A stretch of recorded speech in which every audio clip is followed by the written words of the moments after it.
Ah, hello. Hi. Oh my gosh.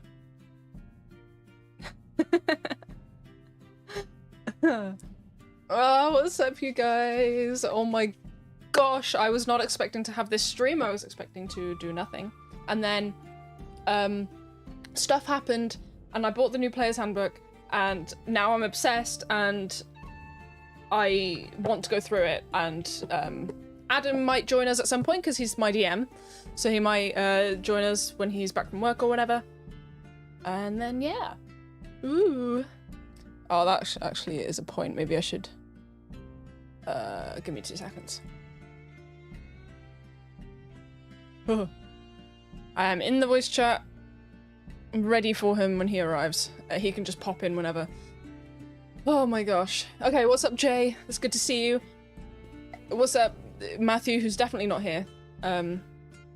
Because you are invisible. Sleight of hand, nat 20 versus Jay's passive perception. Hell yeah. Let's go. Do me a favor and roll a d20 for me. I don't actually have my dice. Okay, hold on. Let me Google. Roll d20 dice. Roll a d20. I got a 4. Lol. Okay. Oh my gosh. Alright. What's up? Okay, we're using this today because Adam's gonna join us, and it just makes more sense. So I look a bit chibi today. Oh my gosh. That's cool. We could make our own, like, character sheets and see what we think our perception will be. Note to self, roll my own dice from now on, yeah. Oh my gosh. Okay, how loud is the music loud enough for you guys? It might be too loud for me, but if it's alright for you guys, I'll leave it there. But, after rolling, Jay loses 60 GP. Oh, you lost all your gold, man. That's what you get. Alright. But yeah, how's the music? I'm gonna turn it down for me so I can concentrate a bit more, but if you guys like it where it is, I'll leave it for you. Sounds good to you? Okay, good. I will leave it as is for you. Let me know if you ever want me to turn it down. I had gold. Apparently. I don't know, man. This is an improvised fucking session right here. Oh my gosh. Okay. So, we just have... The music, by the way, is just the Tavern Master OST. It's on loop on YouTube, so hopefully that works. And hopefully we don't get any ads. That's... Yes, okay. So, I have... So, okay. D&D. I've been playing D&D. Well, I've been interested in D&D. I knew I recognized it, yeah. I mean, you've listened to it for literally hours on end back 9 months ago when I was playing it. It was, yeah, insane. About to get hit with the first copyright strike. No, it's video game music, it's fine. Plus, I'm pretty sure this is copyright-free stuff that you can use, and that's why they used it in Tavern Master, I think. I'm not 100% sure. Anyway, Adam, are you joining? Are you gonna jump in? Or are you gonna eat stuff first after getting home? Because you can jump in at any point. I have Discord open and everything. They'll hear you the second you jump in, just so you know. Ah! I'm in. Ah, you're here. Hello. I was just telling you to jump in the call. Hello. Yeah, I know. I heard that bit and I was like, I'm gonna fucking do it now. Nice, nice, nice. And now he only has Electrum pieces. I left those alone. Do we ever even use Electrum? What even is Electrum? We don't, just because, like, it's essentially half the value of gold. That's stupid. Which doesn't have a lot of weight because, like, you can just give, like, double the amount in gold, no, half the amount in gold and just be, like, way easier. Yeah, or use silver, because silver is 10 silver pieces per gold, right? Yeah, that's correct. So it's 5 silver pieces is what a fucking Electrum is. That's stupid. Anyway. Adam the Platypus, so. Yeah. So Adam's here because he's my DM. So we're going to be chatting. I'm going to upgrade Flynn, who's my character. My only character I've ever actually made and played in D&D. I'm going to upgrade her to the new rules. regardless. So just this would be her character sheet as level 8 if, like, going purely by the book. And then we'll also discuss some campaign-specific stuff for the actual campaign that, like, you know, that might have slight differences here and there. There is one change I kind of want to talk to Adam about when we get to it, so we'll get to that later. I'm so interested right now. Yeah. Yeah. It'll be interesting. I think it'll be fun. Right. How's the volume on Adam, by the way? Is Adam loud enough? Too loud? Because I haven't checked. I bet I'm absolutely perfect. I think you're about the same level as me, which is exactly what we need, but I'm not 100% sure. God. Volumes are Fucking good. Superb. Okay, good. I only use Electrum Hey, for Jay. decorative purposes on some magic items. That's fair.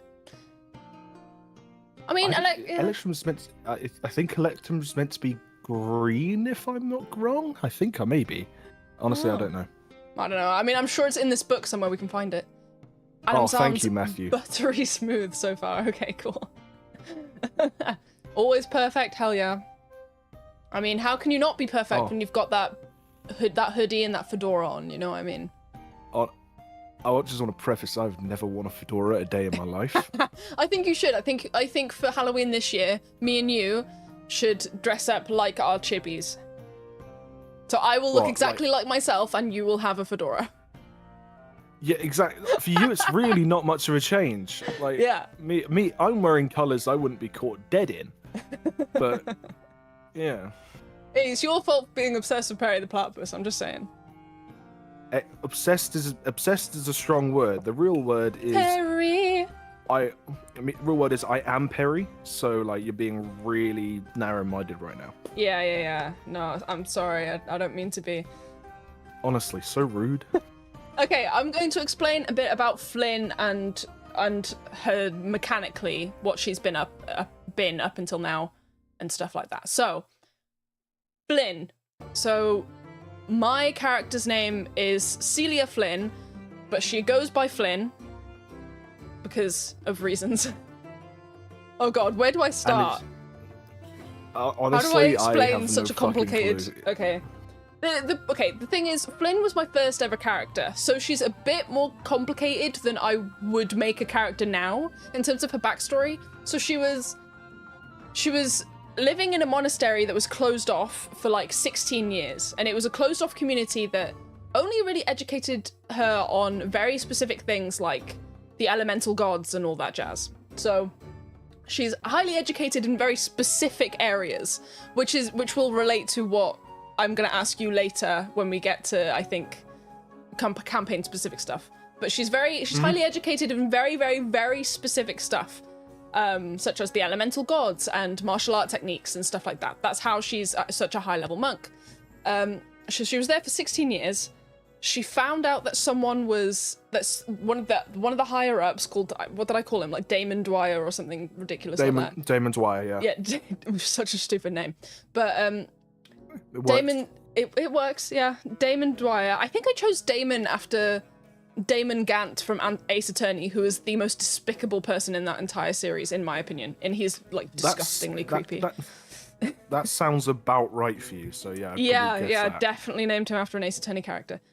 So Damon Dwyer was like her father figure for 16 years, and then she found out that the reason why she's at the monastery is because he killed her parents. And she found this out by sneaking around, and she was never really, she didn't get along with her peers except for Destiny, who is a tiefling, who was also her best friend, but she didn't get along with anyone. So when she found this out, and he was the only one who sort of took an interest in her and trained her up and whatever, was the only one besides Destiny there that she liked, she was just like, fuck this, I'm out. Like, you killed my dad. And my mum, like, fuck you, I'm going. And then she tried taking Destiny with her. She wouldn't go because she was more anxiety ridden and whatever. So she was like, ah. And then Flynn said some things that she regrets now. And then she left. She escaped to the Underdark, found a guy who used to work for Damon Dwyer, who left after he killed Flynn's parents. but didn't take anyone with him. He just went to the Underdark and started being a criminal for those 16 years. Flynn found him by accident, by fleeing to the Underdark, and he kind of took her in, feeling bad for leaving her there.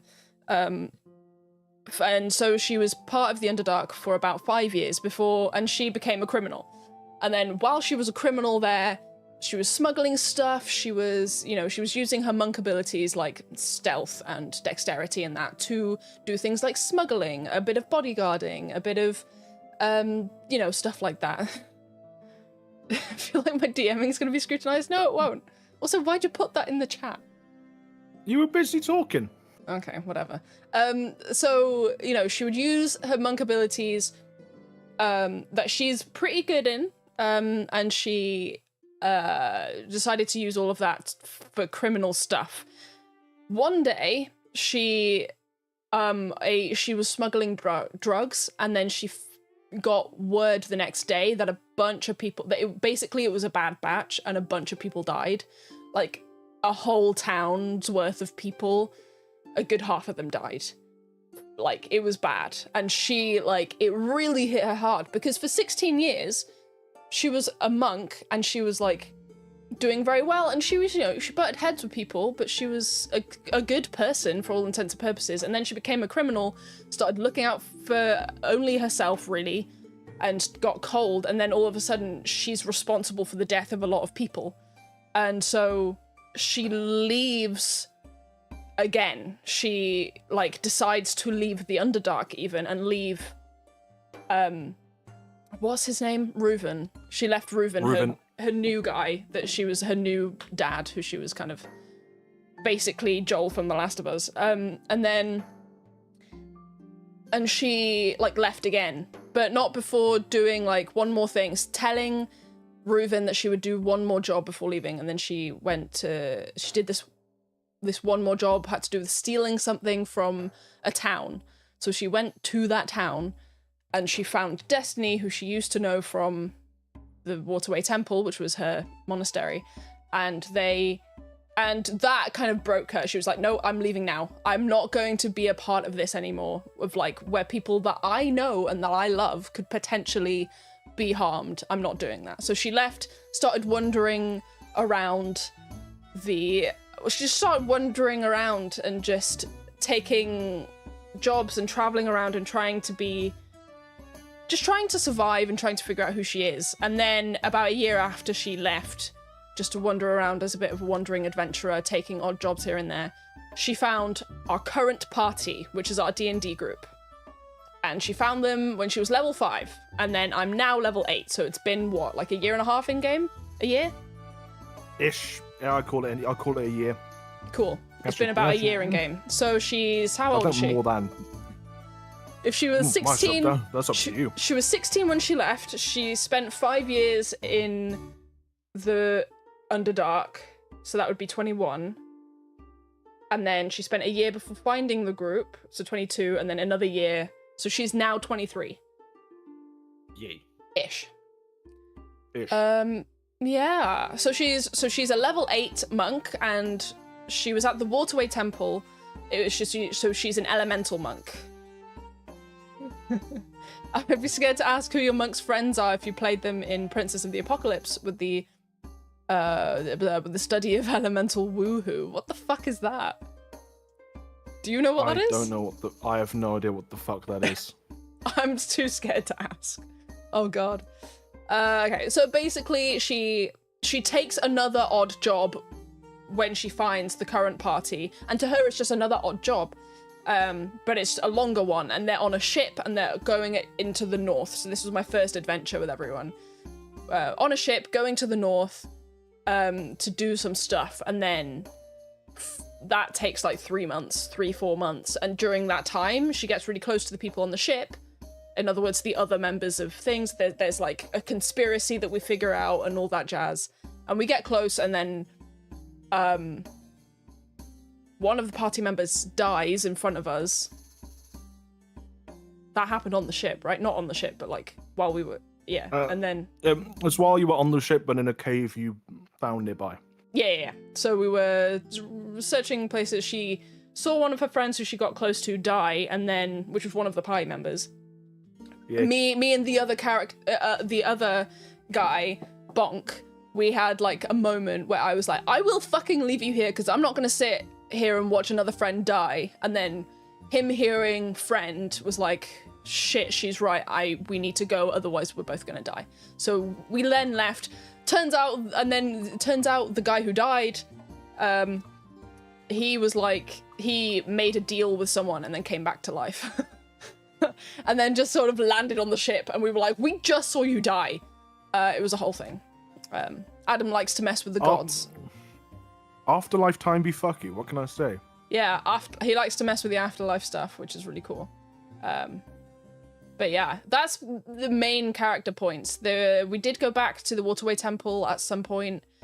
I killed Thamen Dwyer and got a cool staff, which we need to keep adjusting that staff, because I think at one point it wasn't enough, at another point it was too powerful, and then I've forgotten because I've taken a break from the campaign. So we need to rework that staff from the beginning, I think.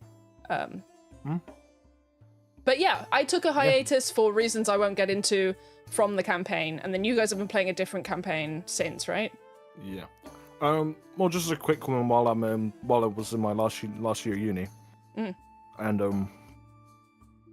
that went all right.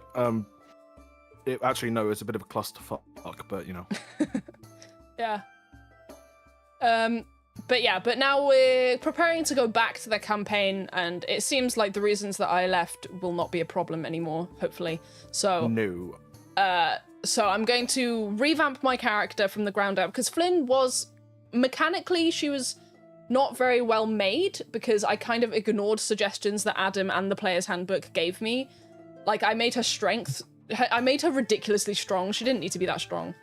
And stuff like that. So I'm going to redo her character sheet from the ground up, and right now, as we have the new Player's Handbook, and, you know, Elemental Monk was not the best. It was not the fucking best. In the old Player's Handbook. It was really bad. I was just really wanting to be an avatar. But I've looked over these new rules, and the character creation as a whole is a lot easier to understand. And this might just be because I've only ever created Flynn, but the character creation is a lot easier to understand, and Elemental Monk got a lot of changes that I think both of us will like, Adam, because I know we were going to recreate the entire thing. Yeah. I don't think we'll need to anymore. Fair enough then. So I think there's other ways that we can, because we've been discussing what my story is going to be from now on. There are other ways that we can replace what we're going to do. I think there are other ways we can do that, because the main change that I've noticed is Elemental Monk no longer has, you know how I had like spells pretty much, like Water Whip and that? We don't have that anymore. They've made... It's a completely different system. It's completely different, but it makes a lot more sense for Elemental Monk when you're building them from the ground up. So we're going to go through character creation from level 1 upwards. I'm not going to roll stats. I'm going to use standard array, because I rolled stupid good on my stats. I don't know if you remember, but like right now at level 8, my lowest stat is 12, and then I have 2 14s. I have dex of 20 and a strength of 19, and then my wisdom is 14 or something. It's like ridiculous. I had ridiculous stat rolls. Yeah, it was good. Everything right now is over 12, which is stupid. Especially with how high some of my other ones are. Like I said, strength is 19 and dex was 20 at level 8, which is too early for it to be like that. Well, the thing is, the campaign setting itself is stupid overpowered anyways, and I'm throwing you against way too tough things, so like, it evens out. Yeah, and yeah, she wasn't the most well-built character, I'll just say that. We will have to go through everything from the beginning, so there are things I'm just gonna go over some changes that I noticed with the... Oh, I have... If you look on the screen right now, I do have this character sheet that I will fill in as we go along. It will make more sense if we do... I have it on paper as well, which will be my main one. But I'll also have it on here so you guys can see what I'm doing. And also, my handwriting sucks, so... And if we go, we also have the 2024 handbook here, which someone leaked like 2 months ago and made it into a PDF of every single page. So we've got that, just to, if I want to show you specific rules. And we have the 5e handbook, the original one from 2014, if we want to check things. So yeah, I won't show this on screen all the time because it's, you know, it's kind of clunky, but it's there. Right, I want to go over the changes that they made to character creation in general. So these are not monk specific, these are general stuff. And I want to know your opinion on this, because you've helped people. What's my monk's background? Criminal. So the weird thing about the story that backstory is that usually you do the background and then the class in terms of like timeline. You have your background and then you became whatever class you are, and then that's how you are right now. I did it the opposite way. So I was a monk for 16 years at a monastery, and then I became a criminal, and then now it was weird. So my background is criminal, and then, but I'm a monk. I don't know. Does that make sense? My background is criminal, to answer your question. Yeah. Okay, so changes, what was I saying before? Changes that they made to character creation, right? Yeah, overall character creation, you were saying how all the characters have made have been shit compared to how they're doing it now. Pretty much. So the way that they used to do character creation... What? No, the way that they did character creation in the book is bad, is what I meant. Yeah. Is what I thought you said. Right. Anyway, so you've created a lot of characters in 5e, or helped people create characters in 5e quite a bit, I'm assuming. Because you're a DM. Quite a few, yeah. Yeah. So I think you'll remember the first thing in the book, I believe, and we can check this if I want to, but was race. So you'd pick your race, and then you'd pick your class, and then, yeah. So... Yeah. But this time you start with your class, which I think makes more sense. And then you go to origin, which is both your race, which they've renamed species. So then you pick your species, which also they've removed half-elves and half-orcs. Just a note.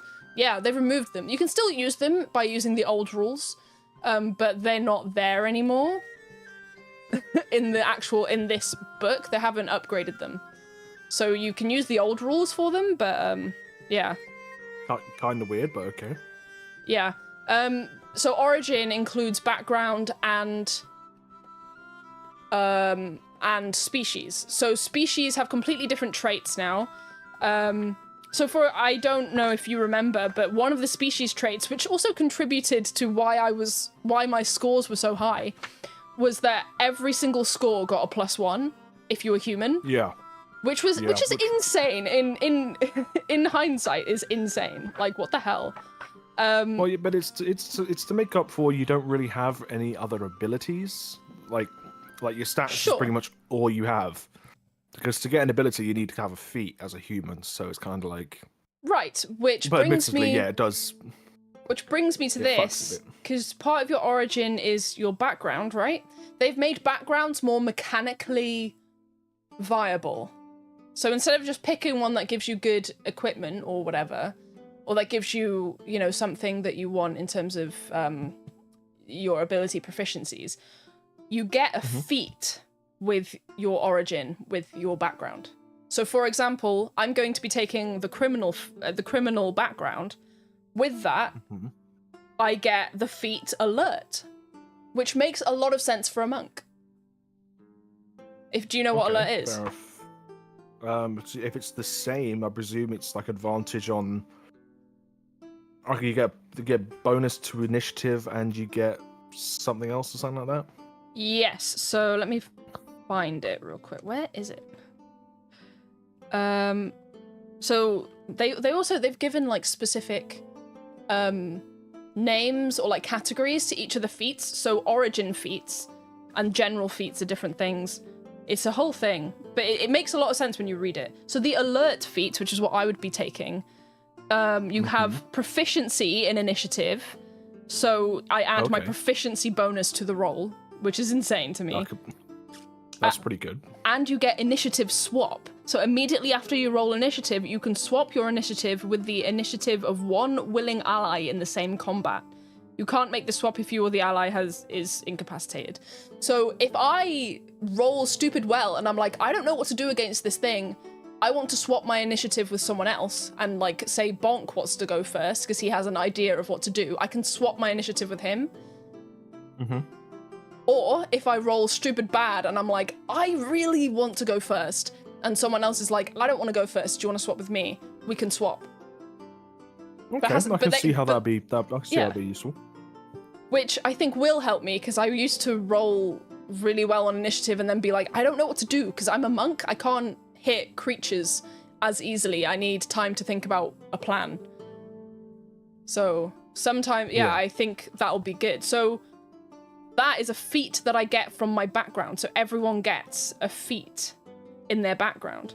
I did actually look through the mechanical features of the backgrounds, and I did consider Wayfarer for a bit, but Wayfarer, because also it gives you skill proficiencies, right? That's the same. It gives you skill proficiencies. Right.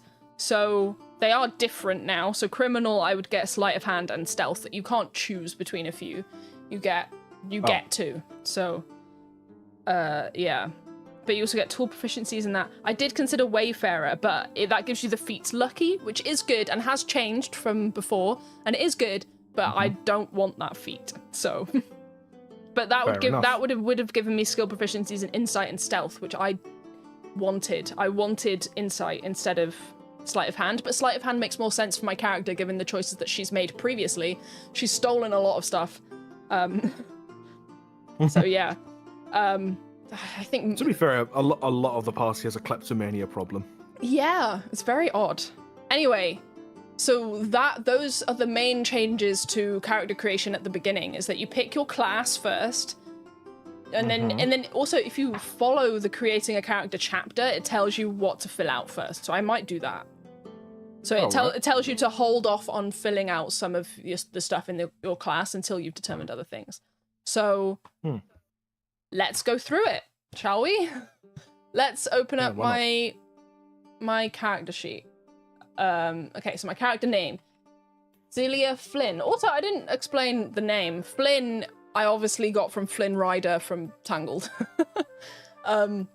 Celia was just a random name and a random name generator, but Celia is also the name that the monastery gave her when they killed her parents. And Flynn was the last name of her parents when she found out that they died.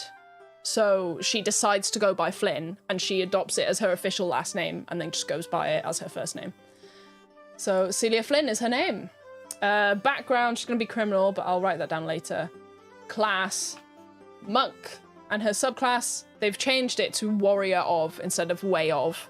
So warrior of the elements. They've also changed it so it's not the 4 elements anymore, it's just the elements, which makes sense because of some of the other changes they've made. Yeah, some of the changes they made makes sense as well. So we've filled in our class. Let me go through. Okay, so it says choose a class and write it on your character sheets. The class overview table summarizes the classes. I don't like that table. It's weird. It has this weird likes section, and it says the warlocks like occult lore. It's like, okay, cool. Sorcerers like power. Okay. Clerics like gods. It's like, okay. It's a weird little table. I don't know that I like it. Pondering my occult lore. Yeah, and monks like unarmed combat. It's like, I think that's kind of obvious. Barbarian likes battle. Like, okay. It's just like these one-word things. If you're not any like, yeah. What were you saying? I mean, when I've been when I was in my university's nondescript D&D club, I did use like really short sentences to describe each class, so like people who had just learned to play, like who were just like trying to figure out what they were doing. But that was like a sentence, and it was always like, clerics, they get power through worship. Like they get power through worship, a bit more magic-y. Paladins, they get power through worship, a bit more punch you in the gullet. Yeah. Exactly. I think you explained things like that to me as well, but yeah, I think I don't know. I feel like one word is just a bit weird. I don't know. Anyway. And to be fair, likes battle could hit a lot of classes. Yeah, like I'm a monk. I also like battle. Yeah. I just do it unarmed. Yeah, fighters sitting there going like, bro, what do I do, bro? Yeah. Yeah, what is the fighter one, actually? Let me look. Fighter. They like to fight. Fighters like weapons. Okay. Okay. I guess it's true, but aren't fighters like, if you used to be a guard, then you're probably a fighter, and shit like that. I don't know. Whatever. Yeah, usually, yeah. Usually something like that. That's the basic backstory for a fighter, innit? You used to be a part of the army or something. Yeah, it's fairly common. Yeah. Okay, so it says write down your level. So we are level 8 in this campaign. I know because we just turned it before I left. Before the campaign basically ended, really. Yeah, pretty much. Didn't really go on further than that. Yeah, we are still gonna go from level 1. So I'll do all my level 1 stuff, then I'll do level 2, 3, 4, etc. We'll do it like that. Note armor training. So what is I believe I'm on, monks are on 101, page 101. So let me look at that. So armor training, I think, is none. Yeah, so I don't have any armor training, which is all the way down here. I can't tick any of these. And then it says hold that thought. So I'm not putting down anything else class-wise yet. We'll look through that when I level up. But it's very cool, and I'm excited for it. Okay, now we're going to origin, I think. Determine origin. I've already chosen criminal, although like I said before, I was considering wayfarer. Right, where is it? Well, the thing is, we could always change it. We could. Like if you really weren't thinking like sleight of hand was for you, we can change it to insight, because That's the thing. Doesn't make that much of a difference to me. That's the thing, though. The whole point of me doing this is because I feel like my ability scores don't reflect Flynn as a character. So I really need to think about things like from a character's perspective rather than anything else. I would love insight as a player because it means that I can, tell what people are thinking and that. But my intelligence is going to be my dump stat because I was isolated for 16 years and I only got like education on some very, very, very specific things. So my knowledge of the world is through the Underdark right now and stuff like that. So it doesn't make sense for her to be intelligent. It doesn't make sense. Wait, hold on.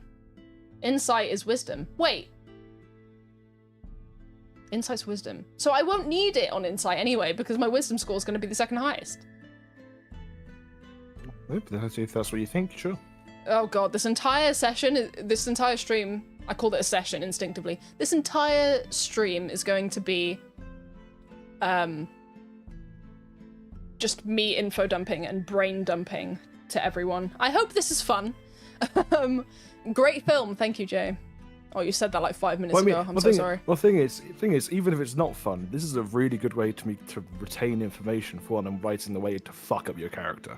Yeah, that's true. That's true. Okay. Should do it with all my players. Yeah. You could definitely record them, can't you? All right. Where are these backgrounds? Okay, here we go. Here are my origins. I was considering. Okay, let me just read out criminal and wayfarer, and I'm gonna read them out. So, criminal. The ability scores is dexterity, constitution, and intelligence. Wait, huh? I thought Dex was one of... Oh, Dex is one of them. I thought Strength was one of them. It isn't. Interesting. I mean, it makes sense, why not? It does make sense, but I'm... okay. Well, I suppose it depends on the type of criminal you are. Yeah, Wayfarer is Dexterity, Wisdom, and Charisma. Okay, so that one has Wisdom. So the ability scores in this, from what I remember reading, which I'm sure we'll read later, is that you have 3... and you can distribute it however you like. So either one, you can get a +1 in all 3, or you can get +2 in one and +1 in another, I think, is the 2 ways you can do it. So I need to think. Okay. I need to think hard. I don't think you can put +3 into 1. I don't think you can do that. I think you have to pick 2, but pick at least 2. Okay, I'll have to think about that. Oh fuck. Well, no, I can do it +2 Constitution and that's fine. So you get the feat alert, which I've already explained. It's got to do with initiative, which I think is very good. And skill proficiency is the sleight of hand and stealth. You also get proficiency in thieves' tools and equipment, but we're not going to bother with equipment because I've already got equipment. And the description says you... Okay, how do you pronounce the word E-K-E-D? Ect. E-K-E-D? Yes, that is a word that is in this book. I'll call it ect. Ect, okay.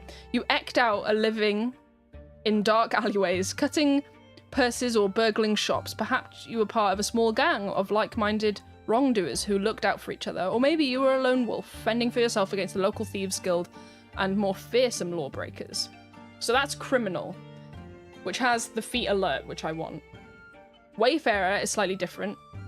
It's Dex, Wisdom, and Charisma as the ability scores. You get the feat Lucky, and you get Insight and Stealth. So Stealth is the same, and Thieves' Tools is also the same. And it says, you grew up on the streets surrounded by similarly ill-fated cast-offs, a few of them friends and a few of them rivals. You slept where you could and did odd jobs for food. At times, when the hunger became unbearable, you resorted to theft. Still, you never lost your pride and never abandoned hope. Fate is not yet finished with you.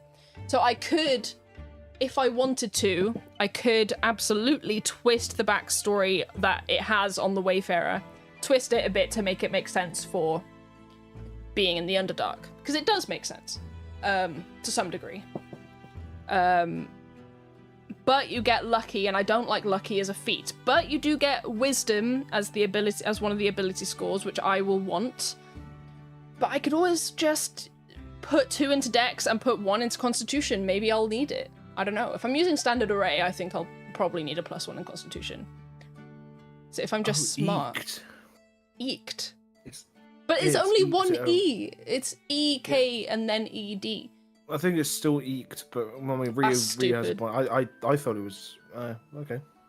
I think that's stupid. I've definitely heard it before. My nana's particularly fond of it, but yeah. Weird. Anyway, I think I still will go with criminal. I'm just gonna have to deal with having Constitution and Dex instead of Wisdom and Dex. Because I do like the sleight of hand and I do like alert. I like alert a lot. So, okay, so choose a background. Choose any of the backgrounds detailed in Chapter 4, and your DM might offer additional backgrounds as options. Background you choose influences Step 3 when you determine your character's ability scores. If having trouble choosing, the ability scores and background table shows which backgrounds benefit which ability scores. Yeah, fair. So, criminal does Dex. If I wanted to do Wisdom, I'd have to do Wayfarer. But there are a bunch of other ones.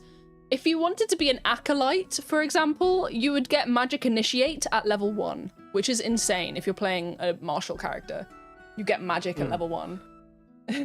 That's pretty. But they changed Magic Initiate a lot, because I'm going to take it later. But I'm taking that at level 8, and I'm taking it for... that. It's changed a lot, actually. We're going to need to talk about that a lot. Insight might make sense, as she may have a nose for people BSing her. Yeah, that's the thing. So it does make sense. Insight does make sense. I'd be happy with either Sleight of Hand or Insight, to be honest. It's kind of weird to say that you barely squeezed out. Oh, I see. That's fair. That's fair. Eked. I still feel like it was never... that's not how it should be spelt, in my opinion. In my Welsh brain. Anyway. I think I'll go with criminal. Because Sleight of Hand does make sense. Insight also makes sense, but her wisdom's going to be high anyway, so I think it should be fine. Record a feat. So, my background. Did I spell that right? Criminal. Yes, I did. Okay. I was thinking for a second. So, this is So it gives me the feat alert. Yeah, so alert. This is all stuff I've already put on my physical character sheet, so we can just do it there. All right, so what's the next part? Note proficiencies. Your background gives proficiency in 2 skills and with 1 tool. Record this information on your character sheet. Class also gives proficiencies. Check your class description, chapter 3, and note the proficiency is on your character sheet. Okay, so I've already chosen what my proficiencies are going to be. Obviously, with criminal, that gives me sleight of hand and stealth. So where is that? Oh, yeah, sleight of hand, stealth. I'm pretty sure I'm also going to take acrobatics and athletics. So those are going to be my 4. So anything dexterous, I'm going to be immediately very good at. Because it's also, whoopsies. Because it also is the saving throw. I'm proficient in dex and strength saving throws. So my strength in dex is going to be insane. Absolutely insane. Yeah. So that's what I'm doing there. So I've noted those.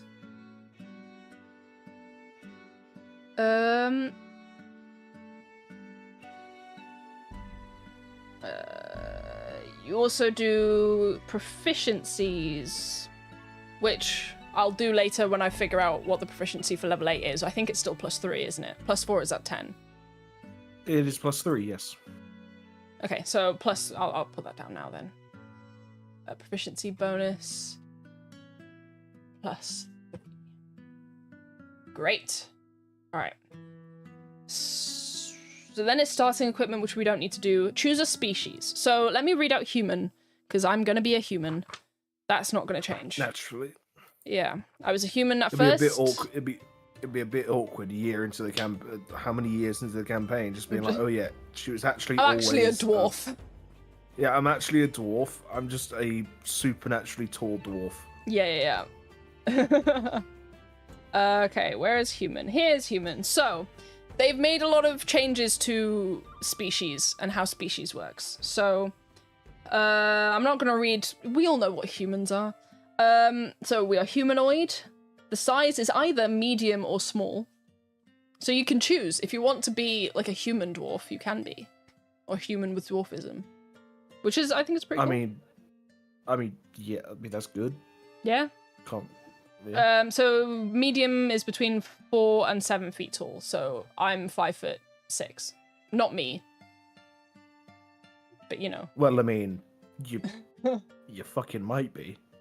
Well, people on the internet do not know what... Oopsies. Okay. 6 foot tall in personality alone.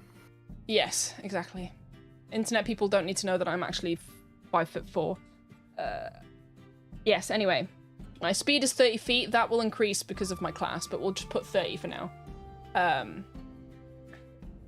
As a human, you have these special traits. So this is where it will change, and I want Adam's opinion on something. So, or I want your opinion on something, Adam. I don't know why I spoke about you like you're not here.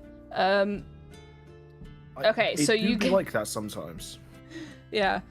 Resourceful. You gain heroic inspiration whenever you finish a long rest. So heroic inspiration is something that they're really leaning into in this. This thing. So I gain heroic inspiration, which I think just means I can roll a d6 on something if I have heroic inspiration. That's I can add it to a roll, I think, is what that means. I'm not 100%. I can go back and check. But anyway, I think that's what I think that's what I would allow inspiration for. So yeah, so I gain one whenever I finish a long rest, and I don't get one back unless you say that I get it for doing something, you know. But you can't gain. Wait, what? If you, as the GM, if you're like, oh, that was a cool thing, you get heroic inspiration. You can do that with anyone at any time, but I, as a human, get it at the beginning of any long rest. And it doesn't stack? No.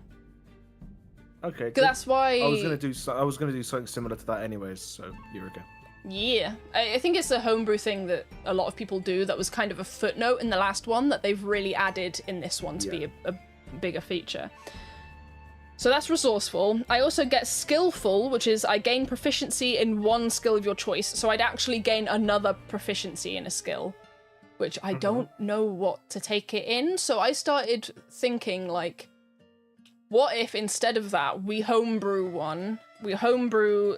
skillful to instead be something akin to special interest, where we call it special interest, and it's that I get either proficiency or advantage on any intelligence-based roll that specifically has to do with stuff that Flynn is actively studying at the moment.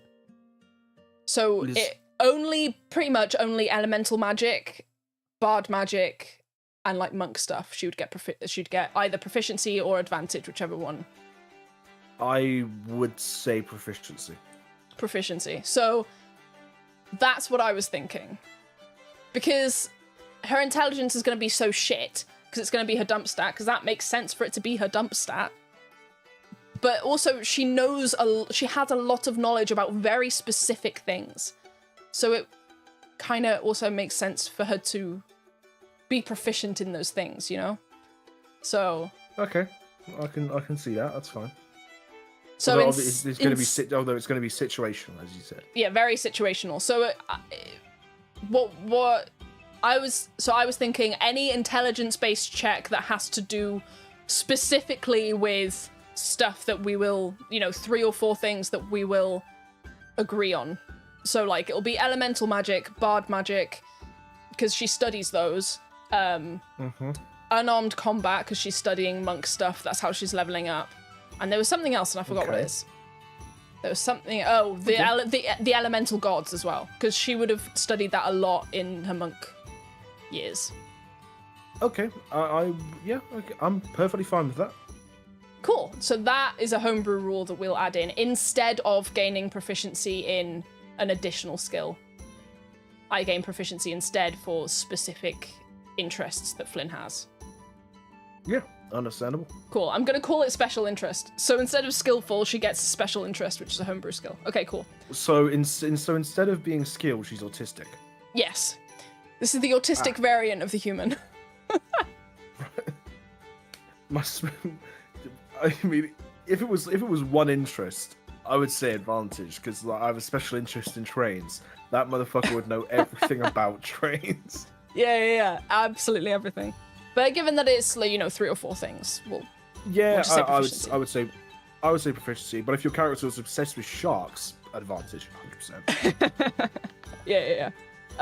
Okay. Confirmed Spike is 7'2" tall. Absolutely, I am. And until you see me in person, that is going to be canon. That's canon now. I'm 7 foot tall. I'm gonna cosplay Spike the Dinosaur in the London Comic Con. You're not 7 feet tall. You can't cosplay a 7 foot tall dinosaur. How do you know I'm not 7 foot tall? I might have grown a bit. The other human trait is versatile, which means I gain an origin feat of my choice. So I get, as a human being, I gain 2 feats at the beginning at level 1. I have looked into this, and there is one that makes perfect sense for Flynn, which is the musician's feat. Okay. And let me look that up real quick. Musician. I presume this is proficiency with an instrument. You gain proficiency with 3 musical instruments of your choice, which makes a lot of sense for Flynn, because she would have proficiency in the lute and in the ocarina, and we'll pick something else as well. And you get encouraging song. As you finish a short or long rest, you can play a song on a musical instrument with which you have proficiency and give heroic inspiration to allies who hear the song. The number of allies you can affect in this way equals your proficiency bonus. So... Okay, so it makes you a quasi-bard then? Pretty much, which is basically what Flynn is. That makes... Story-wise, that's basically what Flynn is. That makes a lot of sense. I'm quite happy with that. Because something I haven't actually explained to the people listening to us talk about this right now is that when she found out that Damon Dwyer killed her parents, she also found out that her dad was a bard and her mum was a cleric, and they would travel around and do good things, heal people with magic. They would sell magical wares and stuff like that. They were good people who did good things, and he was a bard and she was a cleric, and she doesn't know what god her mum, she doesn't know what god her mum, like, was worshipping or anything. It didn't state anything that, you know, that specific, but she knew that her dad was a bard, so she decided to pick up a few instruments, and in the 5 years she was in the Underdark, she picked up a few instruments. It makes a lot of sense that she would have the musician origin feat in that case. I don't know if you... I heard Skater Boy so loud in my head when it was like, he was a bard, she was a cleric. I was... Can I make it any more obvious? Yeah, exactly. Oh my gosh. Hey yo, what's up, new book worth getting? I think so. For me in particular, as an elemental monk, absolutely it was worth getting. It is so good.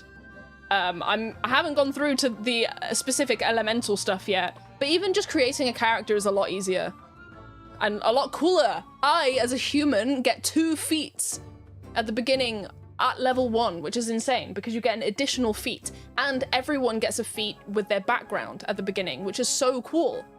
So cool. So she also has the musician feat. So she has alert and musician. I just hit the mic. I don't know if anyone heard that. Whoopsies. Whoa, Spike just decked the mic. Are there rules for artificers? They didn't put it in here, no. So, no. But you can still use the new character creation and then use the class artificer from previous versions. Because you can. That's how this works. If it's not in here, you can still use the old ones. It's just if it is in here, then use this. Is pretty much what they're saying. So if it's updated, use the updated ones. If it's not, you can use the old ones, and it can all work in tandem still. It's still 5e. This isn't a new... It's still 5e. It's not a new edition. Technically. Weird. Just to confuse the fuck out of everyone. Yeah, pretty much. But it does make sense when you think about it. Okay, species traits. I need to write down my species traits, don't I? So what am I putting down? Just that I'm humanoid? Okay, hold on. I need to... I'm a human. I've always been a human. Human moment. Yeah, pretty much. Humanoid. Medium. I'm not putting my speed here. The speed's up there already. So, resourceful. That's not how you spell that, is it? That might... No, it is. Resourceful. Okay, cool. I'm good. And I'm going to write this one down because I don't know it off the top of my head. Just save. I'll put my necklace where the other thing is so I can actually write this down properly. So, resourceful. You gain a heroic inspiration. That's not how you spell it. Oh god, inspiration. There we go. Hi, my name's Korg. I'm a pile of rocks. I've always been a pile of rocks. Hell yes. Hell yes. Might buy the full set when it all comes out. It's not, the full set isn't coming out until 2025. But the DM's Handbook is coming out this year, I think. But the Monster Manual's not coming out until next year. Then what's the fucking point then? But yeah, they've changed tieflings. They've changed tieflings a little bit. They've removed the prerequisite that everyone hates tieflings, which is pretty cool, I guess. So it's not a part of the backstory. I get why people would, but also sometimes it's just cool to just live and not.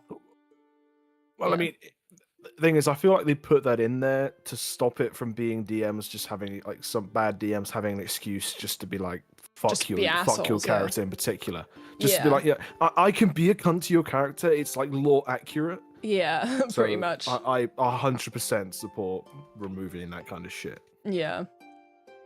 Some of my old friends from college reconnected with me the other day and want to do D&D, so I might get the books just for writing a new campaign. Hell yeah, do it.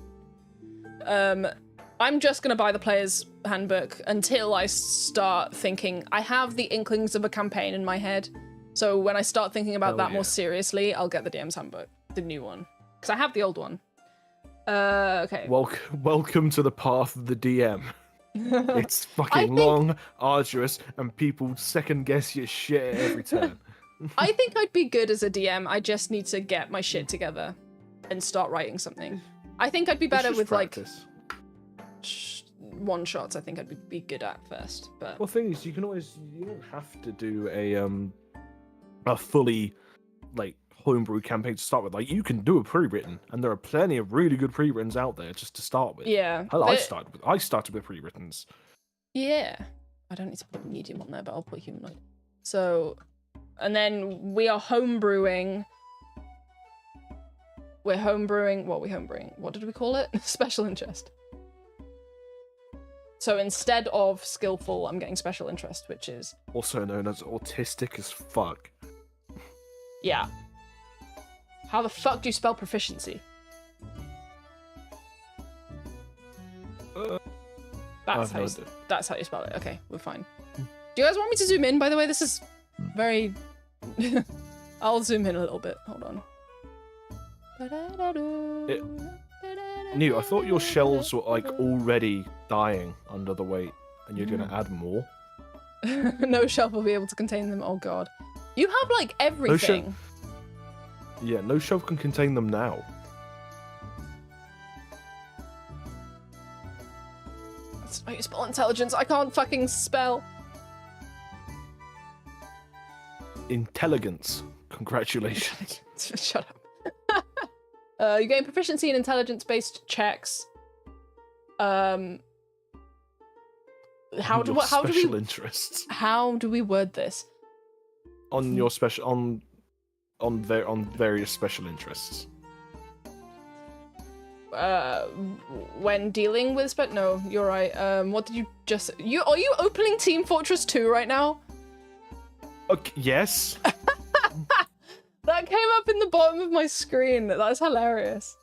Okay, you gain proficiency in intelligence-based checks when they are intelligence-based checks about your special interests. And then I will list my special interests, which are... What flavor of autism are you? Element... Oh, one thing I really like about this book as well, which we'll see when we go through the class stuff, is that elemental magic is clearly stated to be magic. Like, because before, good. I would fight with you occasionally, and I'd be like, well, it's not actually magic, because the way that I interpreted the old handbook was that it wasn't magic. It was just that you're in tune with the elements. But they are very much like, no, it is magic in this book, which makes a lot of sense. Okay, well that's solved a lot of my arguing in the future. So yeah, thank you, Wizards of the Coast. Yeah. Though that also may come around to bite me in the ass, because it's just like, it's magic, Adam. And I'm like, oh, for God's sake. Yeah, I'll find a way to still argue with you, don't worry. As a DM for like 10 years, 10% of starting as a DM is coming up with a story. 90% is rewriting everything because the party somehow dug a hole to another country and you have to deal with that now. Yeah. Isn't that what basically happened in Critical Role? They went from the Empire to the Dynasty by digging a hole. And... I have fallen so far behind a Critical Role. It is I've funny. Started watching it again, and I'm on episode 71 of Campaign 2. But today and yesterday I was watching Daggerheart. We're gonna have to talk about Daggerheart at some point because it's the new tabletop system that they've come up with, and it looks really fun. And I've pre-ordered the set. Shit. The special set. It looks really fun. It's more like... It's so cool. I'll have to show you it. But I won't yet. I won't yet. I think it would be good for us, for our group, it would be good for one-shots, I think. I wouldn't write an entire campaign with Daggerheart because we are a group that gets easily overwhelmed. Who the funk? We are a group that gets easily... a bunch of autistics and neurodivergents. Into People one get room. overwhelmed easily. Yeah, so if you're with like a bigger group or with a group that, you know, knows the system really well, then I think it's really good. The combat system, though, doesn't have initiative. So it's like, you're bouncing ideas off of people, you're doing tag team stuff, you're doing cool stuff, but it doesn't have initiative. So if you get overwhelmed easily, it's very easy for you to just shrink back and not do anything during combat. Which, yeah. interesting. I mean, I think that does depend on the players, to be honest. Yeah, it does. So I think for one-shots for our group would be good, but I wouldn't do an entire campaign that way. Because if I happen to have a bad day, I'm going to just not do anything. Yeah. So an entire campaign, maybe not, but... okay, hold on, There's so many messages. I have all but like 2 of the 5e rule books, I believe. I like getting one every Christmas and birthday. Nothing neurodivergent about that at all, just like a good book. Sure. There's 3 kinds of magic as I saw it. Classic magic with wizard, which is just arcane magic. Sorcerers, which is also arcane magic. And warlocks. Religious magic with paladins and clerics. So divine magic, yeah, and nature magic with druids and bards. Is bards nature magic? I guess so. No, but bards is not nature. I guess in my setting it's not, but yeah. Fair. But I assume elemental magic and druid... I'm assuming elemental magic is very similar to druid magic. Or the same, Very at much, least. yeah. Okay, good. Because that will come into play later because they actually removed Magic Initiate, the Bard spell list for Magic Initiate. So, I'm going to have to take from a different spell list. I'll take it from the druid spell list. And we'll just have it be like, oh, she's using what she's learning about bard magic to better understand her nature magic or whatever. I don't know. We'll figure it out. But yeah, I need a bromance like Sam and Liam. Sam and Liam are on another level, dude. I love them. They're great. They're amazing. You don't watch Critical Role, do you? Or you're just really far behind? Thing is, I've got bits and pieces. I love the highlight reels and everything like that, but the moment it gets to like a 4-hour episode, my mind goes to such a mush, especially when loads of them are talking at the same time. Yeah, there is a lot of them. To be fair.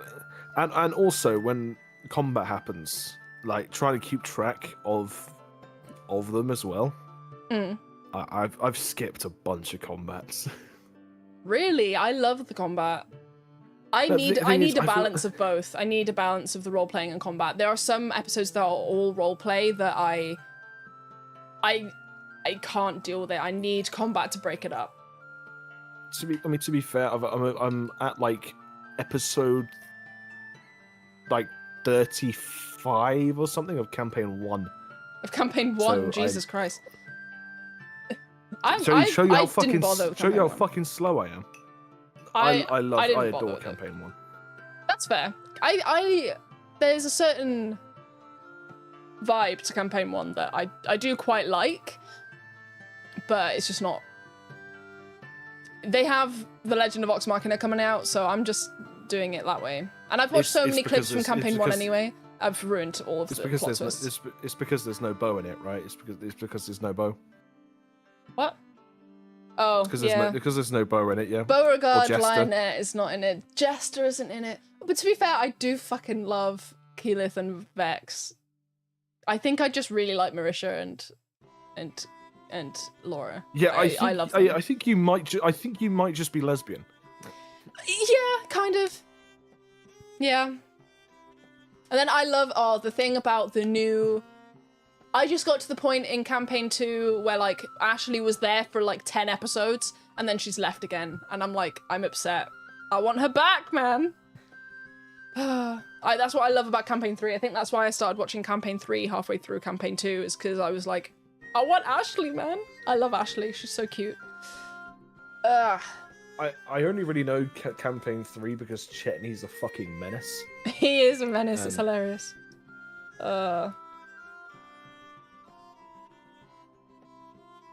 And then when Chetney has the fucking stare down with the shopkeeper, and he's like, "What do you know about Otgar?" And they're both just like reaching for chisels and shit. It's really good. I like that moment. Yeah.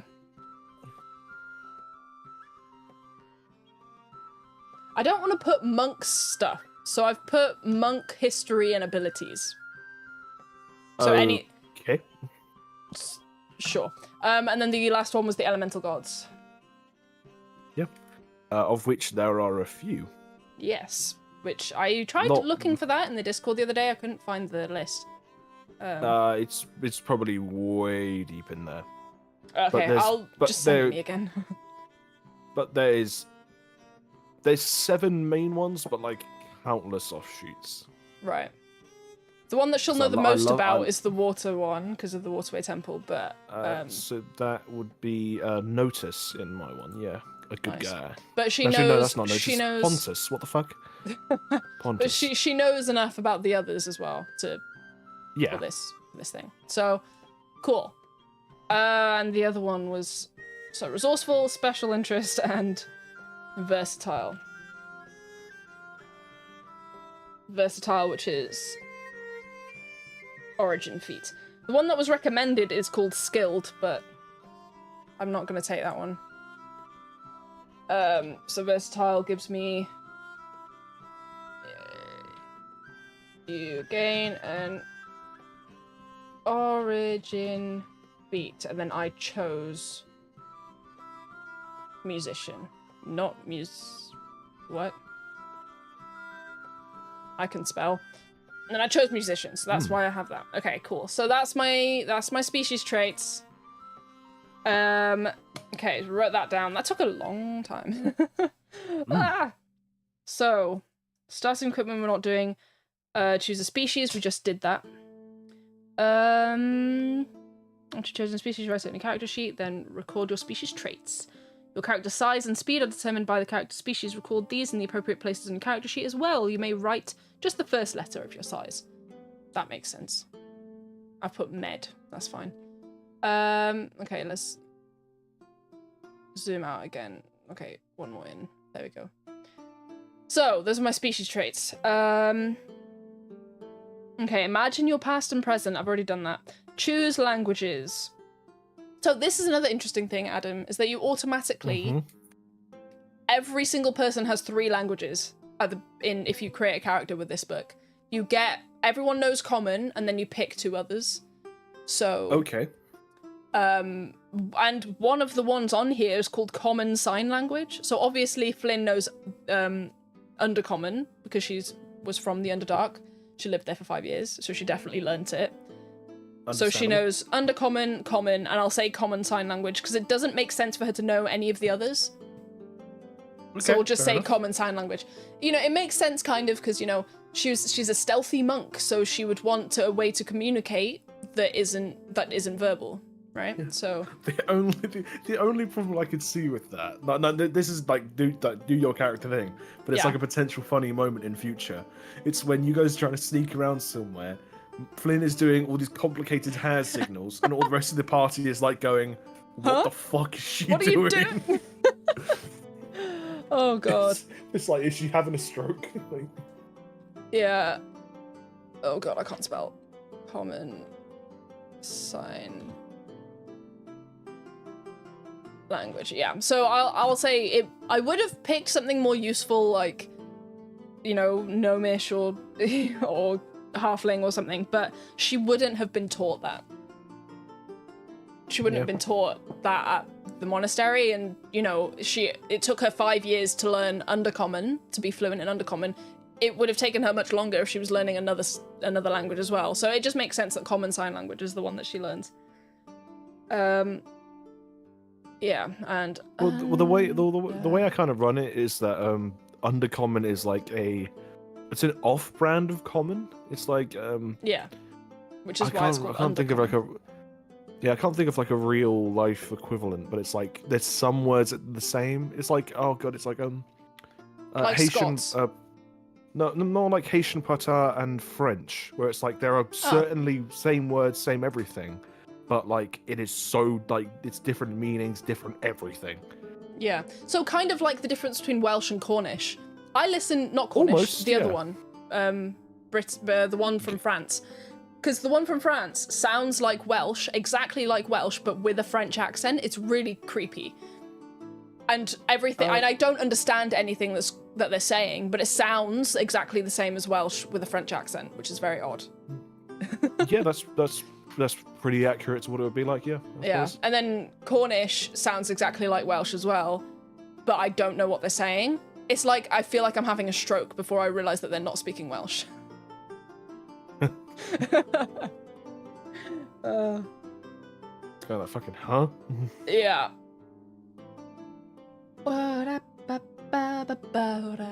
Spiker explaining her signs. Okay, this means stay low, this means sack up, and this means I'm gonna deck you. Yeah. Hell yeah. I mean, the last one's fairly accurate. I mean, there have been a few chances where, like, when you're almost decking another party member. Just be like, I swear to God. Mate, me and Victor, Flynn and Victor, they butt heads occasionally. They do a bit. They do. Because Flynn and Victor are both overprotective of Bonk at this point. Yes, Bonk is a real name of the other character. But I do it in a way that Victor doesn't like. I do it by fighting people. He does it by talking to people. Two very different ways of doing it. So, yeah, very interesting.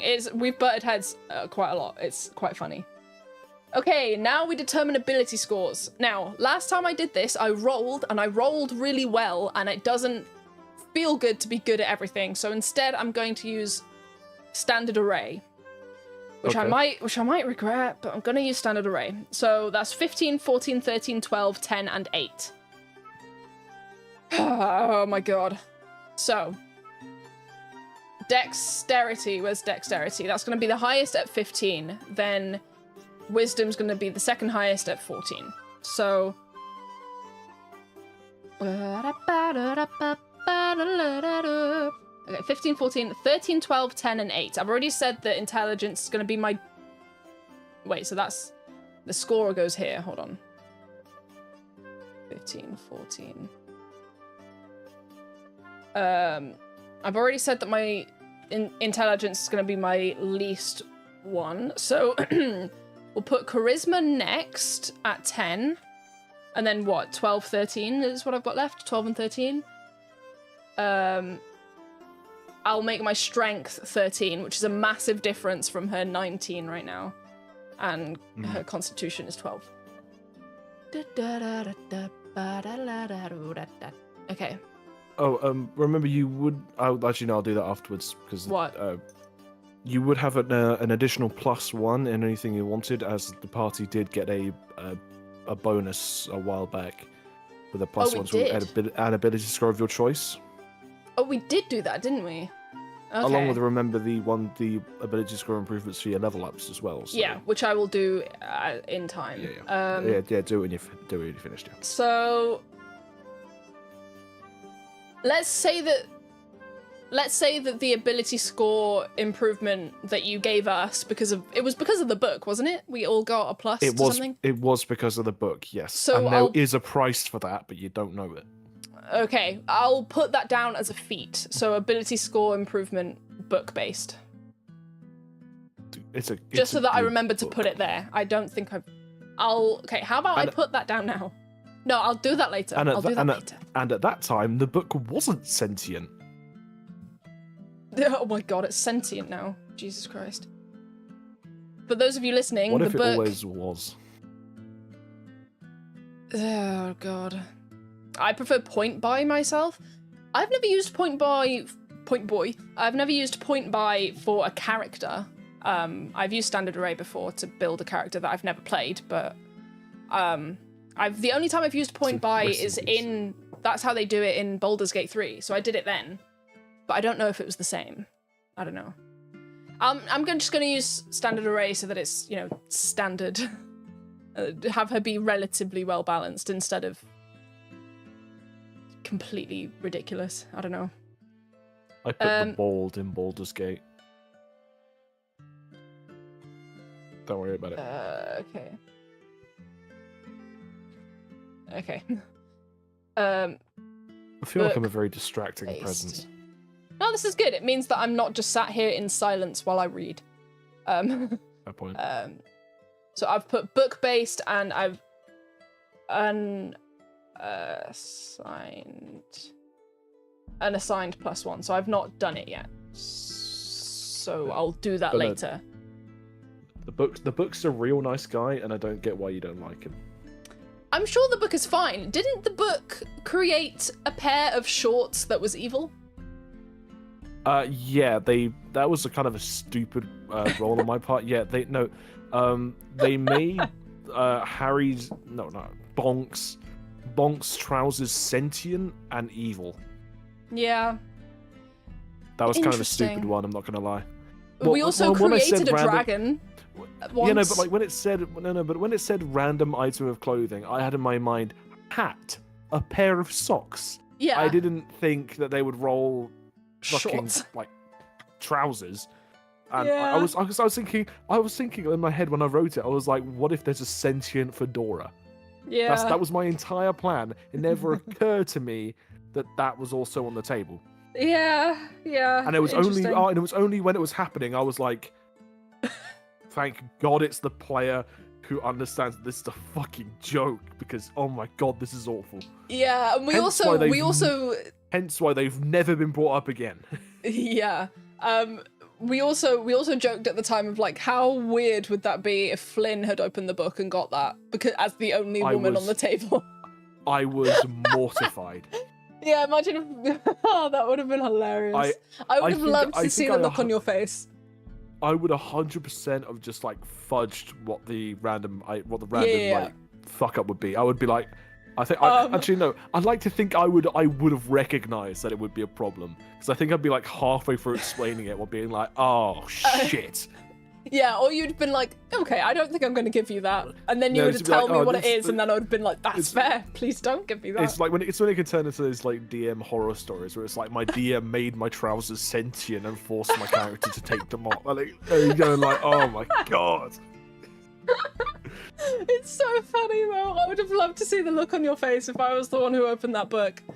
Oh my gosh. The thing is, when you take even in context, it's fucking weird. It is, yeah. To be fair, it was a randomly generated thing that I threw in the randomly generated thing, so I didn't really think it was ever going to come up. But I know in my heart of hearts, the moment I wrote it down, that the universe would conspire and fuck me up. Yeah. It's funny. It's very funny. Okay. Anyway, moving on from that. Did we explain the book?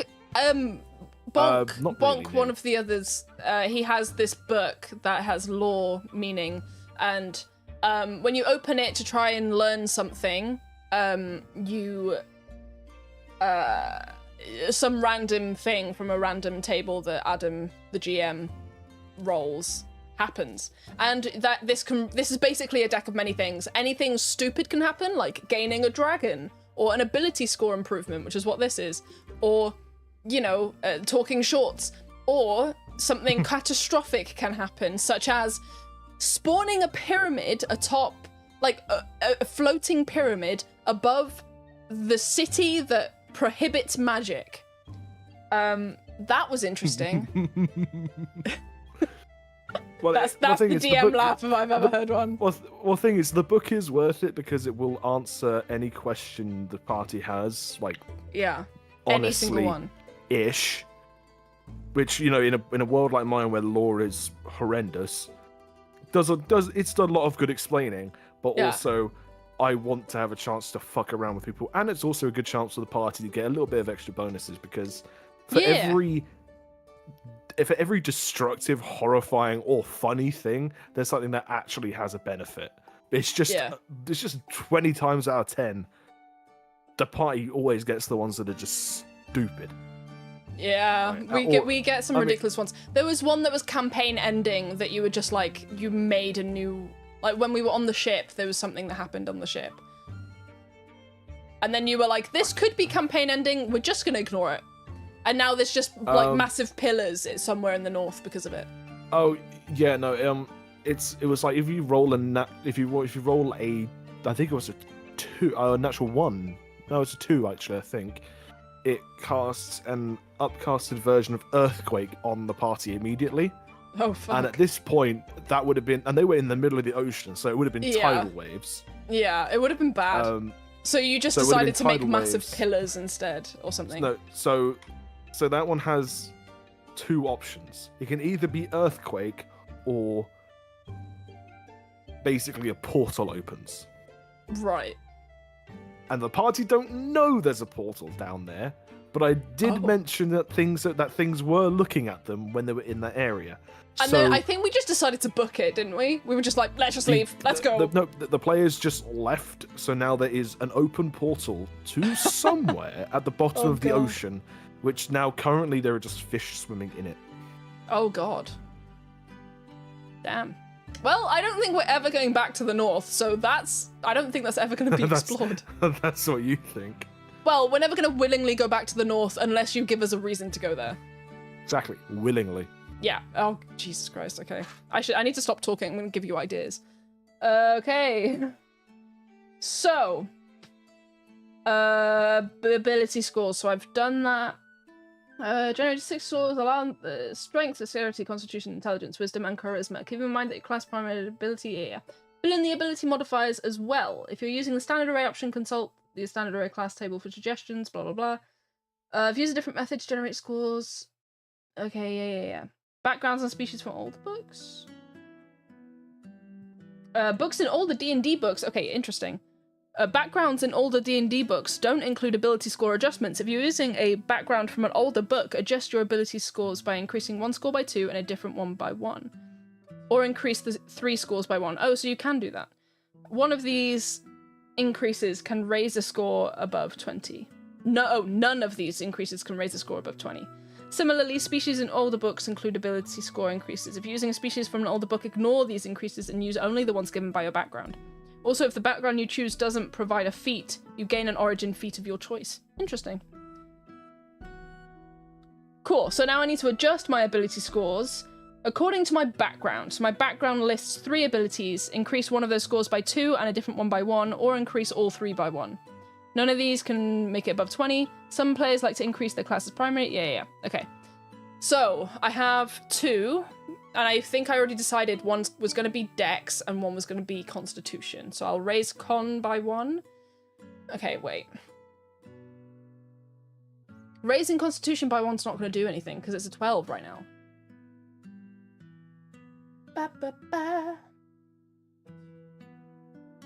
God damn it. The same with Dexterity. Raising that by 2 to 17 isn't going to do much. But it'll open things up for later, I suppose. So if I do Dexterity by 2 and Con by 1, let's just do that. And then, I don't know.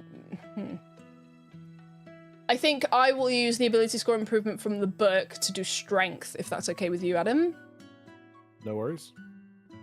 So I'll do +1 to my Strength. I think 14 is where Flynn's Strength should be. I think me going insane on the Strength didn't make any sense. Because I didn't realize at the time that Strength is like... The average strength in a fantasy world is going to be higher than the average strength in the modern world because there's a lot more labor work. Yeah. So 10 is already going to be pretty strong. And then if I want her to be really muscly, 14 is fine for that.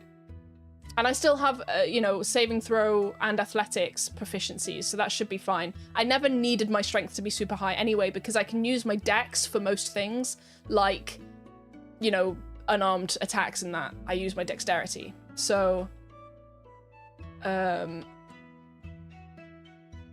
so my book-based strength +1, so I had my strength be 14. That's fine, that's never going to change anymore, which means my wisdom and dex can get higher as we level up, because there's 2 ability score improvements, I believe. One at level... Wait, I don't know. We'll see. It'll tell me later. Because I'm using one of them to take Magic Initiate, aren't I? The level 8 one I'm using to take Magic Initiate. So, for, story reasons. Okay, determine your ability modifiers using the ability scores and modifiers table. Write the modifiers next to each of your scores. So, this is +0 for charisma. Yeah, it's a bit sad that my charisma is +0, but hey-ho. Because that means... I have a question for this. I could probably get the answer for this if I read the book. But having a proficiency in an instrument means I get the proficiency bonus when I'm using that instrument, right? So it doesn't matter that yes. I don't have proficiency in performance if the only time I'm ever performing is when I'm using my loot or my ocarina, then... I kind of believe that, so the way I kind of believe it works is if like you don't have it normally, so if you were doing anything other performance-based, you would not have proficiency. But if you are using your loot, you would gain your proficiency bonus if you're making a performance check. That's the way I would do it.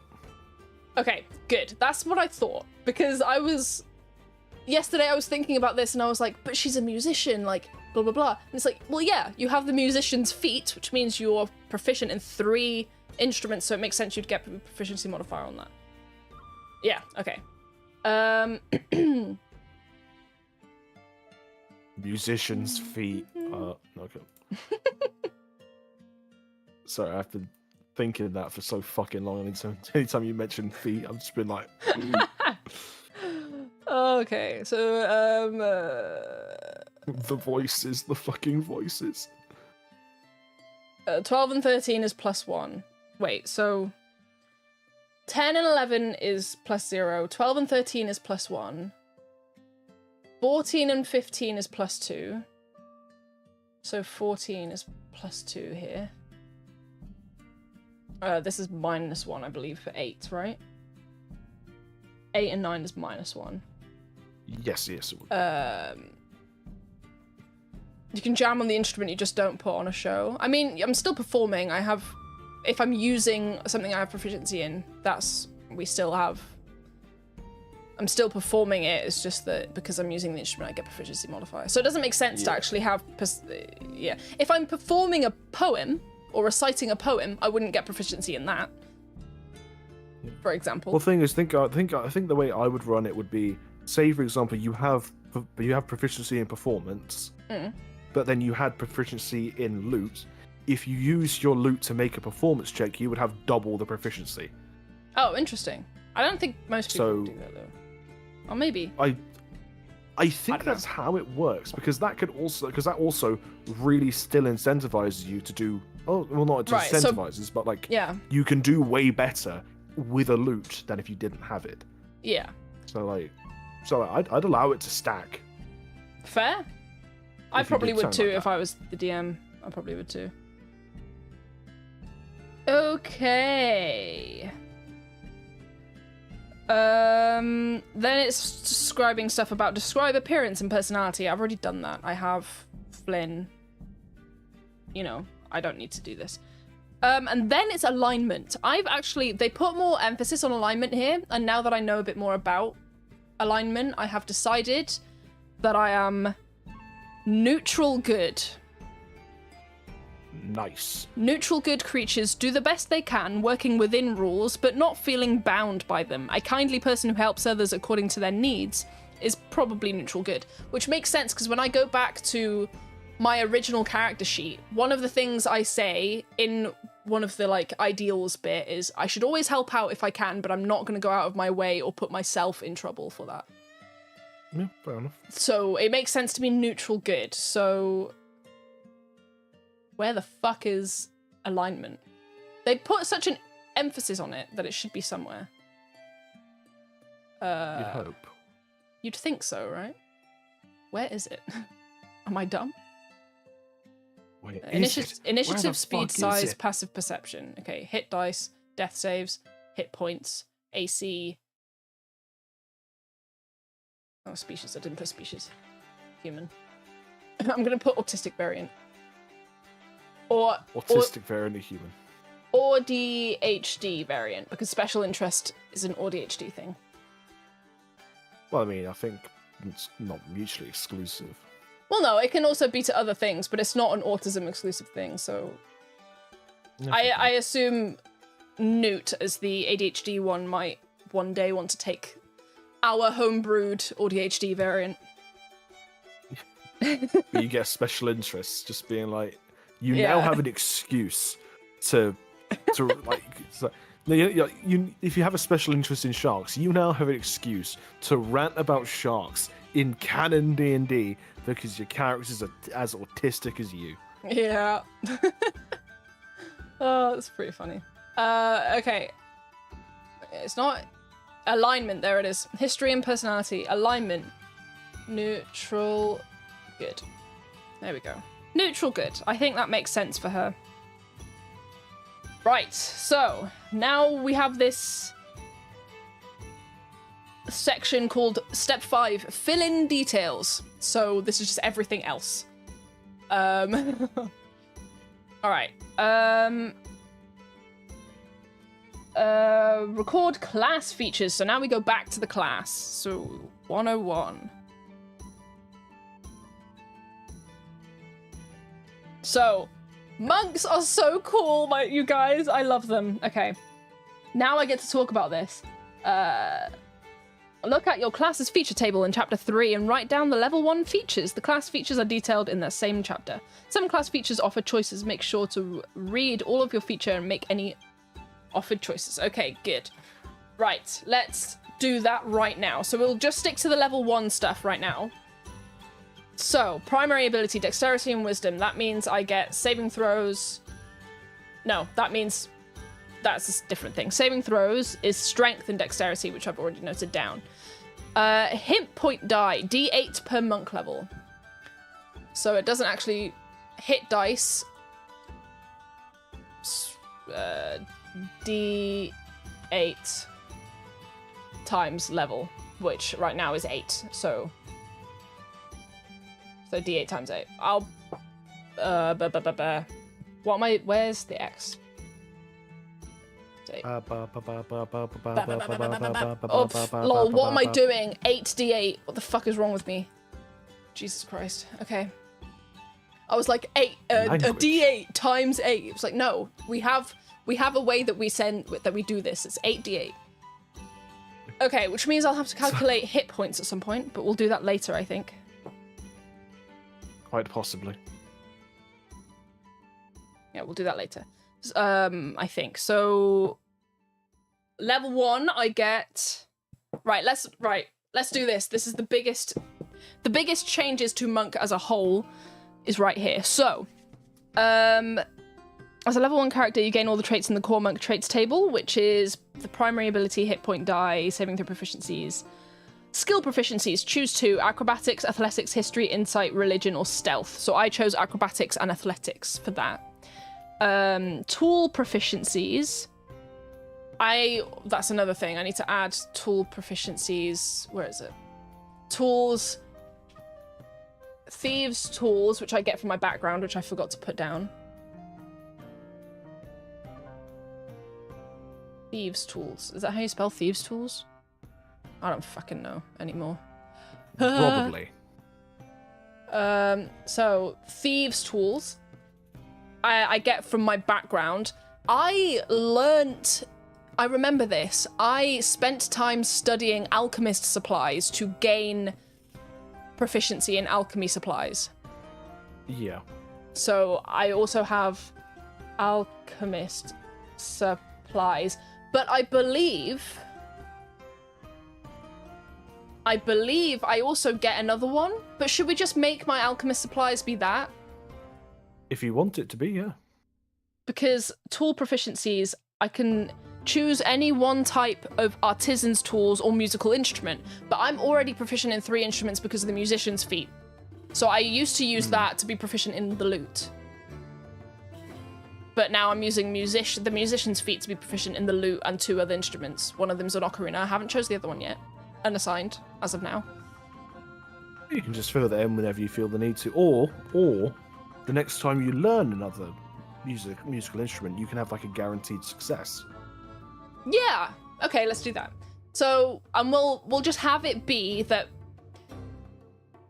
I gain alchemist supplies is the one that I get for being a monk. We'll just say that. So thieves tools from my background, alchemist supplies, even though I taught it to myself in the campaign, I think it balance wise it makes sense to just put it here now as part of that. Yeah. Yes, okay. So armor training, none. Starting equipment doesn't matter because we'll convert my equipment from the game. I think we'll have a clear up of the inventory because you picked up some weird shit that even I don't remember. Yeah. So, and then I'll just put instruments in tools and then put the lute ocarina and an assigned. Ocarina, hurricane tortilla. Oh my god.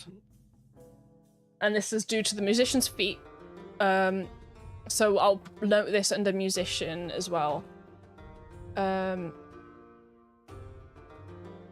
Okay. Hold on, let me just... Can't fucking see.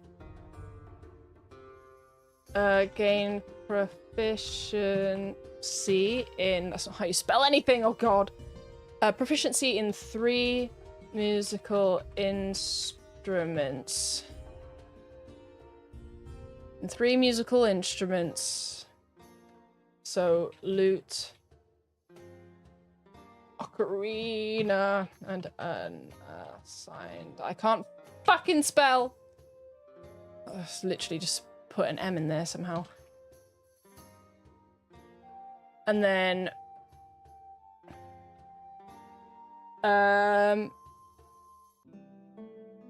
let's do it like this for the sake of my sanity. And then, what was the other thing?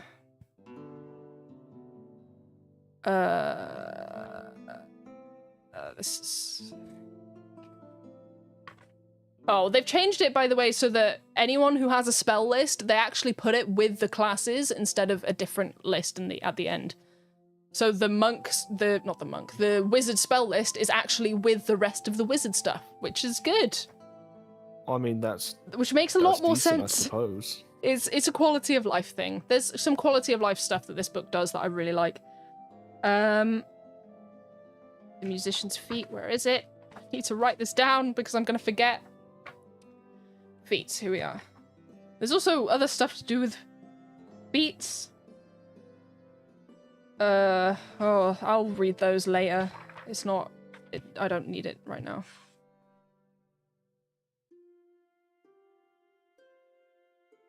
Bam, learning about all the different kinds of feet. Ay. Okay, musician's feet. Encouraging song. So. And... Okay, I know where the monk is, so I can just put that down so I can... Sorry, if we're working with a physical book as... encouraging song. That's how you spell that, right? Yeah, sure. And then instrument training. Instrument training.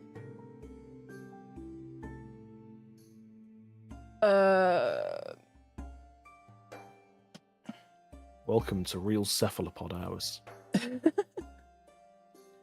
Oh, I just realised you can't properly see this, that's fine. Encouraging song is as you finish a rest, so a short or long rest, you can play a song.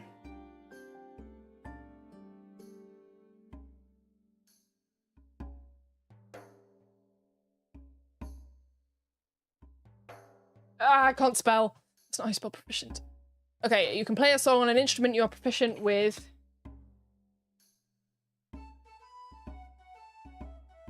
On an instrument you are proficient with, and give heroic inspiration.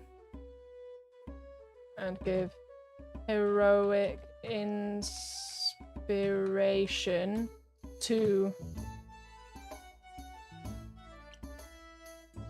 allies who hear the song. Ally. Huh? You're an ally, buddy. The allies who hear the song. Number of allies. Okay.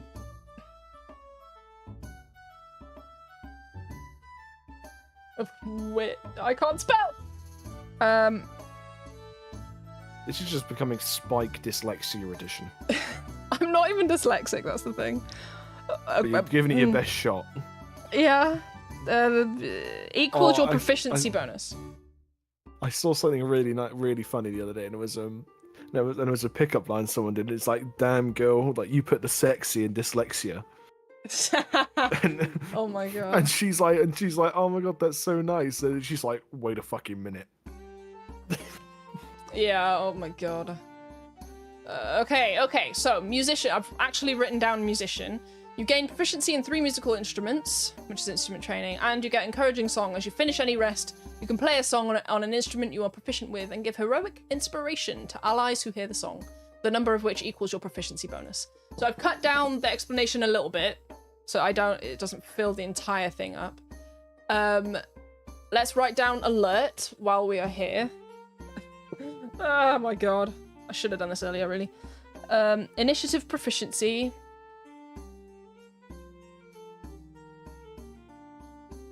I still don't know how to spell proficiency. How many times am I going to write it down and still not know how to... when you roll initiative, you can add your proficiency bonus to the roll. That, I don't think I need to write that down. I think that's...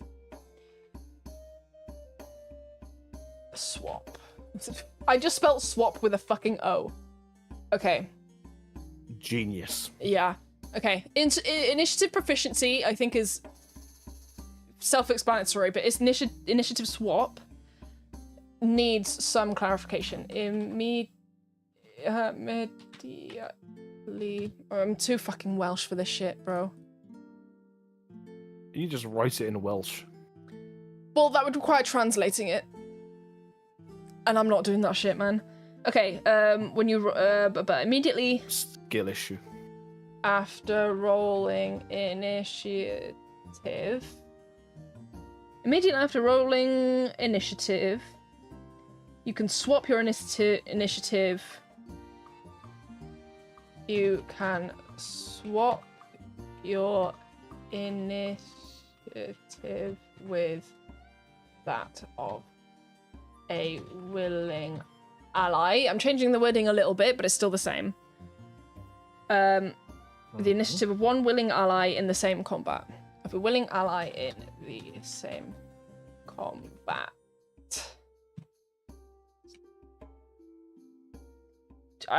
You can't make the swap if you or the ally has the incapacitated condition. I think we don't need to write that down. That's common sense. We can always check that if we need to. So, initiative swap. Immediately after rolling initiative, you can swap your initiative with that of a willing ally in the same combat. Yeah, that makes sense to me. Okay. Cool. Right, let's zoom back out real quick. Alright, so we've done that. We didn't need to do that. We should have done that earlier, but we've done that now. So let's go back to monk stuff. So okay. Monks have changed quite a bit. Well, we're still up here. Okay, we're still in record class features. Okay. Okay, multi-class character, that doesn't matter, we're not multi-classing. Fun fact, I was initially going to multi-class into Bard, but I decided to instead take Magic Initiate, because I like monks too much. It makes sense story-wise as to why I wanted to be a Bard, but blah blah blah. Anyway, monk class features. As a monk, you gain the following class features when you reach the specified monk levels. These features are listed in the monk features table. So, this is where there are some changes.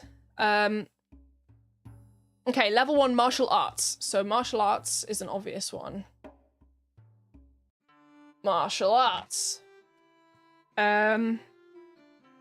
Okay, your practice of martial arts gives you mastery of combat styles that use your unarmed strike and monk weapons, which are the following: simple melee weapons and martial melee weapons that have the light property.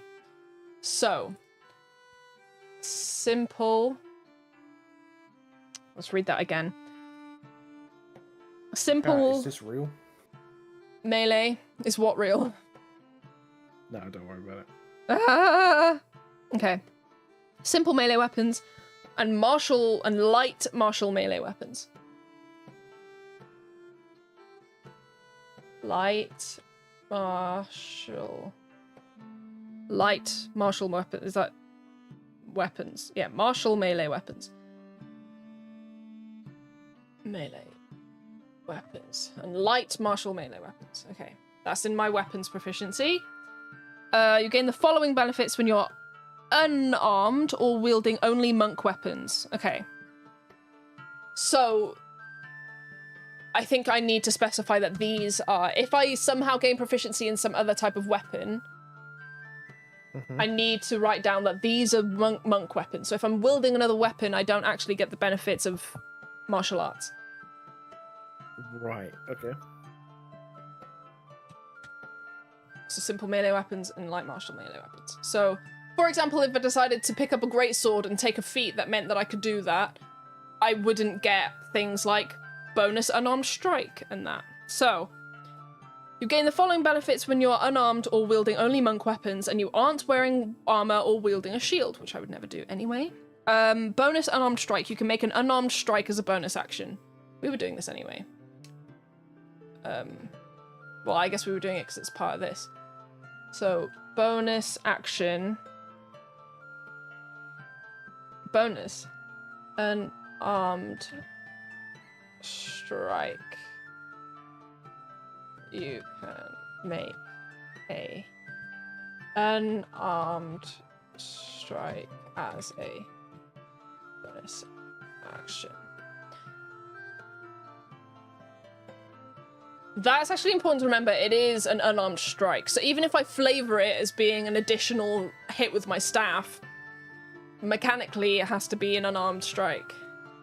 I need to remember that. So I don't think we were doing that before. I think that is the same to the previous book, but I don't think we were doing that in our campaign.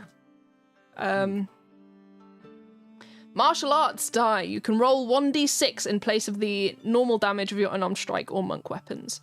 This die changes as you gain monk levels, as shown in the martial arts column of the monk features table. I knew that. I did not realize it also applied to your monk weapons.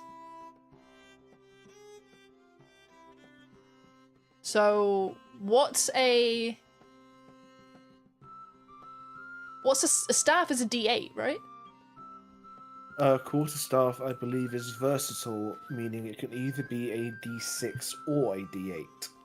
But because of this, if my martial arts die is a D8, then I can use a D8 regardless. I suppose you can, yeah. And then later it'll be a D10, and I'll be able to use a D10 regardless. And even later on, at level 17 and above, it'll be a D12. So, okay. I'm gonna note this down because we are definitely gonna forget that.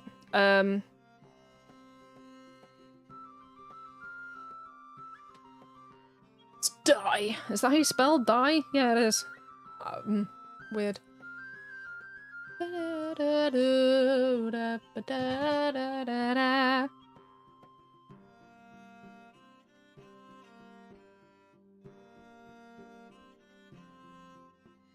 Arts die instead of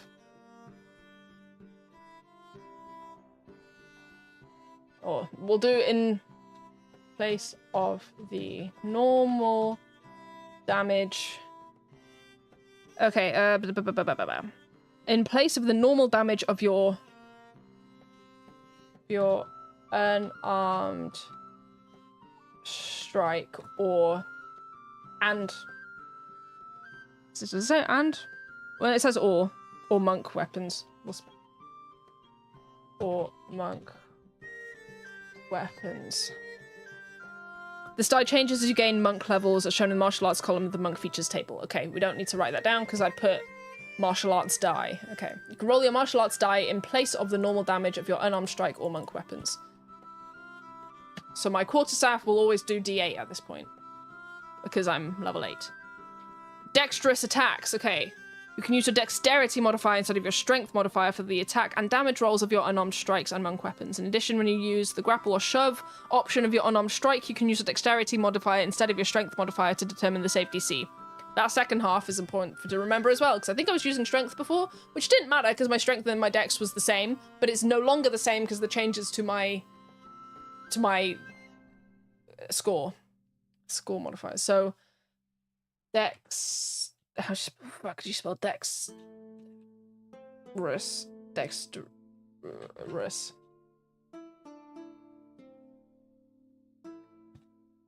You use your dexterity modifier instead of strength to Determine. I still can't spell. Okay. Dexterity modifier instead of your strength modifier for the attack and damage for your unarmed strikes.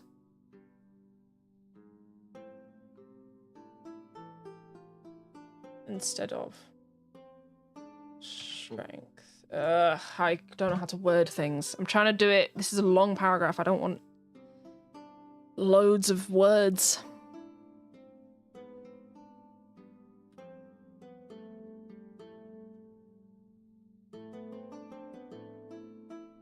Your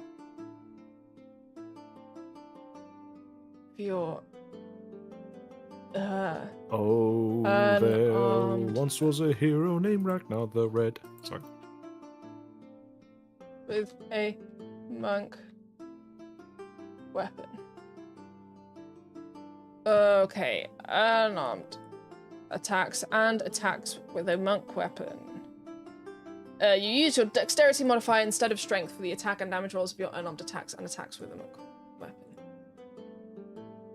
Unarmed attacks and with a monk weapon. We don't need the extra attack. Attack is said like 5 times. When you use grapple or shove...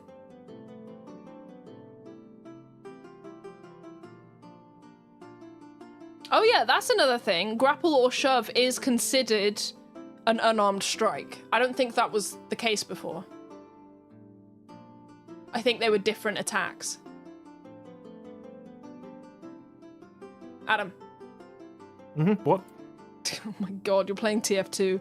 I'm not playing TF2, thank you very much, madam. Well, what are you doing? Because you're not listening to me. I am reading my own writing, thank you very much. What's I see. I think it used to be that grapple and shove, I think, from my memory, which is, it's been a while, I think grapple and shove were not considered unarmed attacks, whereas now they are. So, for example, that's relevant to me because I can only use my extra attack if I use an attack option, right? Oh, right. So I can now punch someone and then grapple them. Oh, fair enough. Seems about so right. that's relevant to me because of extra attack. So we need to keep that in mind. If we convert completely to the new rules, that is. I don't know if we're converting everything to, or just my character sheet. We're converting most things, but I don't think I'll be reading through the DM shit, just because, well, I'm kind of stuck in my ways, and I don't think it's going to be much of a difference. Yeah, I'm sure it'll come up as time goes on. We'll just decide which ones we're taking, which ones we're not. The thing is, I think I'm okay with that. That's perfectly fine. I think I just need to know the consistency of it, like, meaning, is it only attacks for you? Or can everyone do it? Because I don't know. Well, it is considered an unarmed attack, I think. So if someone else attack for everyone. Yes, but that's only really going to be relevant if someone has extra attack, because that would mean that they can then use the attack option again because of their extra attack. So it would be relevant to Bonk. Fair enough. And okay, Victor. And Victor, he's a fighter. He has extra attack too, right? Yes, he would. Right, so it's relevant to everyone then. For us. Alrighty.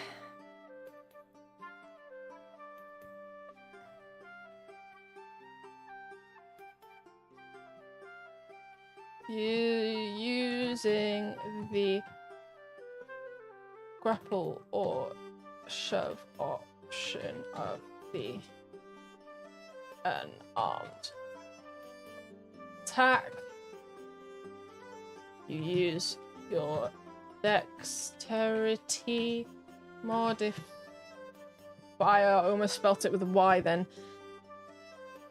To determine DC. Is that what this is? Yeah, probably. To determine the DC. I still can't fucking spell. Okay. The save DC, we'll just put that. Okay, so that's martial arts. That's 3 things in the martial arts section. That's 1 fucking ability I get. Then, unarmored defense. When you aren't wearing armor or wielding a shield, your base armor class equals 10 plus dex and whiz. Okay. An armored defense. I spelt them both wrong. Apparently, wait. Is defense spelt with a C or an S? I think it's an English version. It's an S. Okay. I don't know.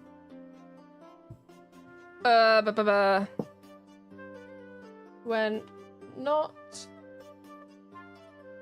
wearing armor or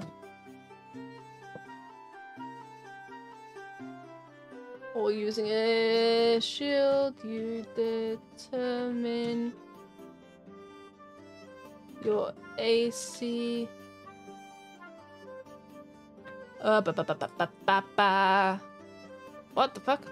No, armor. How the fuck do you spell armor? That's the wrong one. That's how you spell armor. This really is like a spelling test for you, isn't it? Shut up. I noticed recently so many of my like shorts, my YouTube shorts, have spelling mistakes because there's no autocorrect in DaVinci Resolve, and it's upsetting me because I'm realizing every time I watch them back. Now, if you want to know a way to solve this problem quickly, you should get Grammarly. Oh god, fuck off.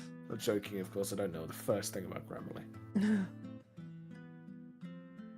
Equals 10 plus dexterity fire plus wisdom modifier. Right, this is where it's going to get a bit broken because I have increased my wisdom and my dex, and as I level up, those two will increase even more. And I think I had a +2 ring of protection. So it'll go by 2 again, and that's going to be a lot higher than it used to be, I think. I saw that on one of my shorts a while back. I'm just hoping no one else spotted it yet. Yeah, man. Oh, man. It is upsetting when I realized. So right now, 10 plus dex and whiz is what? 15. That's not too bad. Where's AC? I just realized I made a gay romance story in our campaign and I still haven't introduced it yet. What do you mean you haven't introduced it yet? You need to get on that. What the hell is wrong with you? It involves 2 ship characters as well. Like, it was going to be a romance in the background between 2 NPCs as well. It was like perfect opportunity for it as well. Fuck. Dude, you have to do that. When you get back to the ship, we'll have the full sitcom. Hell yeah, that's gonna be so cool.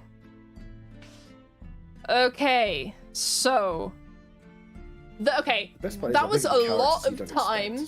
A lot of time was spent on things that didn't change that much after me saying multiple times, it changed a lot. But now it has changed a lot. It does change a lot. To recall any big changes. When you go to level 2, it changes a lot because that's when you get key points. But they don't call it key points anymore. They call them focus points. Well, I'm still going to call them key points. It sounds cooler.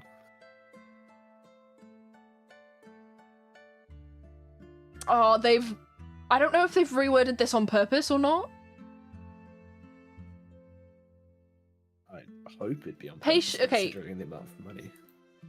You remember patient defense, right? You spend a key point and you take the disengage action as a bonus action. And then it says, alternatively, you can expend a focus point to take both the disengage and dodge actions as a bonus action. It says both, it doesn't say either. So does that mean I disengage and dodge at the same time using a bonus action with 1 focus point? Adam. Alternatively, you can take... You can expend 1 focus point to take both the disengage and dodge actions as a bonus action. I think it's both at the same time, yeah. Yo, that's overpowered! Because it's alternatively, you can spend 1 key point to take both.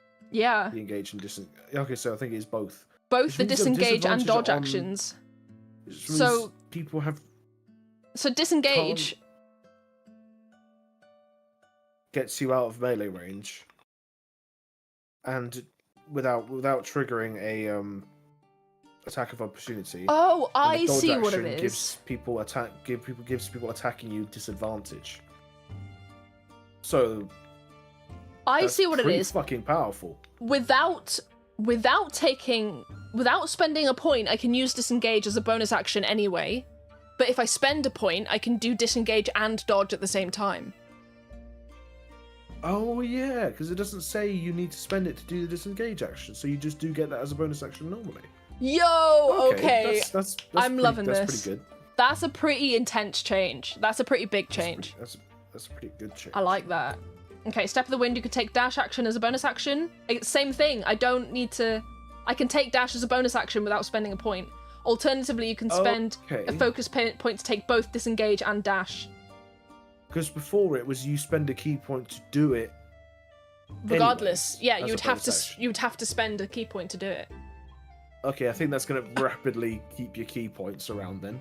Yes, I think all the bullshit homebrew ways that we got to make sure I could actually do things, we won't need them anymore.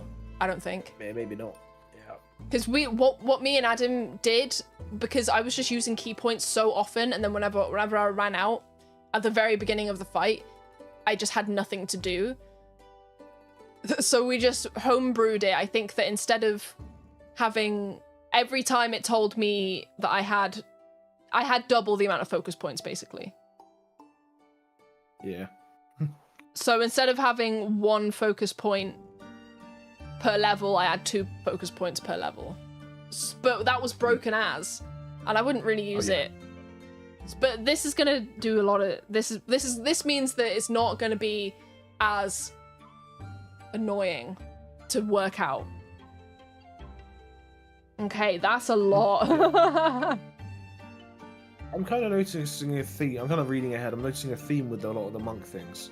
Yeah. This is where things that are used to initially cost a key point to do, don't, but they now have like an added bonus.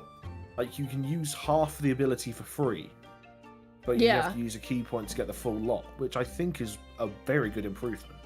I think so too, because I'll be honest, I never used patient defense to take the dodge action. I would always use it to disengage, but I would absolutely spend a key point to do both. Yeah. I would absolutely do that more often.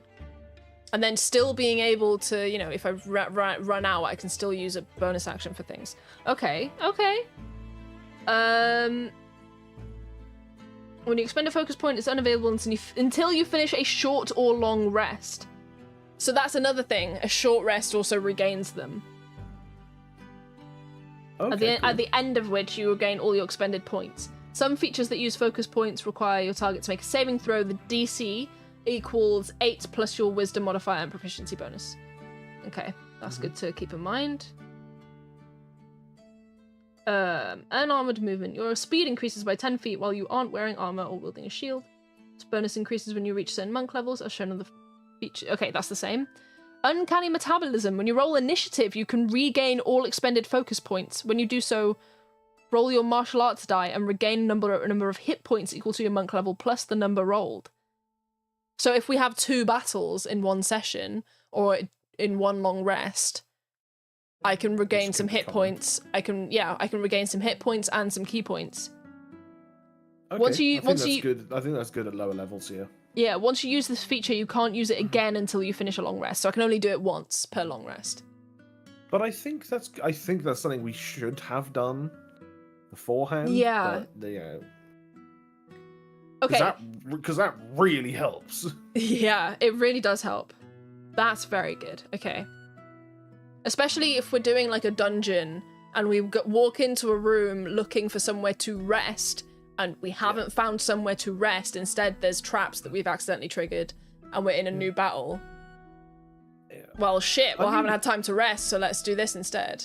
I mean, in many ways, that's better than what we did just by doubling your base key points. Yeah. Because otherwise they would just be wasted. But now it's like you regain all of them when you roll initiative, so when they're needed. So it's not like you're running around with double, so you feel like you're not going to like your full potential and everything like that. Yeah. And also you regain hit points, which is good.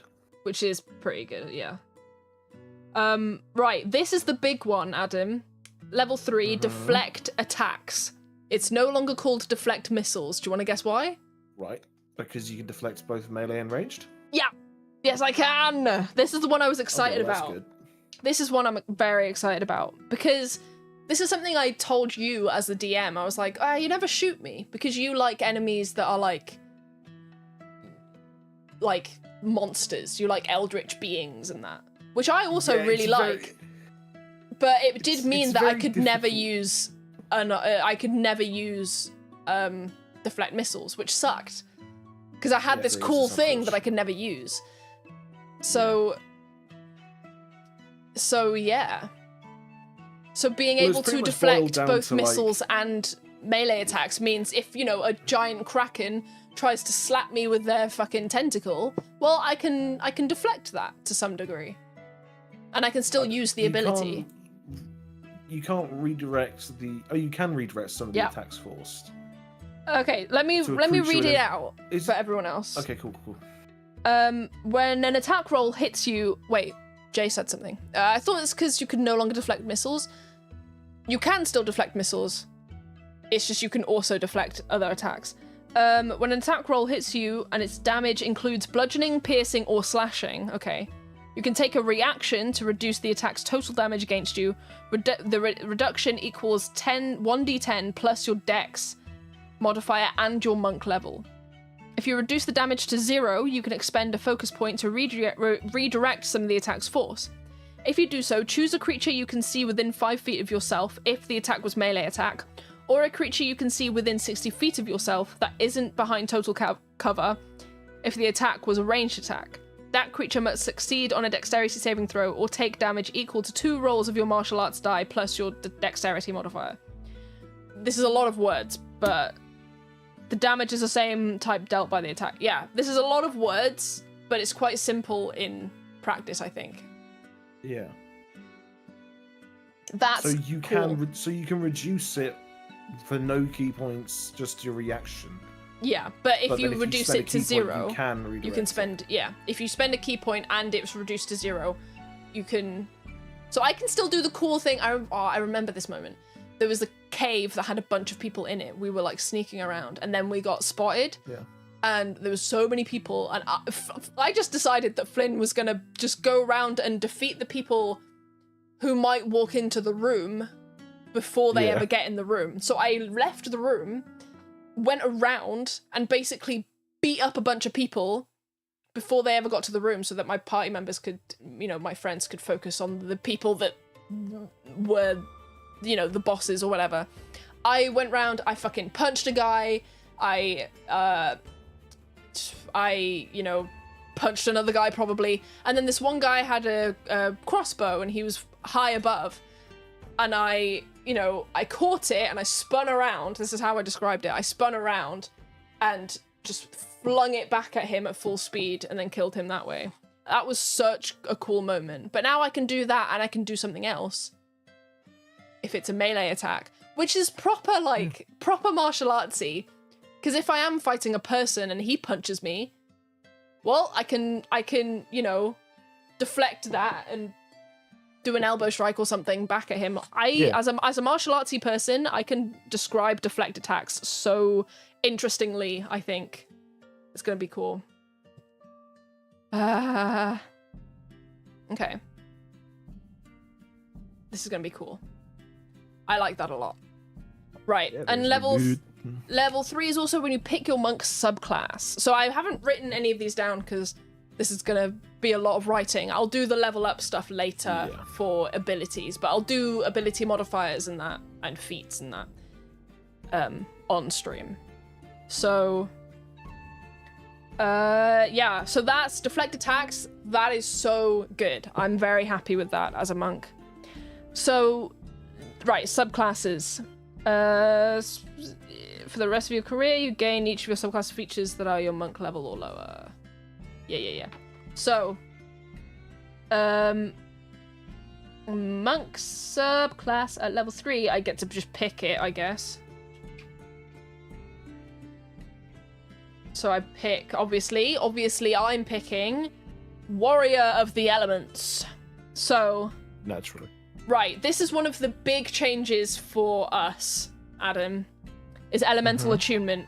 It is no longer what it was before. It is completely different. Right. So... Oh wait, I do need to save that page, hold on.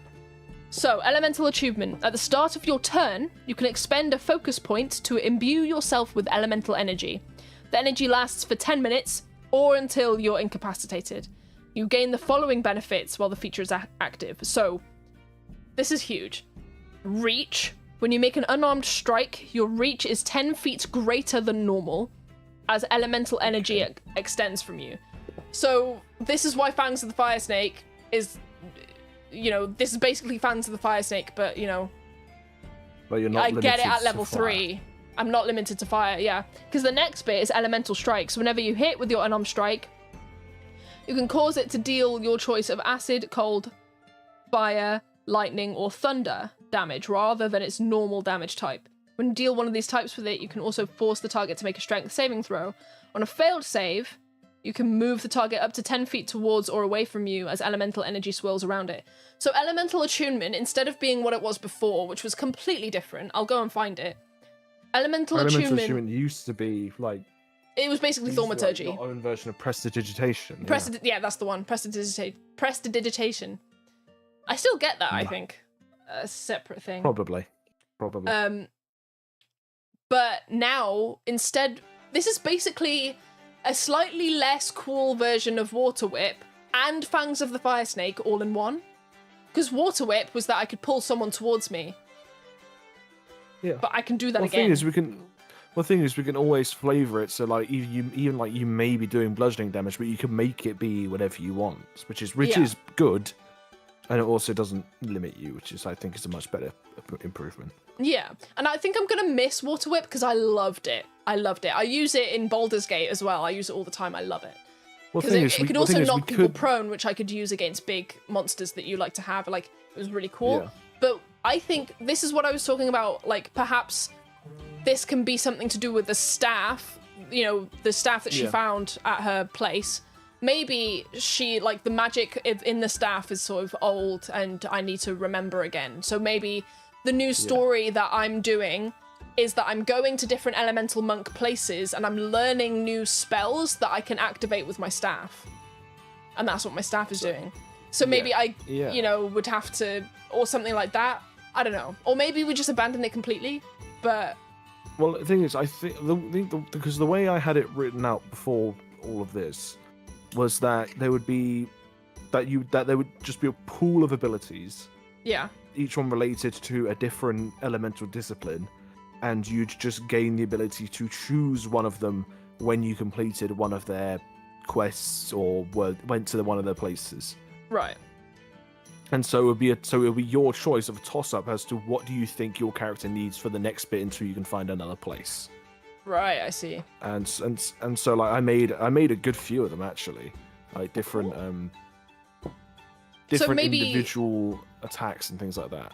Yeah, so maybe we just keep that and have it be focused on the staff in some way, as flavour. Yeah. Just add Water Whip into the water one, because I really like Water Whip. Naturally. Yeah.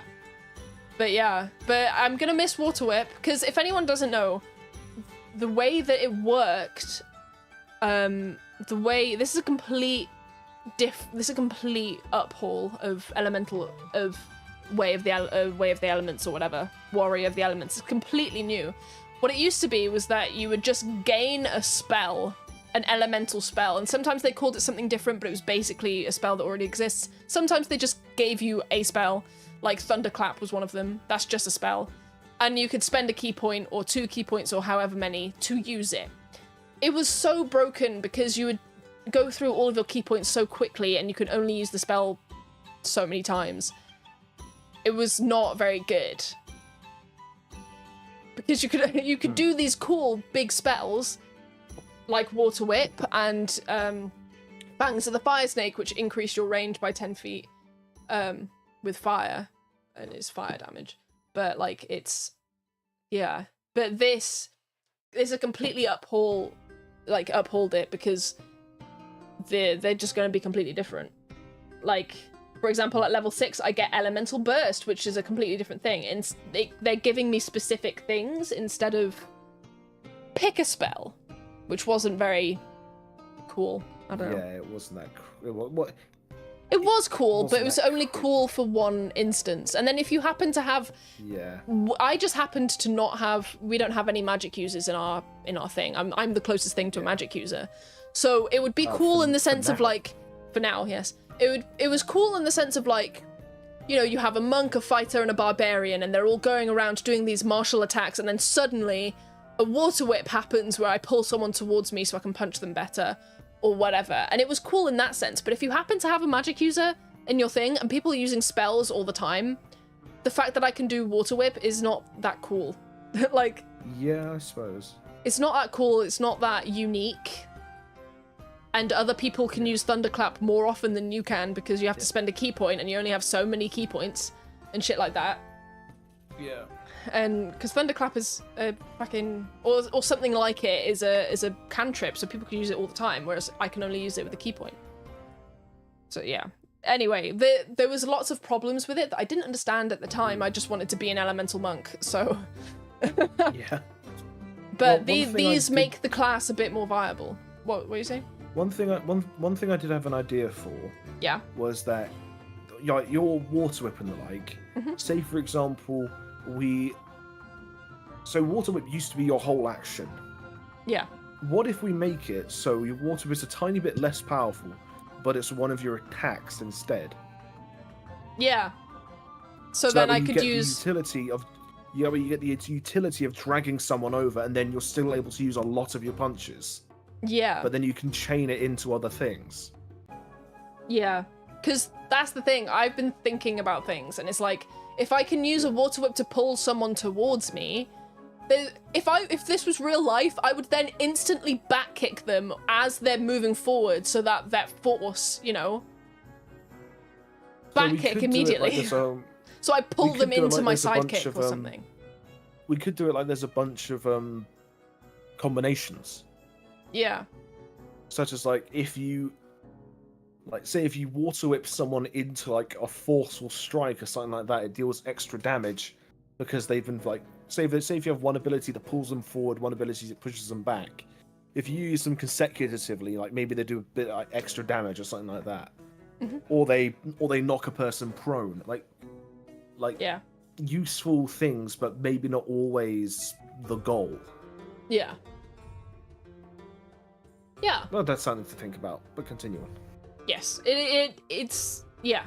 Me and Adam were going to completely redo elemental stuff, elemental monk subclass anyway. So the fact that this is here and it's good is kind of making us think, okay, how can we do these cool things anyway? Despite this, because this is very cool, and I do want to try it out. Okay, at level 3, I also gain Manipulate Elements, which means that I know the Elementalism spell, which is basically what Elemental Attunement used to be. So I'm gonna look this up real quick, and read it out to you so that you can see what it is. It is slightly different though, but it's basically what it used to be. Always a fan of the Gust of Wind drop kick, hell yeah. What's up, Newt? Welcome back. How are the new class changes? I love them. I love them. Wall of Water Karate Shop, hell yeah. Alright, Elementalism, where is it? A, B, C, D, E. Okay, so it's after D. These nuts! Fuck you, bruh. Where is it? Elementalism is a transmutation cantrip. Okay. You exert control over the elements, creating one of the following effects within range. So within range is 30 feet. Beckon air. I create a breeze strong enough to ripple cloth, stir dust, rustle leaves, and close open doors and shutters, all in 5-foot cube. Cool. Beckon earth, you create a thin shroud of dust or sand that covers surface of a 5-foot square area, or you can cause a single word to appear in your handwriting in a patch of dirt or sand. That's cool. You create a thin cloud of harmless embers and coloured, for beckon fire, and coloured scented smoke in a 5-foot cube. You choose the colour and scent, and the embers can light candles, torches, or lamps in that area. The smoke scent lingers for a minute. So this is basically what elemental attunement used to be. Newt, stop saying things that I have to manually approve that, dude. D's nuts, fuck you, Adam beating me to it, lol. That's actually kind of funny. I'm like right here. I'm like prime first person to do it. And putting me in this position is like, it's guaranteed to happen every single fucking time.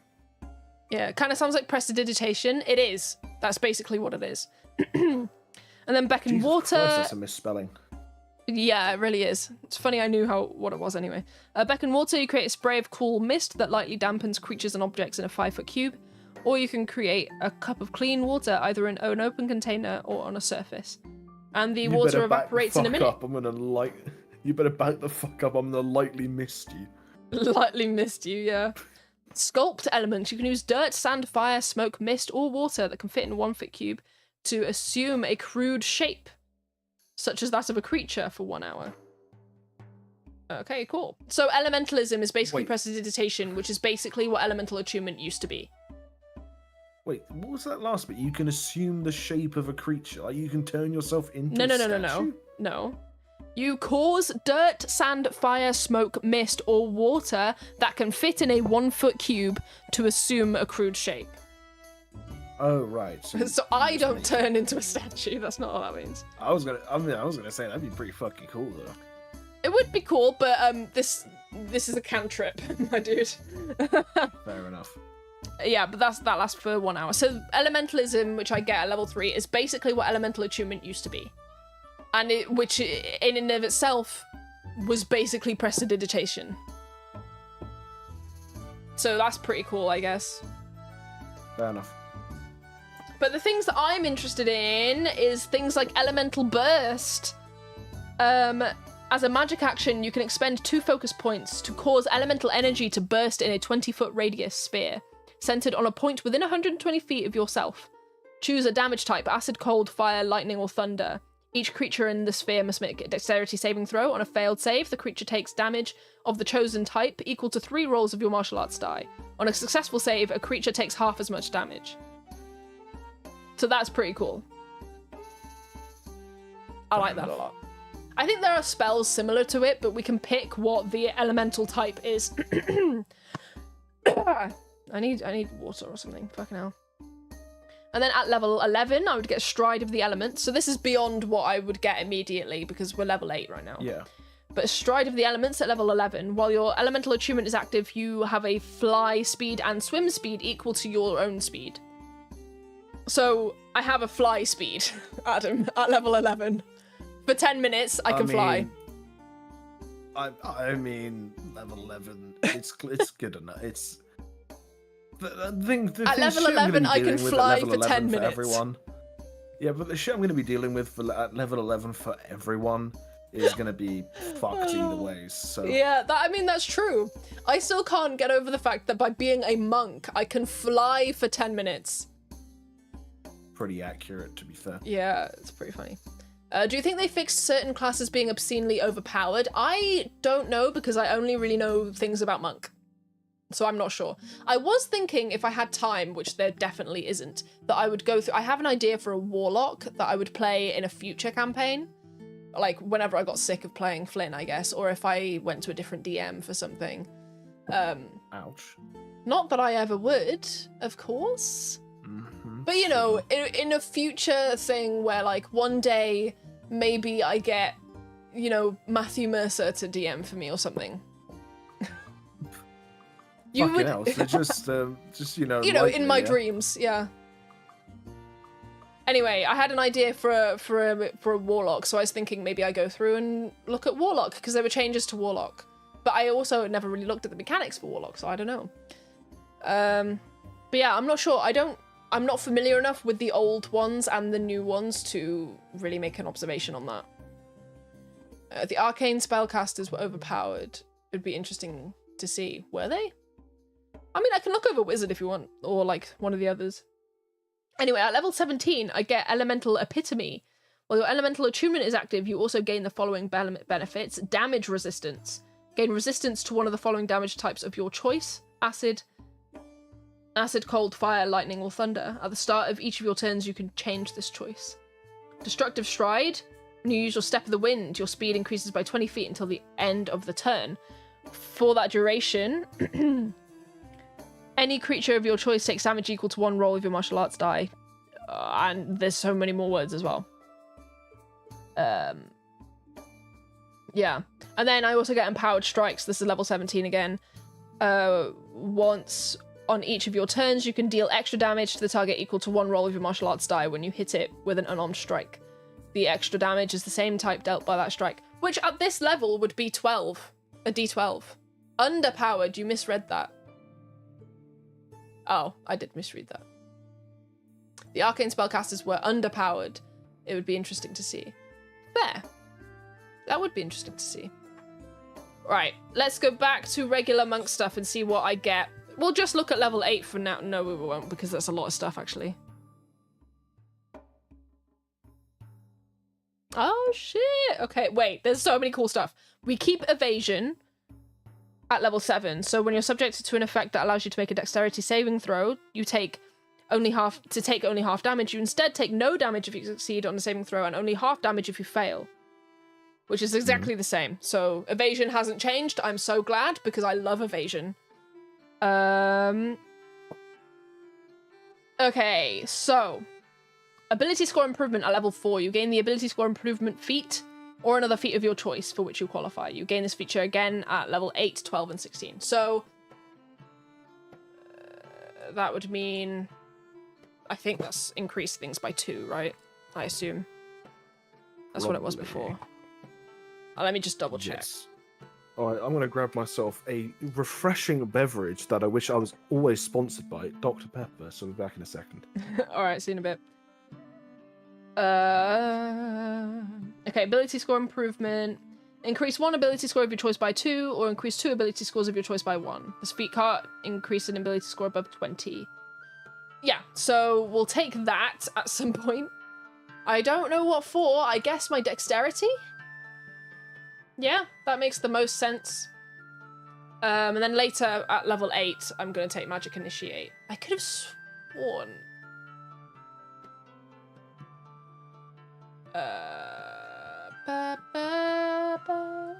So that would turn to 16. My dexterity, by 2, 7, 8, 9. This would make that plus 4. And then another time I can do like my constitution and my dex. And then that would be 14 and 20, which would be cool. So I'd do that at level, what, 12? Yeah. Cool. So we'll do that. Ability score improvement. Let's just add that on to beats.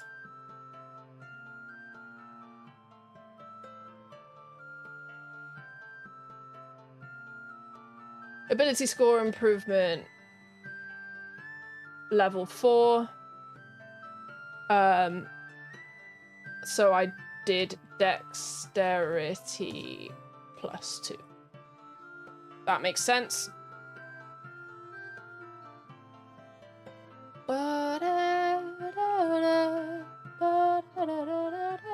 Is my wisdom really only 14?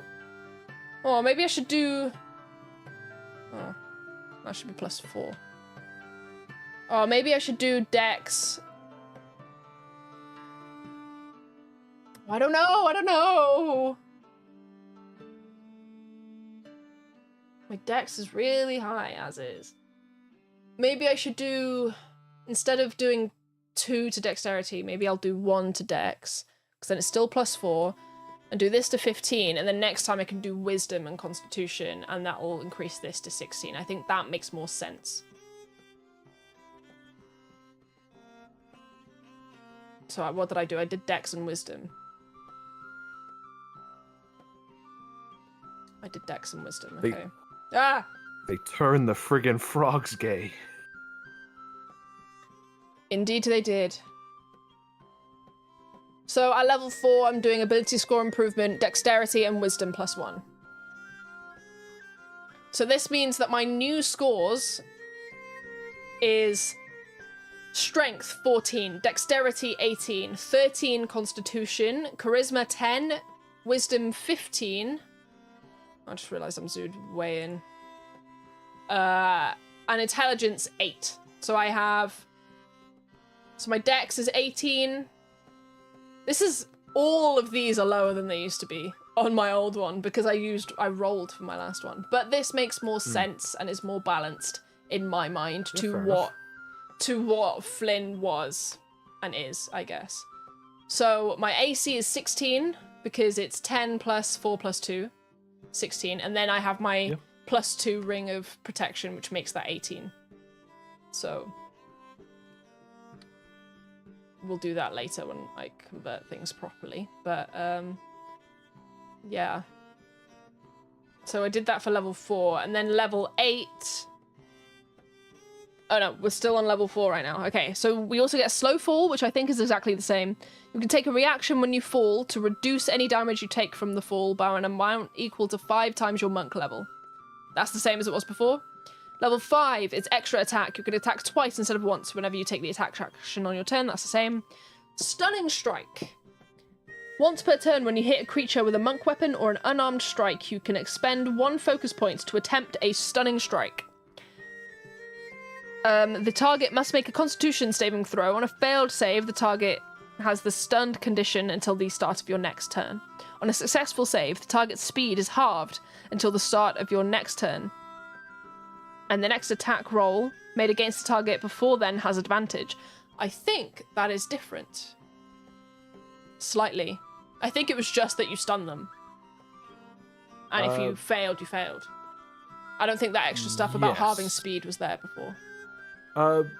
I might be wrong about that. I don't think it was, but I think Stunned before did that anyways. Oh, I don't know, man. Honestly, I don't think you ever really succeeded. I don't think I ever succeeded on stuns. No, it was always a Constitution saving throw. And then like the save DC, my save DC was really low because of my wisdom. Sucked. I think my save DC was like 12 or something because my wisdom was bad. Okie dokie, so that's Stunning Strike. At level 6, you get Empowered Strikes. Whenever you deal damage with your unarmed strike, it can deal your choice of force damage or its normal damage.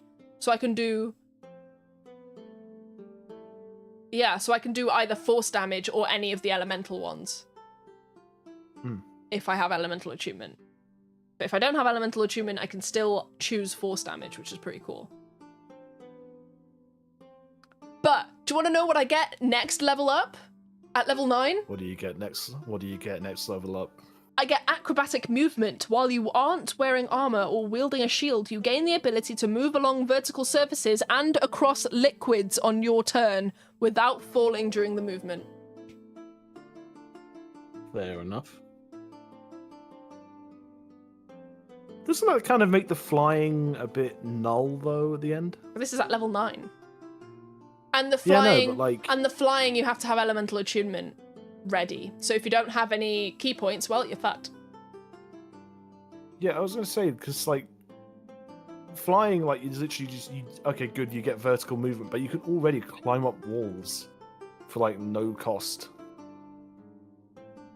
Yeah, but if there's a large open space, Adam. Plus, we all know that you're gonna throw like some eldritch being into a massive room or like onto the ship or something where I won't have any walls to be on. The answer is yeah, okay, fine, you've caught me, yes. Oh. But it also says without falling during the movement.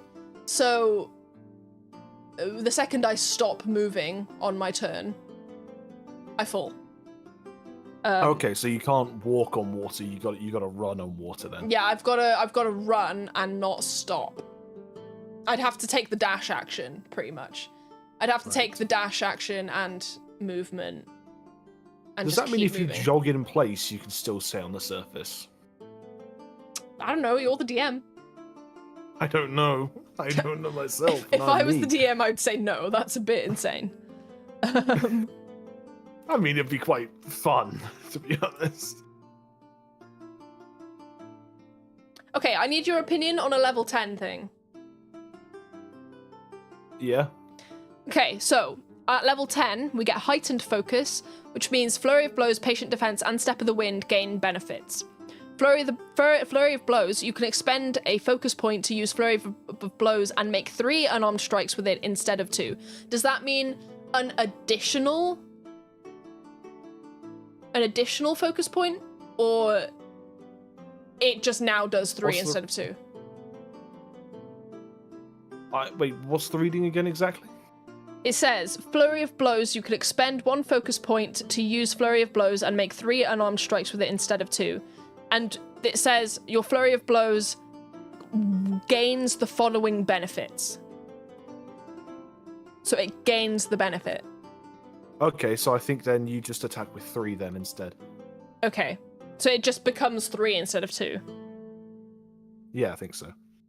Okay. Patient defense says when you... Which is pretty good, I'm not gonna lie. Yeah, it is pretty good. Oh, gosh. When you expend a focus point to use patient defense, you gain a number of temporary hit points equal to 2 rolls of your martial arts die. Fucking hell. So this is like level 10 again. And then Step of the Wind. When you expend a focus point to use Step of the Wind, you can choose a willing creature within 5 feet of yourself that is large or smaller. You move the creature with you until the end of your turn. The creature's movement doesn't provoke opportunity attacks. So if Bonk is being stupid, at level 10, I can run up to him, behind him, so I don't get opportunity attacks when I run away, and take him with me, because he's small. Well, he certainly ain't large. And I can just take him with me, he doesn't get hit, and we can just leave. I mean, to be fair, that can save you some pretty fucking hairy situations. So. Yeah, it can. Alright, also at level 10, we get through sheer force of will. You can remove one of the following conditions from yourself at the end of each of your turns. Charmed, frightened, or poisoned. In addition, foregoing food and drink doesn't give you a level of an exhaustion. Interesting. Okay. Well, I mean, so self-restoration is basically what was it before? Stillness of mind, which I think I got earlier.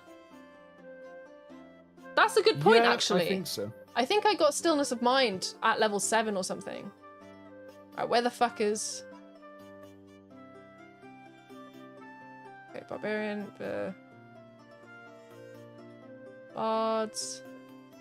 I'm looking at the old one, the old thing I'm gonna look at.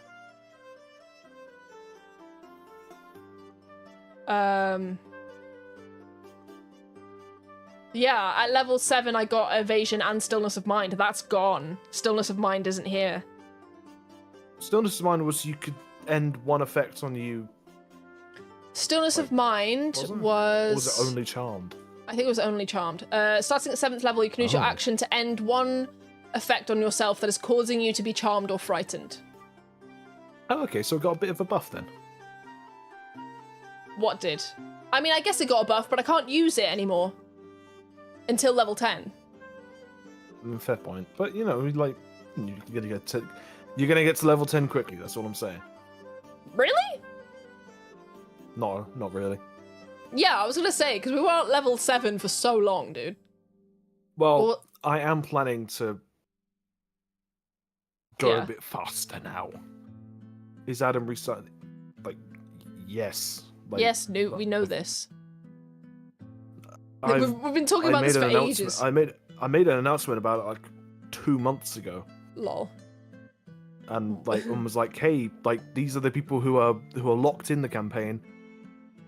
Ah, guys, are we back? Are we back? Did I just lose internet? No, I did. Was them? I did. Oh, right. That was scary. Okay. Everything, like Discord said disconnected, OBS said disconnected, everything said disconnected. That was terrifying. The chat disconnected. It was, oh my god. I lost internet then. Fuck. Okay, what were you saying? What was I saying? I'm restart. Yeah, yes, I'm restarting restarting the campaign. Yeah, okay. I made a message about it a few months back, and I said that like the people who are locked into the campaign was Katrin, Bonk, and Victor, who had been there the long. Is the audio bugged? I don't know. Is it? I don't think was kind of going in between real, fake, and fucked names is really messing with me, man. It's fine. I don't care if people know what my real name is. It's the most common Welsh female name ever. Okay, either way, it's like calling me James, Spike, like we know. Yeah, Spike, Flynn. Flynn, yes. Is locked in. So's Bonk. So's Victor, and so anyone else who was additional to the campaign, such as, well, actually, Kieran didn't have a character, so Kieran is just Kieran in this instance. Yeah, he kept. He's not coming. He's not coming back. He's already said. No. Good, because I fucking hated him. No offense. None taken. I mean, he had its own problems as a person, let alone a player. But you know. But luckily, that situation resolved itself, so no need to go further. Cool. Is the audio still bugged, Newt? Give me. No one else is answering, so I need you to tell me if the audio is bugged. I'm going mad by myself at home. I'm not surprised, friend, because you're stupid to even stay at home. Solve that. So the way I'm kind of doing it is that there's 2 slots available for new people to join. So there were the people who were locked in, which was Bonk, Flynn, Victor. They're all locked in because they've been there the longest, and that's like, and they have the most lore as well. That wasn't just they've been there longest. They have the most lore, is what I'm saying. And they're the entire thing. The entire thing of restructuring it is to have people who are really, really passionate about the character they have. Yeah. And have a lot of info because while the story is going to go way faster, you're also going to get a lot more detailed downtime. So your characters need to have tangible things they can do other than just, I stay on the ship. Like, I need your characters to either join people on their own stuff or go out and do your own thing. Yeah. Basically getting a bit more in depth and getting a bit more into the world, basically. Yeah. And so people who've put the character concepts forward have mentioned hobbies their characters have to go deeper into, interests, things like that. So that's like a prerequisite for basically joining again, is having a detailed character that you can one, sink your teeth into, and I can do stuff with. Yeah. So it's not believe just, it or not, I don't think there was a lot of things I could have done with Abraham. Yeah. Oh my god, fucking Abraham. It was also confusing because Adam did a one-shot once, a level 10 one-shot, and I was a ranger. And it was revealed at the end that the big boss that we were fighting was Flynn's dad. And his name was Abraham. And it was just confusing that his name was Abraham too. It was. Well, to be fair, I didn't know another character was going to be called Abraham until that character showed up. So yeah, and he was like, "I'm Abraham." So okay, well. To be fair, I had no idea what his character. That was the thing. I had no idea what his character was until he told me what it was when he was introducing it to you guys. Yeah, so I had no real. Yeah, we're wanting this campaign. Not to speak for you, but we're wanting this campaign to be people who actually have stories and are passionate about this and want to do cool stuff and work together to make a cool story. That's what we want. Well, that's kind of why I'm putting off starting immediately, because it gives loads of people, because it gives me loads of time to write about stuff your character's going to have to deal with, and also you loads of time to write about your characters. Yes, which I definitely plan on doing because I have things I want to write out. Yeah. Yes, Newt, please. Yes. No, and yet flush out your tiefling artificer, not the farmer's daughter's wife of the village where everyone is dead. Yeah, like you don't have to write a massive backstory for the villagers of the town. Just something basic. So that you can actually flesh out your own character. Yeah, but believe it or not, the fact that they are dead does factor in a damn lot about my ability to give a fuck about them. Yeah. I'm just gonna move the chat up there, which I should have done earlier, but hey ho. Well, no, because the thing is, I'm happy with background info if it's about characters your character can potentially meet. Mm-hmm. Like if it's people from your past, your parents, whatever, people that you actually have a speaking to. But if it's the blacksmith's wife, I don't think she's in your top list of priorities to be talking to if you're not immediately related to the fucking blacksmith. Yeah. Oh.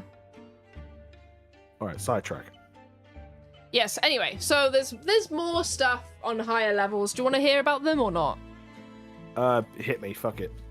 Sure, so at level 13 we get Deflect Energy. You can now use Deflect attacks feature against attacks that deal any damage type, and not just bludgeoning, piercing, or slashing. That's pretty cool. And then Discipline Survivor at level 14. Your physical and mental disciplines grant you proficiency in all saving throws at level 14. Additionally, whenever you make a saving throw you fail, you can spend a focus point to re-roll it, and you must use the new roll. Okay, I like that. It's at level 14. I think that's pretty good. At that level, you're getting a lot of stuff, so that's good. Yeah. Level 15 is Perfect Focus. When you roll initiative and don't use uncanny metabolism, you regain expended focus points until you have 4, if you have 3 or fewer. Okay. So is it you regain 1 per turn, or is it?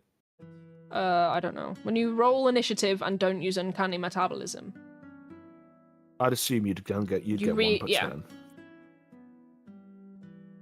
Okay, fair enough. Yeah. They've worded that weirdly. They should just say you have a total of 4 instead of you regain expended focus points until you have 4 if you have 3 or fewer. It's like if you have fewer than 4, you now have 4. Right. Yeah, also I don't know. Anyway. Level 18 is Superior Defense. At the start of your turn, you can expend 3 focus points to bolster yourself against harm for 1 minute, or until you have incapacitated condition. During that time, you have resistance to all damage except force. Okay, decent enough. At level 18. At that level, you're gonna have a whole bunch of shit. So yep, absolutely. Yeah. And then level 19 is Epic Boon. You gain an Epic Boon feat, or another feat of your choice for which you qualify. Boon of Irresistible Offense is recommended. So there's lots of focus on feats, and there's like loads of feats. You know, at the beginning I gained 2 at level 1, and then you get, you can choose to have 1 occasionally, and then I think every single class has something similar at that level. I'm not sure. Okay. So you can gain an Epic Boon. Or Fair something enough. like that, which is, which is a feat that has a specific, which is, said to be that.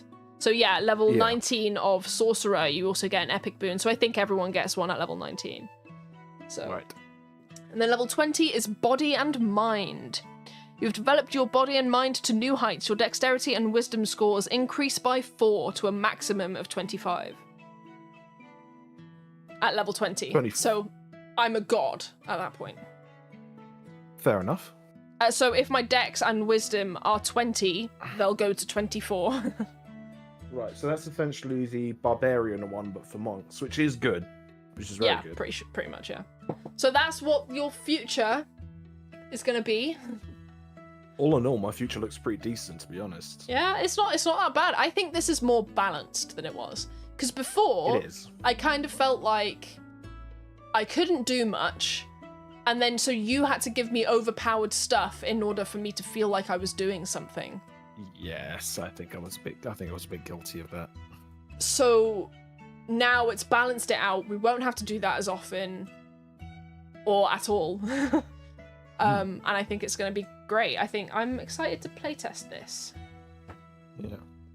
It's very. Did I tell you I made a whole bunch of extra spells for my evil shit to use? Oh god. Like Well, new spells? They're new spells, yeah. Damn. But also, I've kind of gotten into this this self-damaging but gain benefit level spells. Right. And so, like, I made a spell which is called Insane Bolt, which is based off a spell from a game I love. And it's a 50 and it's Insane Bolt, yeah. So it's a first level spell. Is that supposed to sound like you like the fucking guy, Usain Bolt? No, it's because you're literally meant to be insane if you use it. Oh, okay. Because it is a 50-50 chance.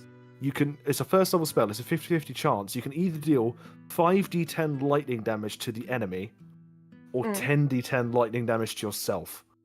Right, I see. That's the entire point.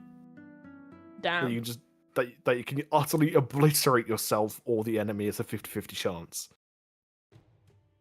Yeah. But then I made a few that kind of make that players do want, but I'm never going to give them for obvious reasons. Nice. I made one called Dark Pact, which is you deal 3d10 necrotic damage to yourself, and you make a weapon attack as part of the spell, and that turns it into a critical. Nice. So shit like that. Well, we have some shit coming towards us. That's going to be interesting. I also made some spells specifically for minions. Oh. Like if you summon a little minion guy, they have specific spells that can be used to help you. Nice.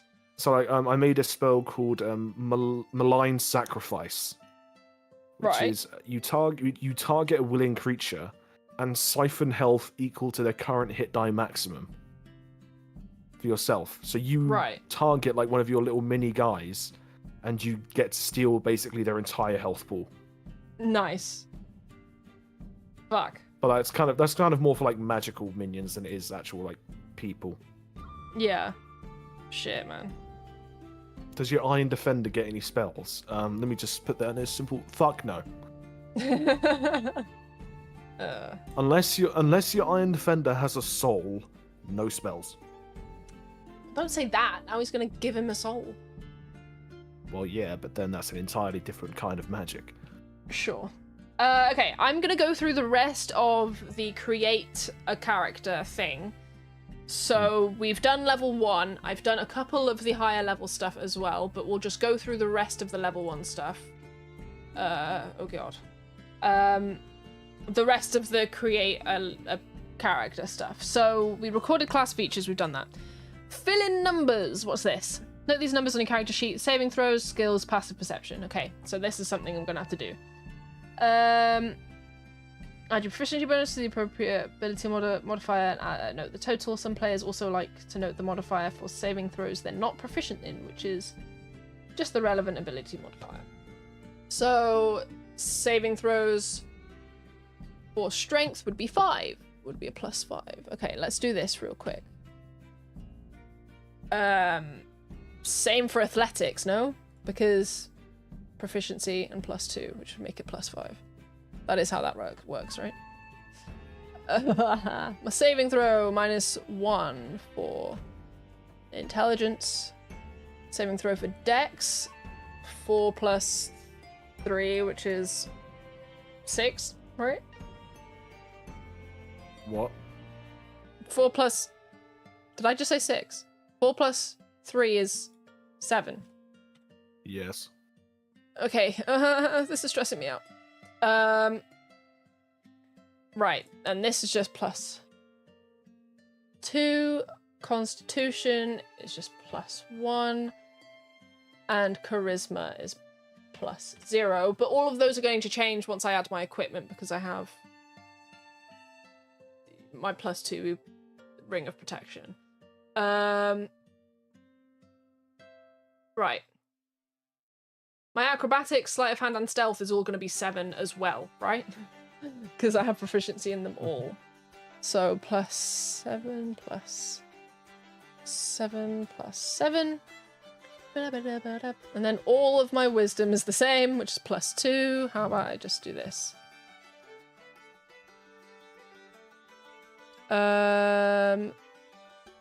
Right, charisma is the same, it's just 0. Okay, I've put everything into strength and dex and nothing else into anything else. And then... Monk moment. Yeah. And then I do add my proficiency because of the other thing, if it's specifically things, but, you know, we don't do that now. This is hilarious. Looking at all of this and just seeing the same number all the way down for each one is hilarious. But hey-ho, that's how that works, I guess.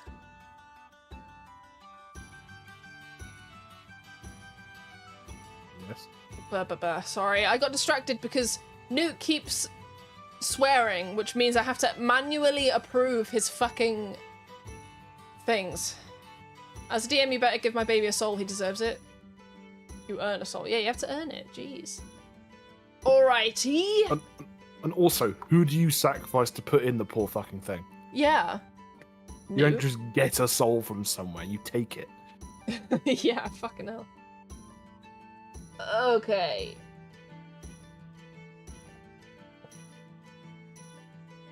Passive perception. Sometimes your DM will determine whether your character notices something without asking you to make a perception check. The DM uses your passive perception instead. A score that reflects a general awareness of your surroundings when you're not actively looking for something. Uses formula. So it's 10 plus perception. It's 10 plus perception. Okay, so my perception is +2, so it's 12. My passive perception is 12. Also known as dog shit. Yeah, it's not very... It's not dog shit. My wisdom's my second highest. Okay, sorry. Fuck you. Oh, my wisdom's second highest at 15, which I feel like is not very good. That made me so fucking... I was so happy about that. How did I determine that my dex is 18? Because it was 15, then I added 2 to make it 17, and then how did I make it 18? Frosty the Snowman. I remember. I made it... Okay. One of them was ability score improvement, was a +1, and then the other 2 that I added to it was because of my background. Okay. Yes, so that's how that happened. My wisdom will be increasing at another point in time, I'm sure. Well, you got plenty of level up ability score bonuses, so... Yeah, so when I get to level 12, I will likely do that. My level 8 thing, which I haven't noted down yet, is instead of ability score improvement, I'm doing... What am I doing? Feet, maybe? Yeah, magic initiate. So, yeah. Okay, anyway, so passive perception, put that down. Hit points. Your class and constitution modifier determine your hit point maximum at level 1, as shown on the level 1 hit points table by class table.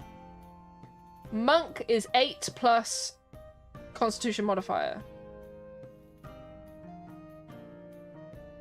Right, but I'm level 8.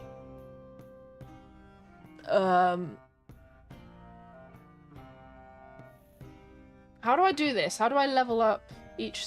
Okay, hold on. So... include all mod... Okay.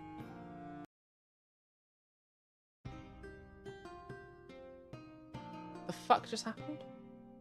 The music, like, restarted. I believe that's what happened when the song ends. No, but it was so abrupt. It doesn't fucking matter.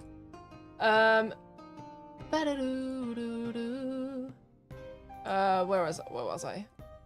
I was here. Okay. Alright. Level 1 hit points by class is 8 plus my constitution modifier, which is 13. So it's +1. So it's 9. So I was 9 initially. Wonderful. Yeah. The class's description tells you the die type of your character's hit point dice, or hit dice for short. Write this on your character sheet. At level 1, your character has 1 hit dice. You can spend hit dice during a short rest to recover hit points, blah, blah, blah. How the fuck does leveling up work with HP? I don't want to put down 9 as my HP. Each time you gain a level, you gain an additional hit die. Roll that die, add your constitution modifier to the roll, and add the total minimum of 1 to your hit point maximum. Instead of rolling, you can use the fixed value shown in the fixed hit points by class. What? So, as a level 8, I have 8 hit dice. So do I just...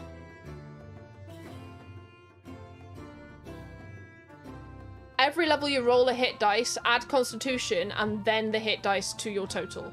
So, I'm 9 initially. So if I put 9 initially, and then I roll a d8 for every single level, and also my Constitution 8 times. Okay, I'm just gonna roll... Adam, is this okay? I'm gonna roll 8d8, because I believe that's my hit dice. 8d8, I believe, is my hit dice, right? And then... Let me just double check that. I think it is. And because I'm level 8, I'll roll it 8 times, and then I'll just... do... And then what? My Constitution modifier is 1, so I'll add 8 to that. 8d8 plus 8. Is that... Have I got that right? That sounds about right. Yep, that sounds about right. 8d8 plus 8. I think... I am... It's a d8 for monk, isn't it? Yeah, it is.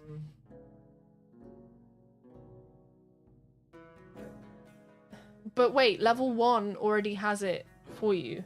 Or can you roll it for level 1 too? So level 1, I usually do as it's max no matter what you do. Right, so I'm actually doing 7d8 plus 8. Yeah. Well, 7d8 plus 16, actually. Why 16? Well, what would be your max for your first level? My Constitution is 13, which means my modifier is +1. So that means your maximum would be 9, so it'd be 9 plus your... Plus your 77. Yeah. Plus 78. Well, you'll get your max. Plus... Right, but it's... Okay. 7d8 plus 7, then, is what I'm rolling, and then I'm adding 9 to that for level 1. Yes. Okay. Oh, God. Right. Okay, roll 7d8. 7d8 is 40. I got an 8, a 4, a 2, a 5, a 7, a 6, and an 8. So that's 7d8, 40, plus 9, so 49, plus 7, which is... Okay, oh, this is so confusing. So it's 9 plus 40 plus 7. 9 plus 40 is 49 plus 7 is 56, right? 56. Okay, cool. Probably. 56. That sounds about right. I have my old character sheet. Let me check my old character sheet. You had 60. Fuck off, did I have 60? How? I presume you rolled better. I presume I did. Are you sure I had 60? Let me check. On roll 20, I think so. Oh shit, I do.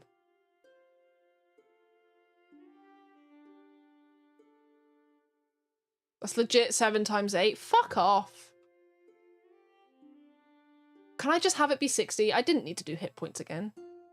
Although, wait, hold on. What was my Constitution? My Constitution was higher. So that's why. Probably. So my Constitution was higher. So no, this is actually better. Because my Constitution was 14, which meant it was +2. Maths. Oh shit, it's showing on. Hey, how do you both not know? Brother, I'm not listening. Oh my gosh. Okie dokie. Also, I work in a profession where if I don't use a calculator, I get scrutinized, so... Yeah, that's fair. So we'll just keep it at 56. It is technically a nerf, but my Constitution was also higher before, so it makes sense. And it's only a nerf by 4 points. I think I'll be fine. Especially given some of the abilities I have allows me to heal before a battle. Yeah, true. So I think I'll be fine. That's fine. Right, so 56 is my max HP right now. It's a nerf or nothing. I mean, No, I think it's fine. It's fine as is. It's a nerf, but you still have something. Okie dokie. So, hit points. I've done my hit points.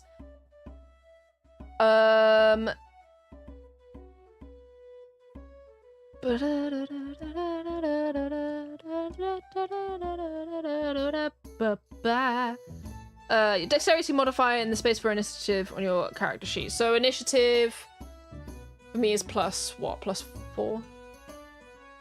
But I also have initiative stuff because of alert, so I'm gonna have to look at alert. No, I have proficiency in initiative, so it's actually plus 4, 5, 6, 7. It's actually plus 7. Okay, my initiative. My initiative is plus 7 now.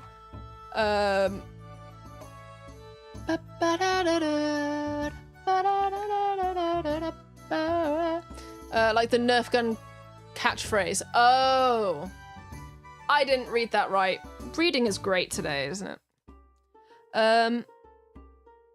Okay, armor class. Without armor or shield, your base armor class is 10 plus dex, but that's different for me. I've already done armor class.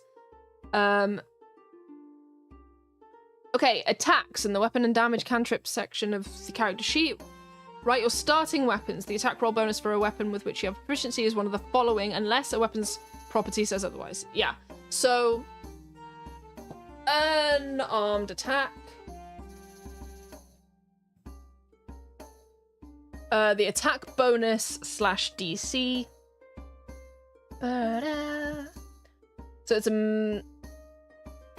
So it's for me it's dex plus proficiency. So dexterity, which is plus 4, plus proficiency, so it's plus 7.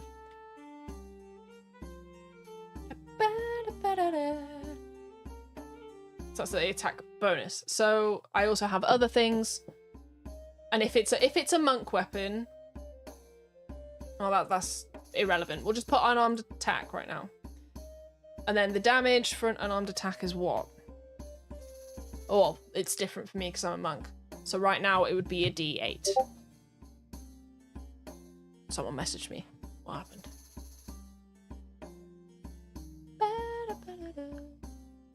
No one messaged me. Why is it? Huh? What happened?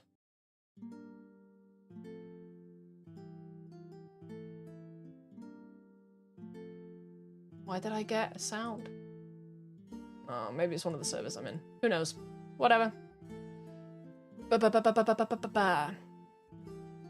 Damage. Oh, where the fuck is monk again? Oh yeah, I remember. It's 101. So.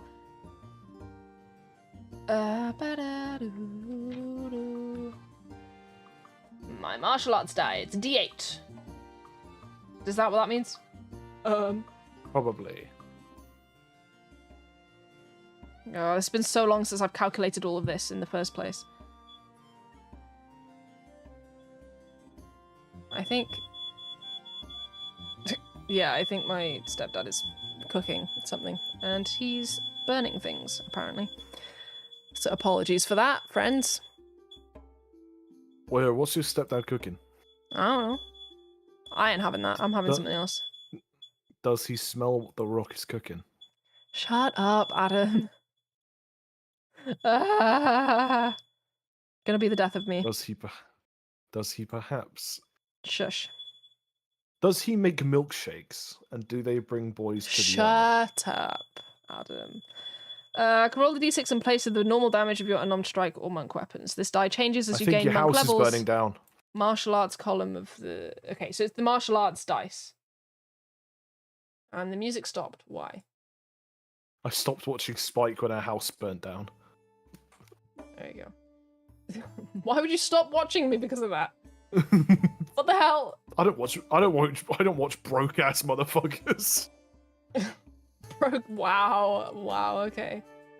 So the damage is a D8 at the moment, so it's my martial arts die.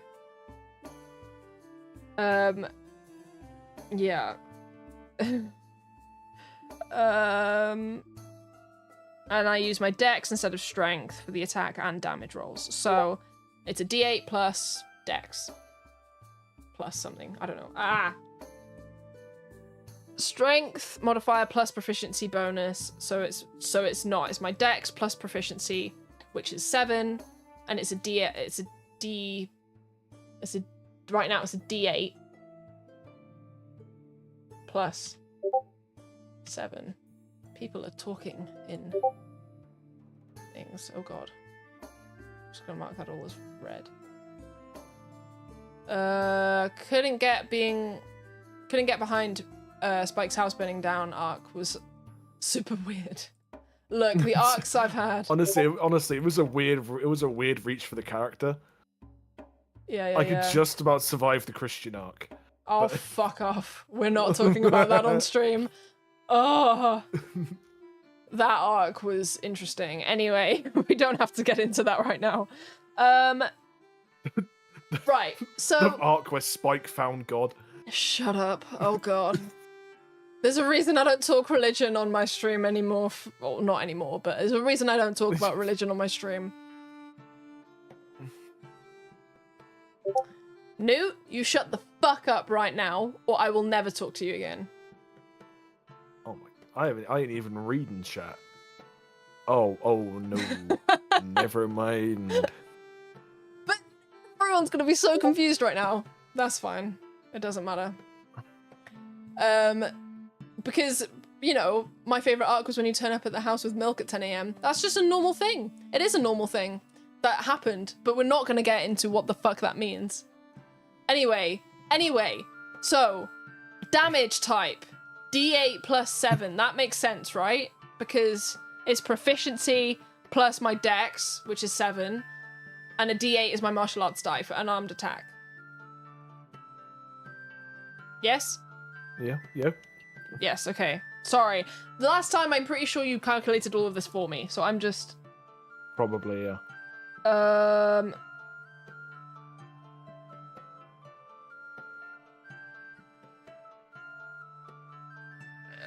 Yeah, okay. So, if my monk stuff... So,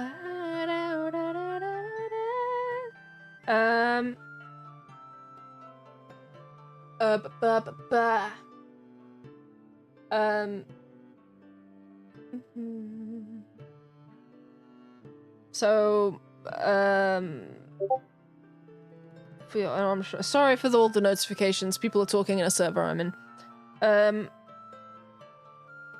I don't know, actually. Can you hear that? I don't know. You can't be mad at me. Yes, I fucking can. I'm such a wholesome, kind being. I will just fucking... I can just put you in timeout. Yeah, we're just gonna leave out the part where I pretty much almost physically attacked you. Yeah. Oh, wow. Let's not talk about this on stream. Let's move the fuck on. What the fuck am I even looking for? I don't even know. I don't okay. know anymore. Unarmed attack. You're only timed out for 60 seconds, by the way, so it's not deep. Okay. You add the same ability modifier used for attacks with a weapon to your damage rolls with that weapon. Okay. Well, for my staff, it's going to be the fucking same, innit? Except it's also +2, so it does +2. So it does 9. So my staff would be... My staff's a +2, isn't it? Wait, what? My staff is a +2. I believe so, yes. So it would be a +9, and then D8 +9 as well. Yes. Cool. I don't know anymore. I can only scream into this void now and no one else can hear. Shush. I mean... Say what you want. I don't care anymore. I do care, actually. I don't know how to spell quarterstaff as well, really? Oh my god. Okay. So the other weapons I have is a dagger of returning. Which is basically... Yeah. So that is one of the most popular magical items. Yeah, because you can Mjolnir a dagger. It's so cool. Yeah. I have a question. Are Are daggers simple melee weapons or a light martial melee weapon? I'd call them simple melee weapons, if anything. Which means I also use a D8 for the dagger. What the fuck? Okay, cool. Because it's a monk weapon. Okay. What's... I'm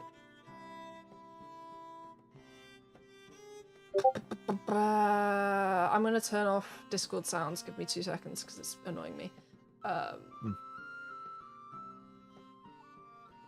Disable sounds. Thank you very much. I only had it on because I needed to know when you popped in, which then you popped in immediately, so I didn't really need it. Hold on. What are the properties of a dagger of returning? Does it say in here?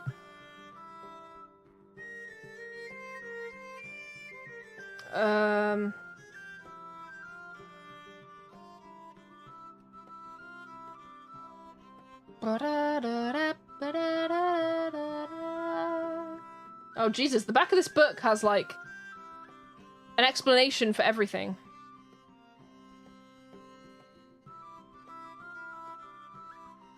Like it has an unarmed strike in here. Punch, kick, headbutt, or similar forceful blow, and in game terms is an unarmed strike, a melee attack that involves you using your body to damage, grapple, or shove a target within 5 feet of you. Cool.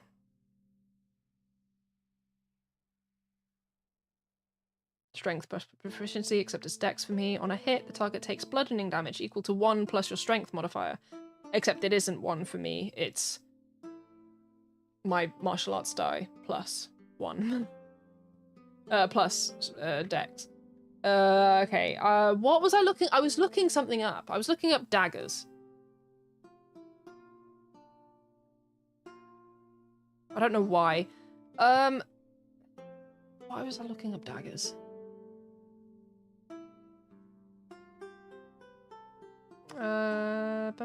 Okay. It doesn't matter because it's because of martial arts.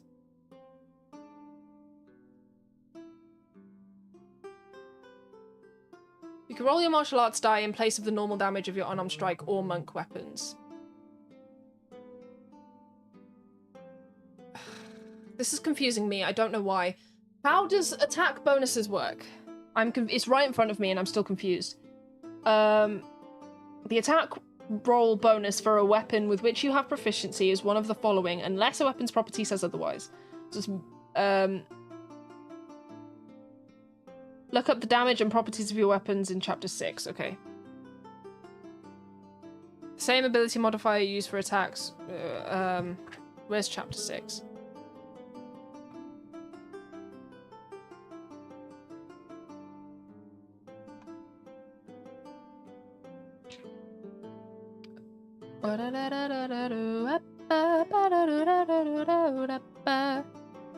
Where's chapter 6, lads? Where's chapter 6? I wish it told me where chapter 6 is. Chapter 6 equipment, found it. Okay.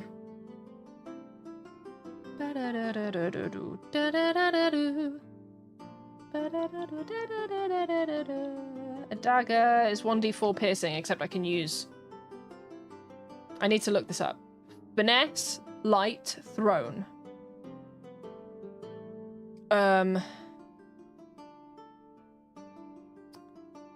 Why am I so confused? I'm still confused.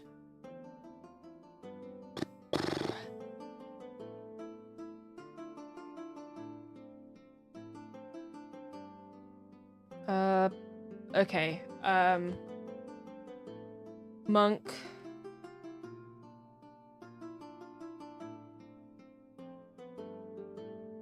Okay, went too far. God damn it. You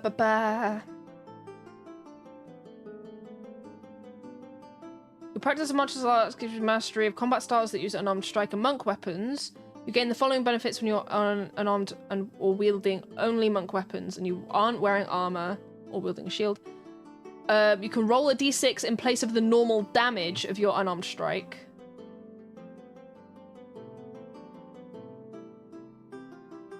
In place of the normal damage. So the attack bonus is still the same. That's why I was getting confused. So the attack...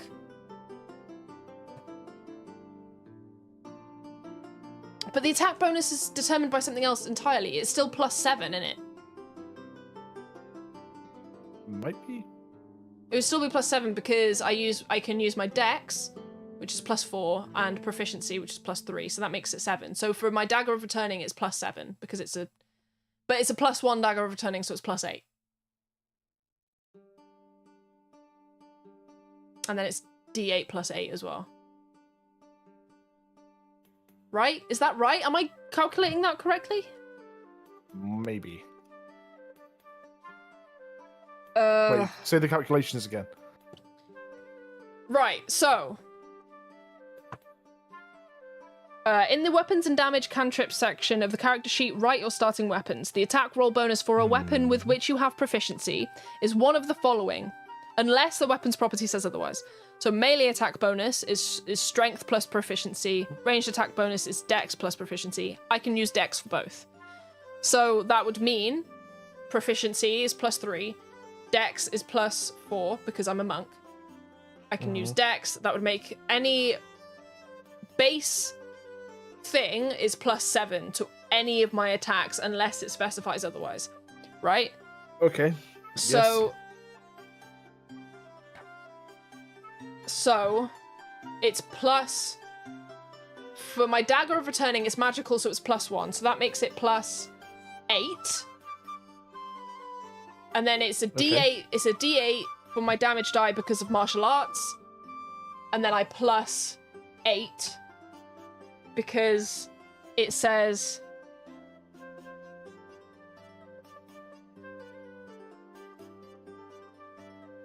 No, it's not. It wouldn't be +8. It's just a... Wait. I feel like you're so confusing confused. yourself. I am confusing myself. I didn't do these calculations. You did them for me. My brain is melting. Same. Wait, so what's the weapon you're using? Okay. I'm calculating my dagger of returning. I don't know why. You said it was a +7 for monk weapons, right? Yes, because I'm proficient in it and I can use my dex. Right? So it's a +8. So it's +8. So the dagger of returning is a +8. So the damage die is a D8. Do I plus anything to it? Just your right? dexterity. Just my dex. Just my dex. Yes. Are you sure? Just your dex. Yes. Are you sure you're sure? Yes, that is the way it has always been. You add the same and the magic bonus. If it's a +1. But it says it says you add the same ability modifier used for attacks with a weapon to your... No, you're right. Okay. So that would be a +4, and my staff would also be... No, wait, but it would also be my dex. But because... Wait, hold on. My dagger of returning is a +1. Does that also plus to the damage? Yes, it does. So it wouldn't be +4. It would be +5 for the dagger. And it would be +6 for the staff. Because it's 4 ordinarily with my dex. And then +2, because it's magical +2, +1 for the magical +1. Correct? Yes. So my unarmed attacks is a +7 attack. And if it lands, it's a D8 +7. Because that's how that works. And then my quarterstaff is a +2. So it's a +9 to attack bonus. And it's a D8 +6. And my dagger of returning is a +8. And it's a D8 +5. Girl, you're confusing the fuck out of me. Okay, yeah, bet. Is that correct? I just Yes, need to that's know. correct. Yes, Okay. that's correct. I do not give a fuck over a +1. Just okay. Yes, it's correct. You should give a shit. Believe it or Okay. not, I trust your ability to add 1 and 2. I don't. Okay. Oh, jeez, I'm so confused. Still.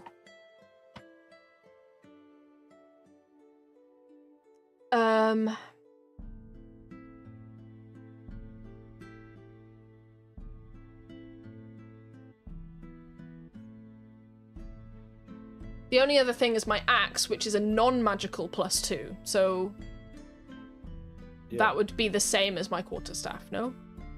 It's exactly the same, except the fact of that when it comes to doing resistances, your one will be, well, normal. Yeah. Okay, so it's the same as my quarterstaff. You're making this really confusing, buddy.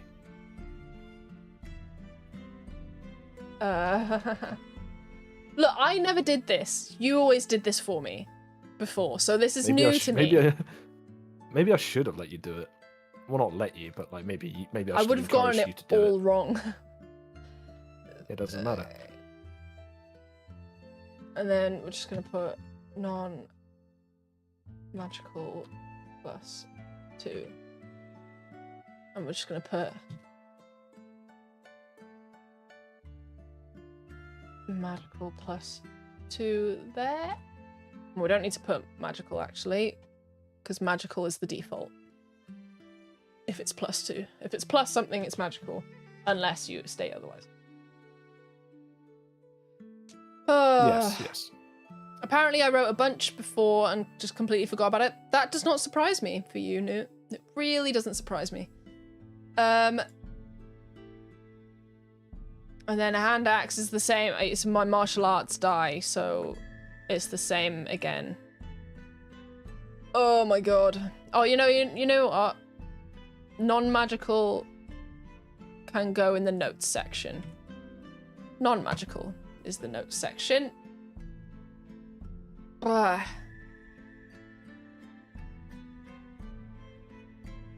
Alright, okay, I'm leaving that to be. You've watched me do this, and you as the DM are like, yes, that is correct, yes? Yes, I am correct. Okay. You are correct, yes. The only other thing I could put down is the dagger of something. The dagger of 9,000. It's the 9,000 degree dagger. 9,000 degree dagger, because I wanted to make fun of all the 1,000 degree dagger videos at the time. Which is very funny. I, however, cannot be attuned to that many things, so we're just not. I don't know. I have my dagger of returning, my quarterstaff, and my ring of protection, which those will be my 3. I don't know if you said something that it has a special quality, like for elemental monks or something, but because things have, I don't know. No, it requires elemental attunement. It requires elemental attunement to do so. Right, but elemental attunement has changed. Okay, well then it will just be I think I'll just make it a 3. It's only +5 damage, so I'll just make it a free action to do it. A free action? Yeah. To do what? Well, to make the knife 9,000 degrees. Oh yeah, definitely 9,000 degrees and not anything else.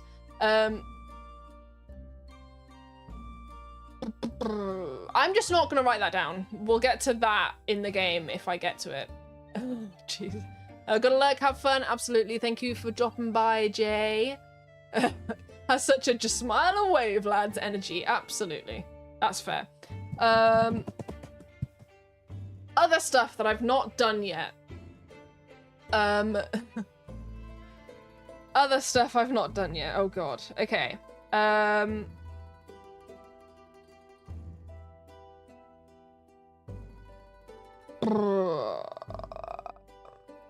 Level advancement. What are the other stuff I've not done? It's level up stuff. So stuff to do with leveling.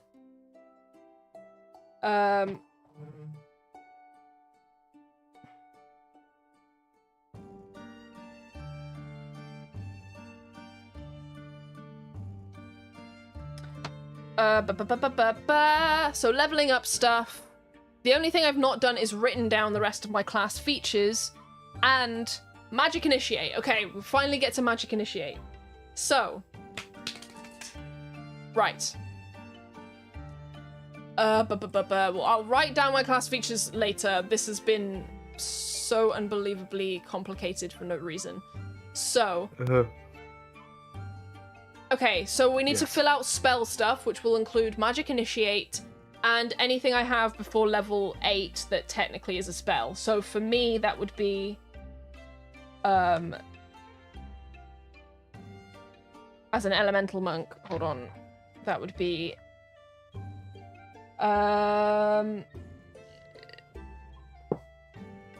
Is elemental attunement a spell?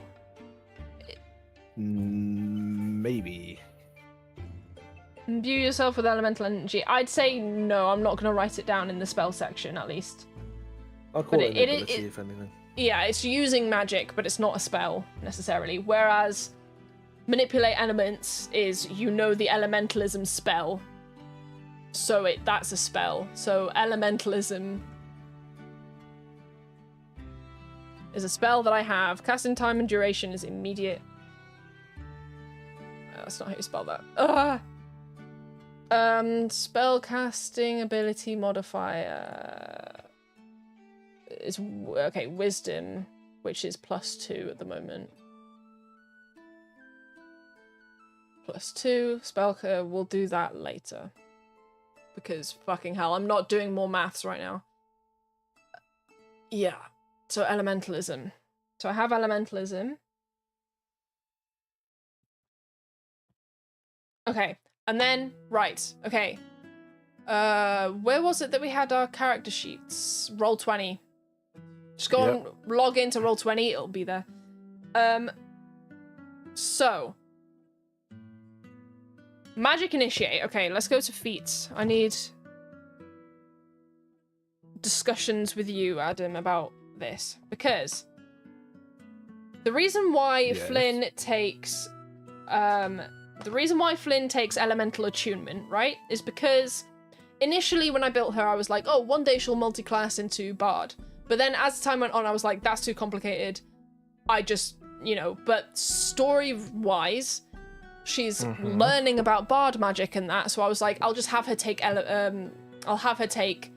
Magic Initiate, because she's learning more about Bard magic because of her dad. So I'll just have her take Magic Initiate.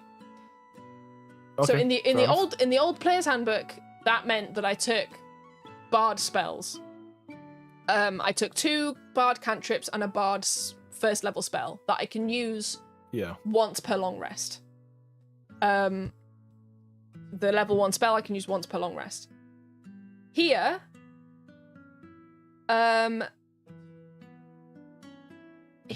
with Magic Initiate, there's only 3 that you can choose from. It's Cleric, Druid, or Wizard. Right. All 3 of these we can make sense in some way, because Druid is elemental, you know, elemental enough that we can put it into her backstory that way, right? Wizard would make sense because she's studying Bard magic. She's studying magic, so she's studying about this, and then she learns about it, right? Cleric would also make sense because her mum's a cleric, so she maybe her mum's god sees that she's, you know, trying her best, and then is like, I'm gonna give you Bard magic. You know, I'm gonna give you divine magic. So all 3 would work. I'm going to use the Druid one, though, because the Cleric one only has Cure Wounds and doesn't have Message as a cantrip, and it's the opposite for Wizard. They don't have Cure Wounds as a level 1 spell, but they do have Message. I want Message and Cure Wounds, which is only on the Druid one. So, the story-wise, we're going to play this as if her learning about Bard magic and Cleric magic has given her a deeper understanding of the elemental magic she already has, which means she can gains access to these slightly deeper, more meaningful forms of magic, which is Cure Wounds and 2 cantrips, which I haven't decided yet, but one of them's going to be Message. Okay. So, another question. Cure Wounds has changed in this book. Instead of 1d8 plus whatever it was, it is 2d8. Is that alright? Yeah, that's okay. Cool. And I'm just going to put in the notes 2d8, and I'm going to look up what the fucking adding is. Plus your spellcasting ability modifier. Usually. So that would be 2. So 2d8 plus 2 for me. And I'll just put in brackets wisdom so that I know to change that when I level up wisdom eventually. Okay.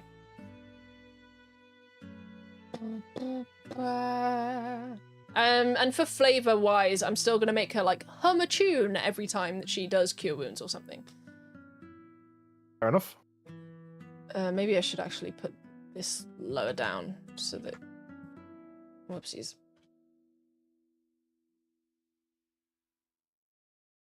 Oh, I can't fucking spell anything.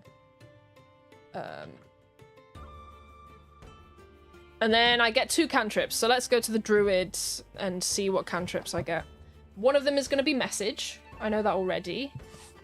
Because I like message. Also, it was a funny moment when I first got message, and I made it be like overnight, like I was just studying, and then some random person got message, got me like, yeah, it was funny. It just, yeah. And stuff like that. It's clearly during a placement. It's clearly during a placement new who made this sheet. Lol. Past me making my character sheet contain just about everything. Yeah.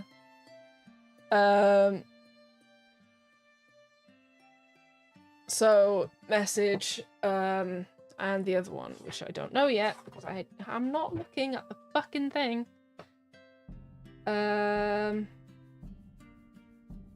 Right, where's druids? It's the first one. The first one's barbarian, of course it is, because it's in alphabetical order, you dumbass. And then bards, clerics. Oh, fucking hell. And I thought that I might be able to do a different character today as well. Fucking hell, this is taking a long time. It's taking a while. Okay, where are my druid spell lists? Where are all my druids at? Indeed. So, oh, I could get druidcraft. Elementalism I already have. Guidance, mending, message, poison spray, produce flame, which is useless for me because I have the other thing. Resistance. Spare the dying could be good. Thorn whip. Is thorn whip just water whip but with thorns? No. Oh, it's a completely different spell. Completely different. Okay, never mind then.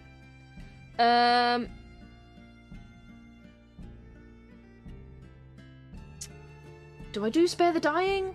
I don't think so.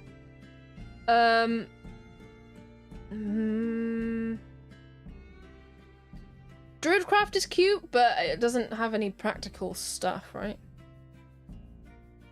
Does it have it doesn't have practical stuff, but it is good for flavor, and it's decent enough. Yeah, but I have elementalism for flavor. It is essentially just druid prestidigitation, so like. Yeah. It's decent. What the fuck is that? I can't even say that one. I don't know what that is.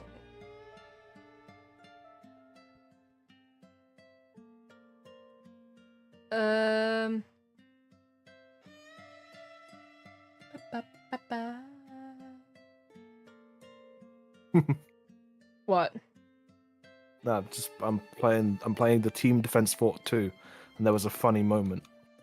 Oh, I see. Honestly. I think before I took Thunderclap, but I don't know that I want Thunderclap. What do I want? Thunderclap? Thunderclap. Alright, let me look at what some of these are, because I've never heard of some of these. Alright, where are my spells at? These are feats, so it's after this. Where are all my spells at, bro? This is adventuring gear. Where's spells? Spells, here we are.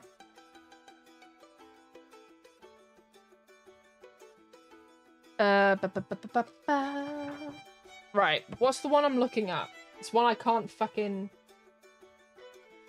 pronounce. Shillelagh? What now? Shillelagh? Yeah, is that how you pronounce that? It is that one. Okay, yeah, Shillelagh. Yeah, is that how you pronounce that? That's so odd. It's Irish. Oh, I see.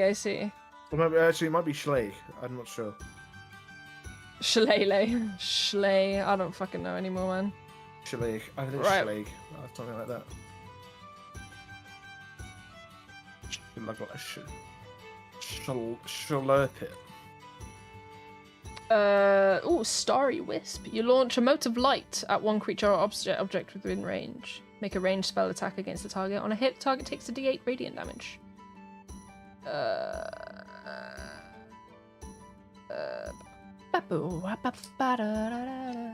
Right, where is it? I want to know what it is. Oh, I can't fucking do...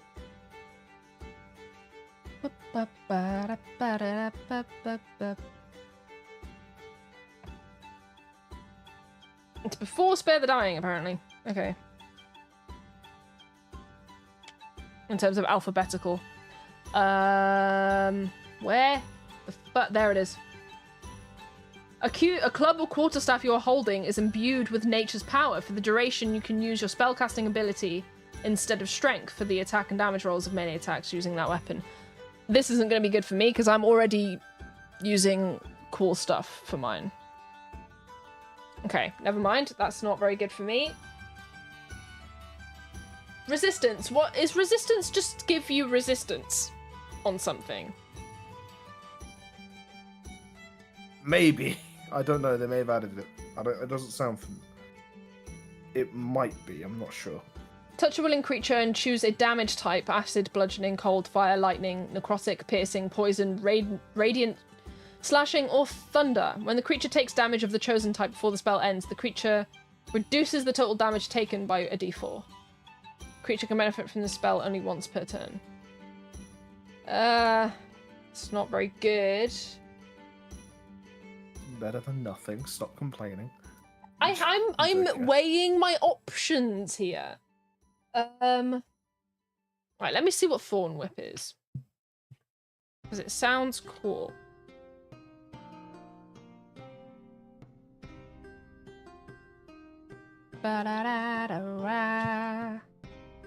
Riddle me this, Batman. What did I just say I was going to look up? Thorn Whip. There we go. You create a vine-like whip covered in thorns that lashes out at your command towards a creature in range. Make a melee spell attack against the target. On a hit, the target takes a d6 piercing damage, and if it's large or smaller, you can pull it up to 10 feet closer to you. That's basically Water Whip. It actually is Water Whip. Oh, fuck. That's basically Water Whip. It's just a thorn instead of water. Big moment. Big difference. Yeah. Can I have Water Whip? But yeah, have it be this. So instead of a saving throw, it's 1d6 damage or whatever. And you can pull it up to 10 feet closer to you. Yeah, we could do it like that, or we could do the added attacks one I mentioned earlier, maybe. Yeah, maybe. Yeah, you can add it to your spells. But do I want to waste it on something where we were going to homebrew it anyway? That's the question. Where I can just have mending instead, for example, or guidance. Guidance would make sense. But maybe not for her. Well, the only problem is, guidance is only really good when you know you're gonna fuck up. Yeah. Because, like, the amount of times you hear people say, "Oh my god, I have guidance, why didn't I cast that on you?" When they're 2 off a DC for something. And you're sitting there going, like, it is a cantrip, so you can just do it for any roll. Just do it before any roll. But it is an action. Yeah, but if you're doing ability check, like, oh, I'm going to open this door, I will guide you. It's not a battle thing. If you're doing it outside of combat, it's really good, but most people just forget about it. Yeah. And obviously, I don't allow retroactive additions with rolls like that. So, yeah. If you don't say you're using it, you're not. Okay, I know you've just shat on guidance, but I think I'm going to take guidance. I know how it works. I can just remember that I have it. And Well, I mean, what does it do? It just requires setup. That's all it is. Yeah, but it just means like, oh, I'm gonna cast guidance on you. You just say that, or you just role play a moment where you're like, oh, if you do it like this, blah blah blah, and then out of character you say, I cast guidance. You could do it like that. Because I think like entirely non-magical means. Yeah. Okay, wait. Hold on. I can't. The alphabet is not in my head right now. Everything's in alphabetical order. Oh yeah, I also you know the spells I made? Yeah. I made 2 of them that are specifically designed to piss one of you off horribly. Oh god. Well, not one of you, but one of you. They're first level single target curses. Right. So it's infection. So one of them is called infection. Right. Which there already is another spell called infection, but this one's better. Mm-hmm. Because it halves all of your outgoing magical healing. Huh. Halves. Fuck. And then there's its counterpart, weakness, which is single target curse. It halves your outgoing melee or ranged damage. Right. What? Halves it. Say that again. So it's a single target curse. Mm-hmm.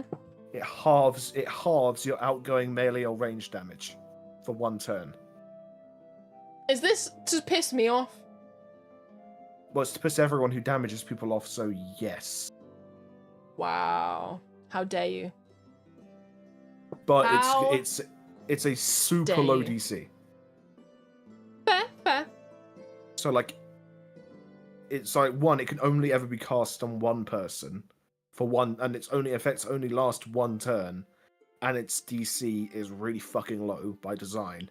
But if it does get you in a critical moment, it can be really fucking annoying. Yeah. Which I love.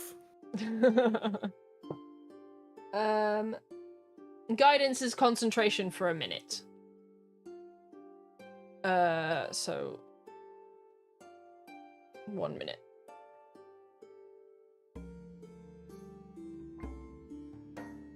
Maybe instant is a better one to put.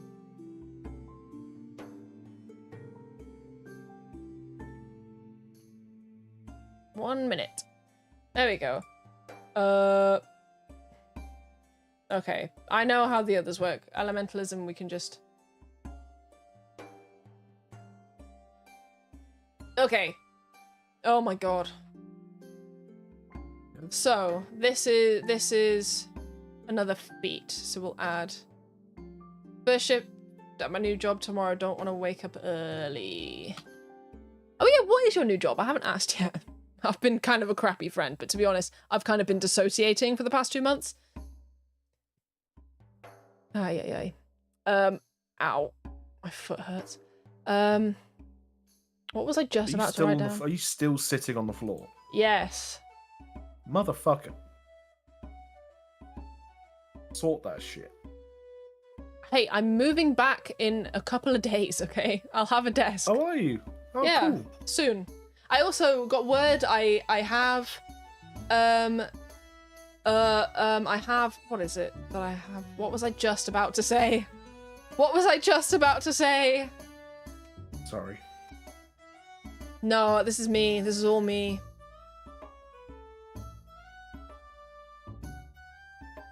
Oh, yeah. My student loans finally got back to me and I'm getting it on time, so I don't have to worry about that. I did it really late. Oh, well, that's good. No, stop saying things that means I have to fucking approve them manually. Also, what is that relevant to anything right now? Farm work picking produce? Nice. That's the work. Nice, that's pretty cool. The fuck grows in Wiltshire?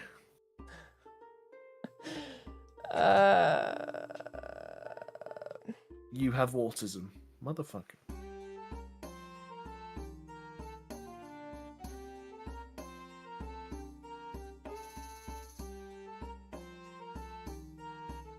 And 1.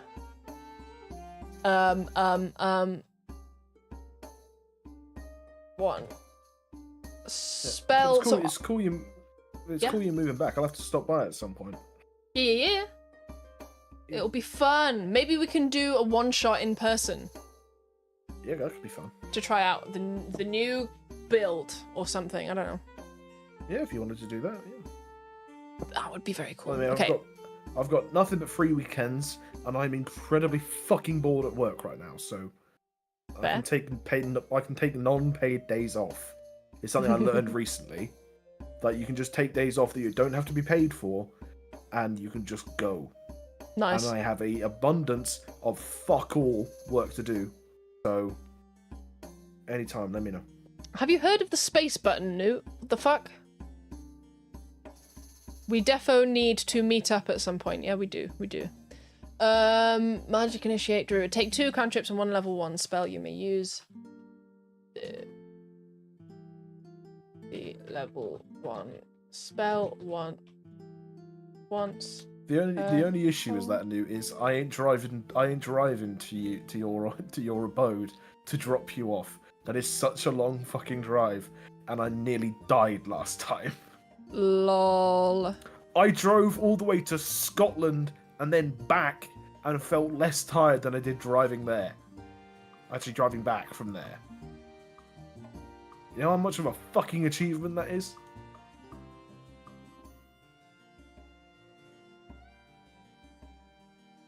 Okay, let's get the train down. Okay, cool. Nice. Wonderful. There was something else about Magic Initiate, wasn't there? I can't remember anymore. I thought it was just spells. There's like a thing.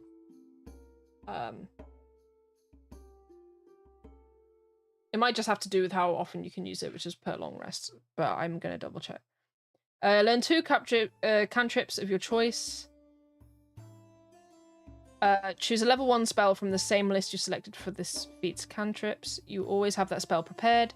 You can cast it once without a spell slot, and you regain the ability to cast it in that way when you finish a long rest. You can also cast a spell using any spell slots that you have. That's irrelevant to me, so that's fine. Spell change. Whenever you gain a new level, you can replace one of the spells you chose for this feat with a different spell of the same level from the chosen spell list. You can take this feat more than once, but you must choose a different spell list each time. So you can only take it 3 times. I suppose. Okay, cool. Also, it says you learn 2 cantrips of your choice from the cleric, druid, or wizard spell list. Intelligence, wisdom, or charisma is your spellcasting ability for this feat's spell. Choose when you select this feat. So that's why I'm using wisdom, because you get to choose which ability you use. Because my charisma is shit and my intelligence is shit. So, but theoretically, I could... theoretically, I'd be able to take wizard and still use wisdom, because it doesn't... Even though it would usually be intelligence, wouldn't it? For wizard. Because you get to choose which spellcasting thing you use. But that's just cool. But I was always going to use wisdom. Anyway, okay. Yeah. Is this basically everything for level 8? I just haven't written down my class features. So I might just write down quickly. Oh, whoopsies, I need to go... Write down... I won't write them out like I have been doing, but I'll just quickly write down...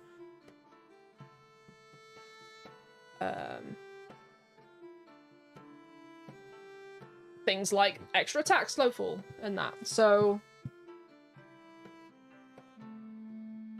okay, so level 2...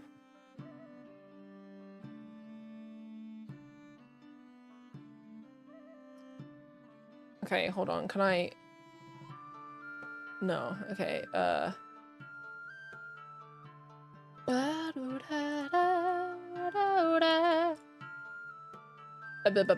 so that was level 1. And then we'll do level 2, and I'm not gonna write them all out. We're just gonna... Why did I not do in caps? Whoopsies. I can't. I still can't. Level 2. Level 2. I get unarmored movement and uncanny metabolism.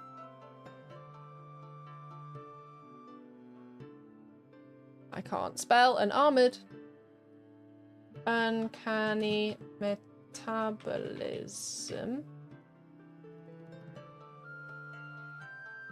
Level 3 is deflect attacks.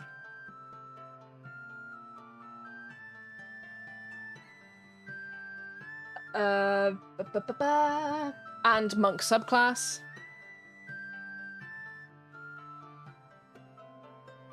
Which is warrior of the elements. Okay.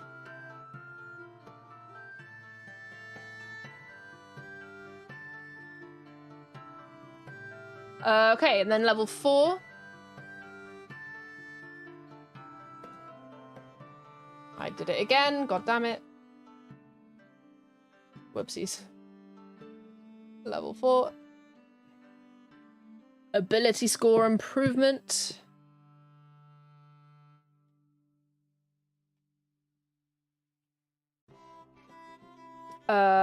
Slow fall. And that's it, I think. And then level 5 is extra attack. And what was it? And stunning strike. And then... And that was it, right? Yeah. And then level 6 is empowered strikes. Level 7 is evasion. Mm. And that's it. That's all I have. Except I didn't add my fucking subclass one. So now we're gonna add my subclass ones, which is elemental attunement and manipulate elements. At level 3. So... And then elemental burst at level 6, and that's it. What do I gain at level 8? Just ability score improvement. So at level 8, I gain ability score improvement again, but I took a feat instead. So,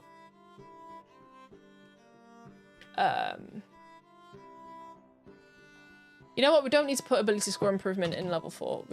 We know that.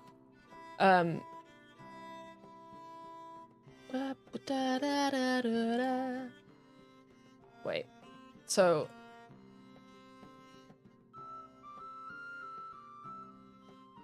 Elemental attunement and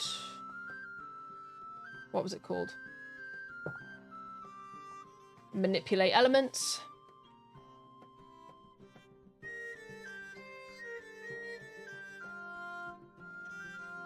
How the okay. Yeah, that is how you spell attunement. It's lying to me. The fucking thing's lying. So manipulate elements is what gave me elementalism, and elemental attunement is something I'll have to write out later.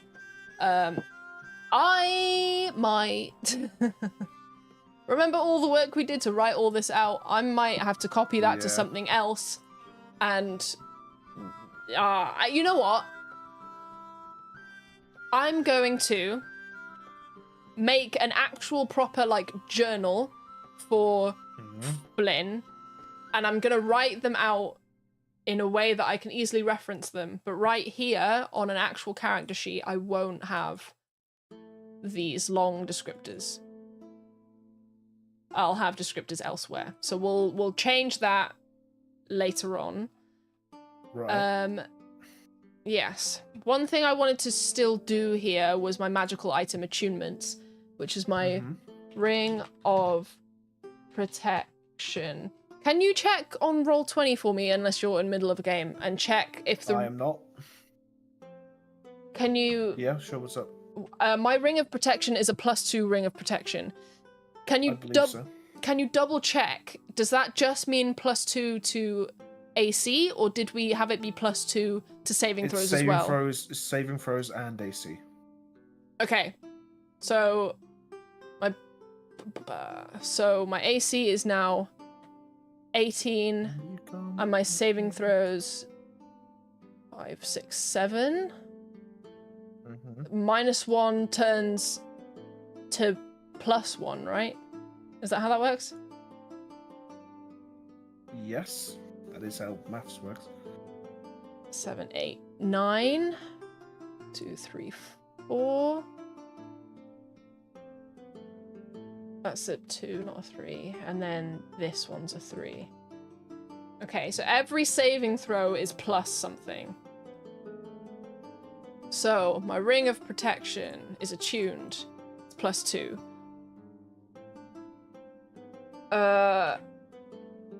My quarterstaff is a +2 as well. It's a +2 magical quarterstaff. And the other thing I'm attuned to is my dagger of returning, which is a +1. So those are the things I'm attuned to. I'm not attuned to anything else. Anything else magical I have in my thing, I'm not attuned to. I'll sort out inventory at a later date because that would take way too long right now. It has been 4 hours. It has been fucking hell. I was not expecting that. Yeah, I don't think there's anything else that we need to update right now. I don't have any temporary hit points, obviously, because we're not in game. All of this is fine. Cool. Alright. Very good 4 hours. I've enjoyed myself. So my species traits is that I'm humanoid, resourceful, gain a heroic inspiration whenever you finish a long rest. Special interest, which I think is hilarious that we've homebrewed this, but I think it makes a lot of sense. Proficiency in intelligence-based checks about your special interests. Elemental magic, bard magic, monk history and abilities, which is my fancy way of saying anything to do with monks. Yeah. And the elemental gods.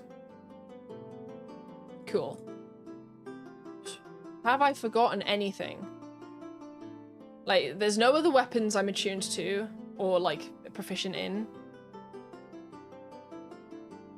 Tools, as thieves' tools, alchemist supplies, and my instruments, one of which is unassigned. That'll be story-based.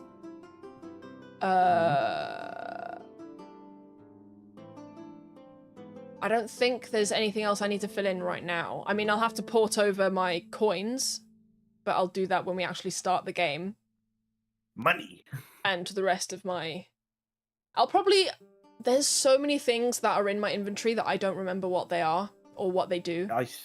I think we might just do a purge. Purge all of the ones that are unimportant or we don't remember. Yep, pretty much. Yeah. Alright, so...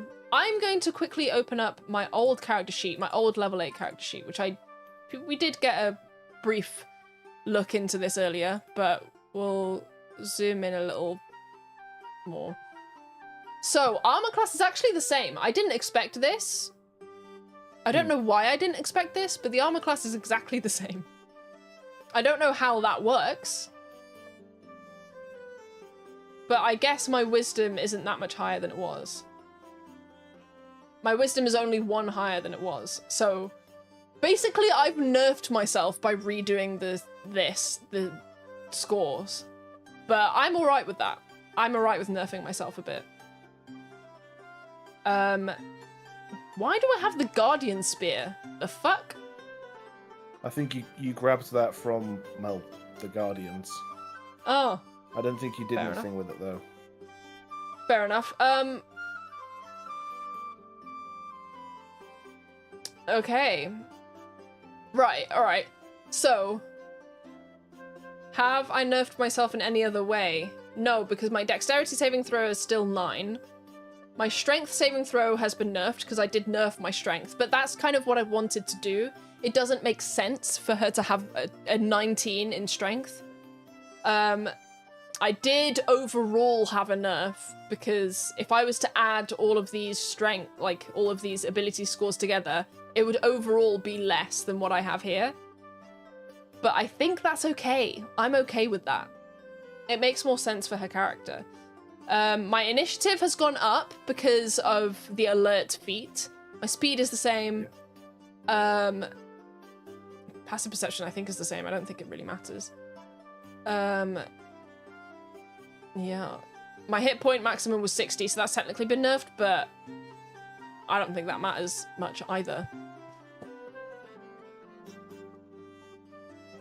I think this is fine. And I think I can do a lot more cool stuff. I've lost stillness of mind, but I'll gain a better version of it later on.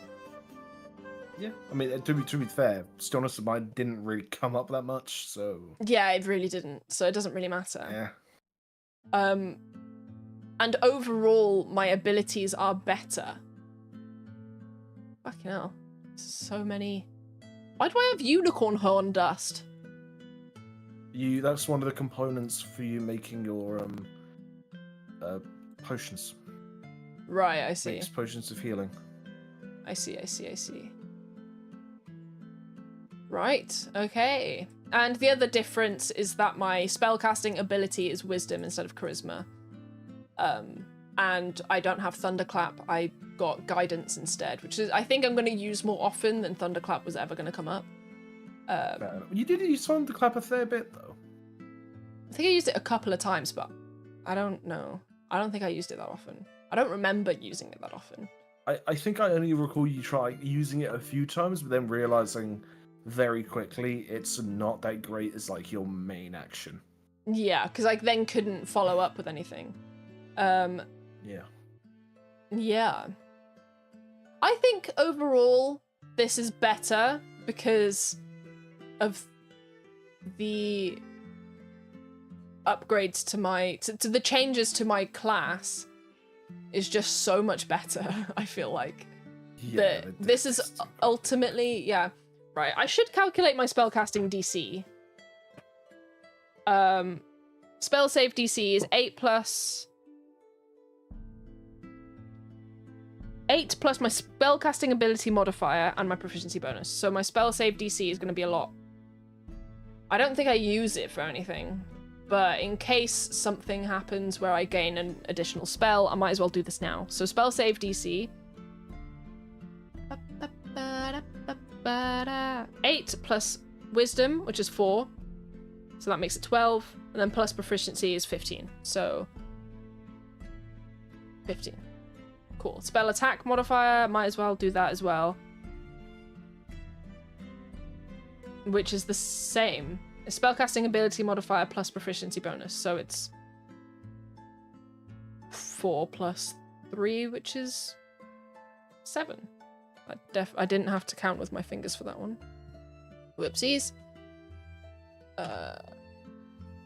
Plus 7.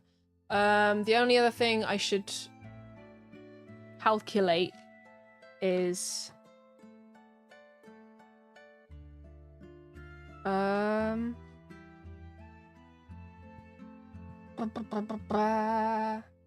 what was it for? There was something. Is it stunning strike? Something has a DC. The target must make a Constitution saving throw on a failed save, on a successful save. Where does it say what my save is? How do I calculate my saves, man?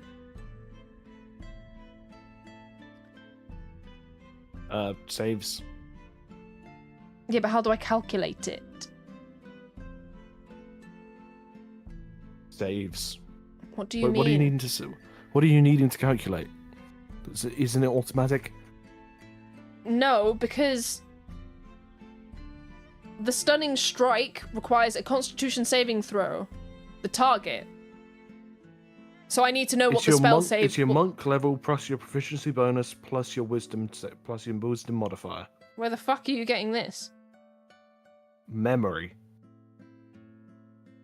But I need. It might be different in the new book. Well, then you have the new book, motherfucker. I'm looking for it. That's what I'm looking for. Newt, what do you mean did they finally change all the spellcasters to no longer being charisma-based? They weren't charisma-based. Only some of them were. Are you just, like... Is Newt just forgetting that, like, wizards were a thing? Yeah, wizards used intelligence. Warlocks used charisma, yes, and, Clerics used wisdom. Clerics used Paladins wisdom. Paladins used wisdom. Yeah. They were never all charisma based, my friend. Artificer uses intelligence. Druid uses wisdom. Bard uses charisma. Yeah, Bard they're and not all charisma based. yeah, Bard and most of them use charisma based. No, most of them don't. Actually, that was the least one. No, it was Bard and Sorcerer. Bard, Sorcerer, and based. Warlock. No, Warlock as well. No, Warlock was wisdom, I think. I don't think so. Okay, well, 3 of the magical classes. It may be a majority. I don't fucking remember. What was a ranger? Wisdom. Interesting. Oh, maybe wisdom was the most populous one then. Yeah.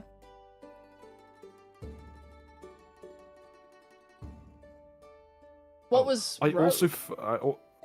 Rogue isn't a magic caster. Are they not? No, God no. What do you mean, God no? They have a subclass that makes them magic, but naturally they're not magic. Okay, well, what is the subclass that gives them magic? What would it be then? Arcane Trickster, and that makes it intelligence, I think. I see. Ah, it doesn't fucking matter. And then Fighter gets Eldritch Die, which makes them a caster, which I believe is also intelligence. Yeah, most of them were not charisma based, dude. I also found a new anime to binge, and I'm going to do it. Nice. Good luck. It's called Blue-Eyed Samurai. I think I've heard of that, but I'm not 100% sure. It's on Netflix, and it's good. Nice. Alright, well, I'm not going to bother anyone with the rest of this anymore. I think we have successfully upgraded her to her new thing. I think I would like Adam at some point, when I'm all moved in and I know what my schedule is going to be, I would like to do like a one-on-one testing of the new features. So that can either be just plonk Flynn in a room with some enemies and we'll see how stuff goes, or, you know, whatever you want, basically. And I'll also, in the meantime, do a bunch of the other stuff. Would you be open for that being a one-on-one to start with, but then would you open that up to like having a... No, I'll just do it one-on-one. I'm gonna make it overcomplicated, so yeah, just one-on-one. Yeah, we'll just do it one-on-one. Cool. Well, I'm gonna go through and I'm gonna go off and open up Jay's stream, because I think Jay is streaming right now. And I'm gonna watch him. So I think. Let me just double check. Alright, I think we've done a good job today, despite my maths panics. Naturally. Yeah. Okay, let's look at JB streaming Hades. I don't know what the fuck that is. Okay. Oh. Okay, he is highly recommend Bebop Cowboy Bebop, you fucking idiot. And Evangelion Neon Genesis for anime. You called it Bebop Cowboy, Jesus Christ. B-boy cowboy. Bebop Cowboy, Jesus Christ. I'm gonna make fun of you for that forever. Anyway, it's Cowboy Bebop. But yeah, I would recommend Violet Evergarden, personally, for anime. Anyway, with that, I think I am going to put Jay doing Hades in the background, and I'm going to continue looking through specific campaign stuff, get familiar with the rules and that kind of thing, and then we'll see. I don't know. Maybe we'll even do a streaming thing where we stream Flynn doing something or something. I don't know. Yeah, maybe. Maybe. Anyway, I'm also going to look through some of the other rules and some of the new stuff and watch some videos about the new stuff. And then probably go watch Critical Roleplay Daggerheart, because I also bought Daggerheart. Ah, yes. So, yeah. Anyway, with that, I'm going to go. And, I will leave you people to it. Go watch Jay on Twitch. Oh, actually, before we go, Adam, what do you think of the rules? The new ones? I think they're a decent change. Yeah? Like, they don't feel like it's... Actually, it just feels fine. Like, honestly, I mean, obviously I've only looked at Monk, but at the minute, I'm fine with it. Unless they changed all the spells, at which point I'm going to be a bit fucked They off. They did change Counterspell. Shit. They changed a couple of things. I know they changed Counterspell, and I know people are upset about it. Okay, so I'm going to have to relearn a bunch of shit just because I want... Yeah.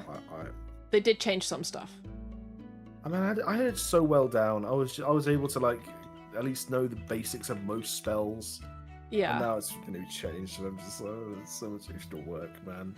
On Yeah. top of already writing. Do you know how much I've fucking written? Yeah. And the worst part is, when you come back on what you've written, it's garbage. Yeah. I get your pain, my friend.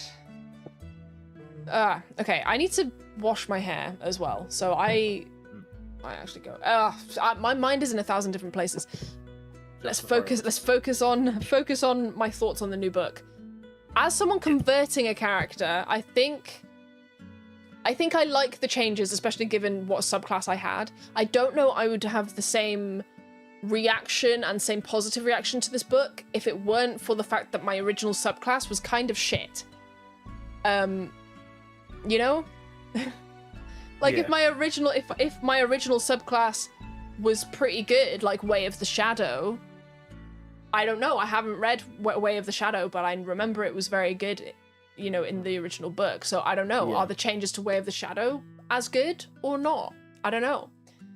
I think the fact that I had such a shit subclass might have given me an unfair bias in this, but as an elemental monk, as a warrior of the elements, I am very, very happy with this new book. And even just to step away from the subclass for a second, creating a character feels more intentional, feels more concrete.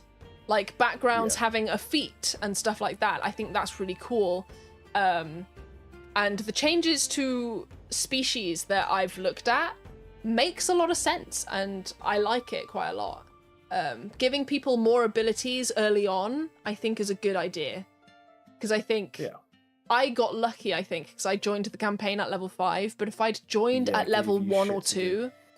Yeah, if I joined at level 1 or 2, I don't think I would have been enjoying it very much. Because I had, like you said, it gave me shit to do. So creating a character in the old one at level 2 or level 1 was just annoying. And it was like, you wouldn't get much stuff.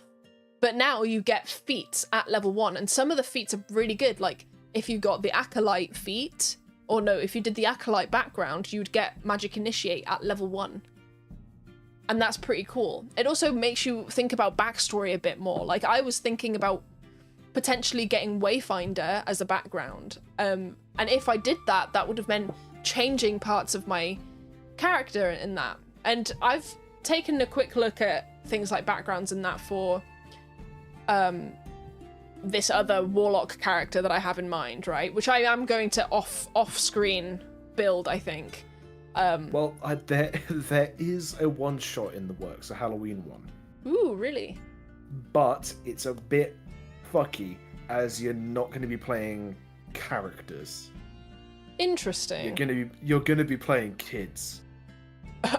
Lol. Love that you said that kids aren't characters.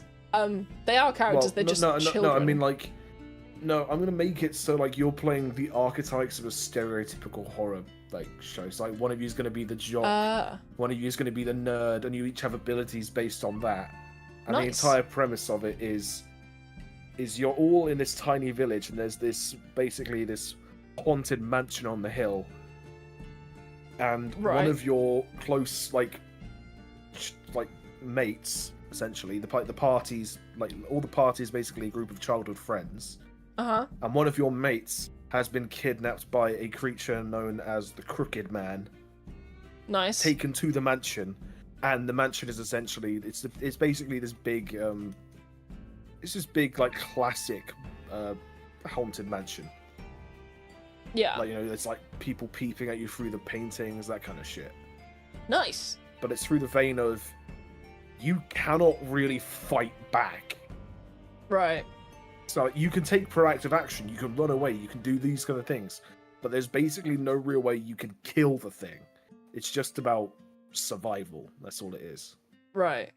Damn. And so I'm hoping to have some creepy moments of like you guys having to like clutch stealth checks to avoid it. Nice. That kind of thing. And while you guys are piecing together the story of this thing, you're coming to the realization of what happened to your friend. Nice. It's meant to be an actual one shot now. Right, yeah, not a one shot that took fucking 2 months. It was like maybe not that long. Sessions, yeah. Yeah. It was like 7 sessions, I would say. Yeah, that was not a one shot. I did a bit too many. Aye.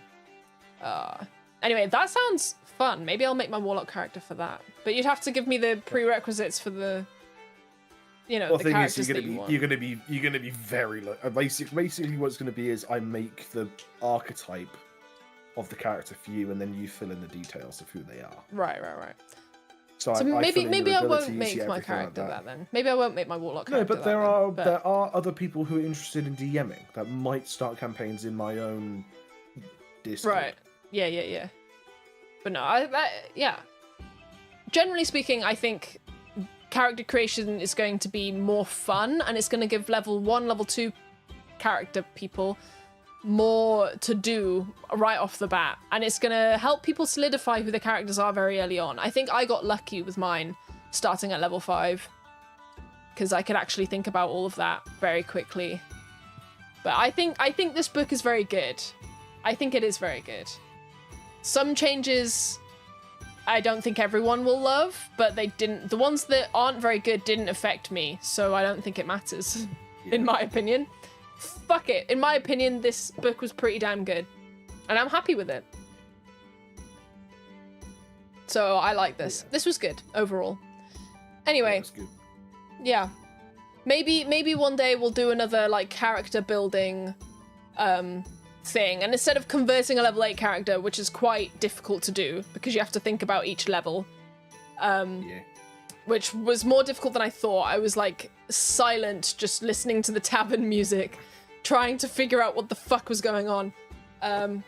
Next time I can build a character from level 1 and see how things go as a new person, as a new character, and maybe see how that works. But anyway, for the time being, I think I'm done. It's been 4.5 hours. This has been one of my longest streams, which is ridiculous. I mean, not one of my longest streams. I've had like 8-hour streams before, but it's on the longer side that my average streams are.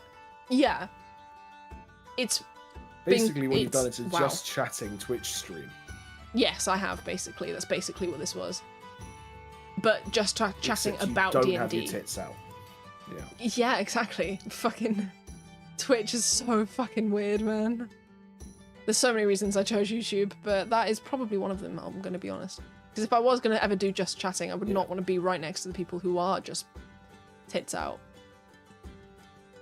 Plus, Twitch has a weird like thing against VTubers, and I'm a PNG tuber, so I'm in that category. How much chatting are you doing in a jacuzzi? Shut the fuck up. Yeah, like fucking hell. Anyway, with that, I think I'm done. Yes, I think I am done. I'm going to be hanging out with Jay, probably lurking with Jay, to be honest. With his stream in the background, so everyone go check him out. And, yeah. My name's Spike. I'm definitely a dinosaur. Thank you to anyone who's still here. But this has been fun. So you get to hear a bit about my character and get to see her character sheet and how that all works. That's been fun. That's Adam. He's a platypus or something, I guess. Yeah. Now wait for the next stream in about 4 months, where Spike describes the horrible death Flynn suffered and how much time she wasted on it. If you dare kill Flynn, I will make an entire call-out stream where I call you out for all of your horrible DM decisions.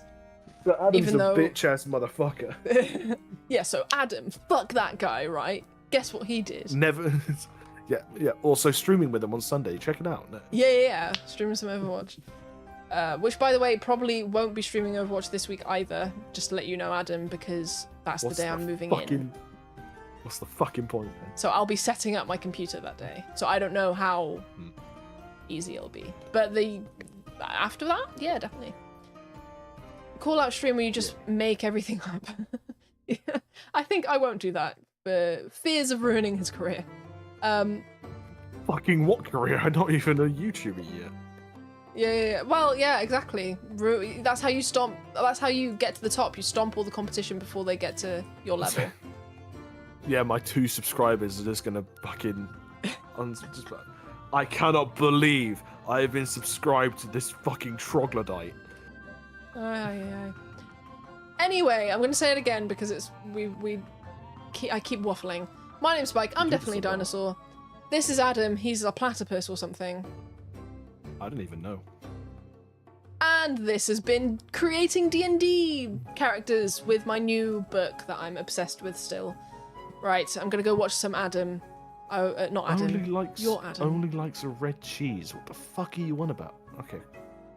Red Leicester is really good. Fuck you. Okay, I respect your opinion, but it's wrong. Red Leicester is very good. No. Whatever. Anyway, it doesn't matter. Everyone go watch Jay. I will see you guys when I'm all moved in. Bye! Fuck yeah, boys.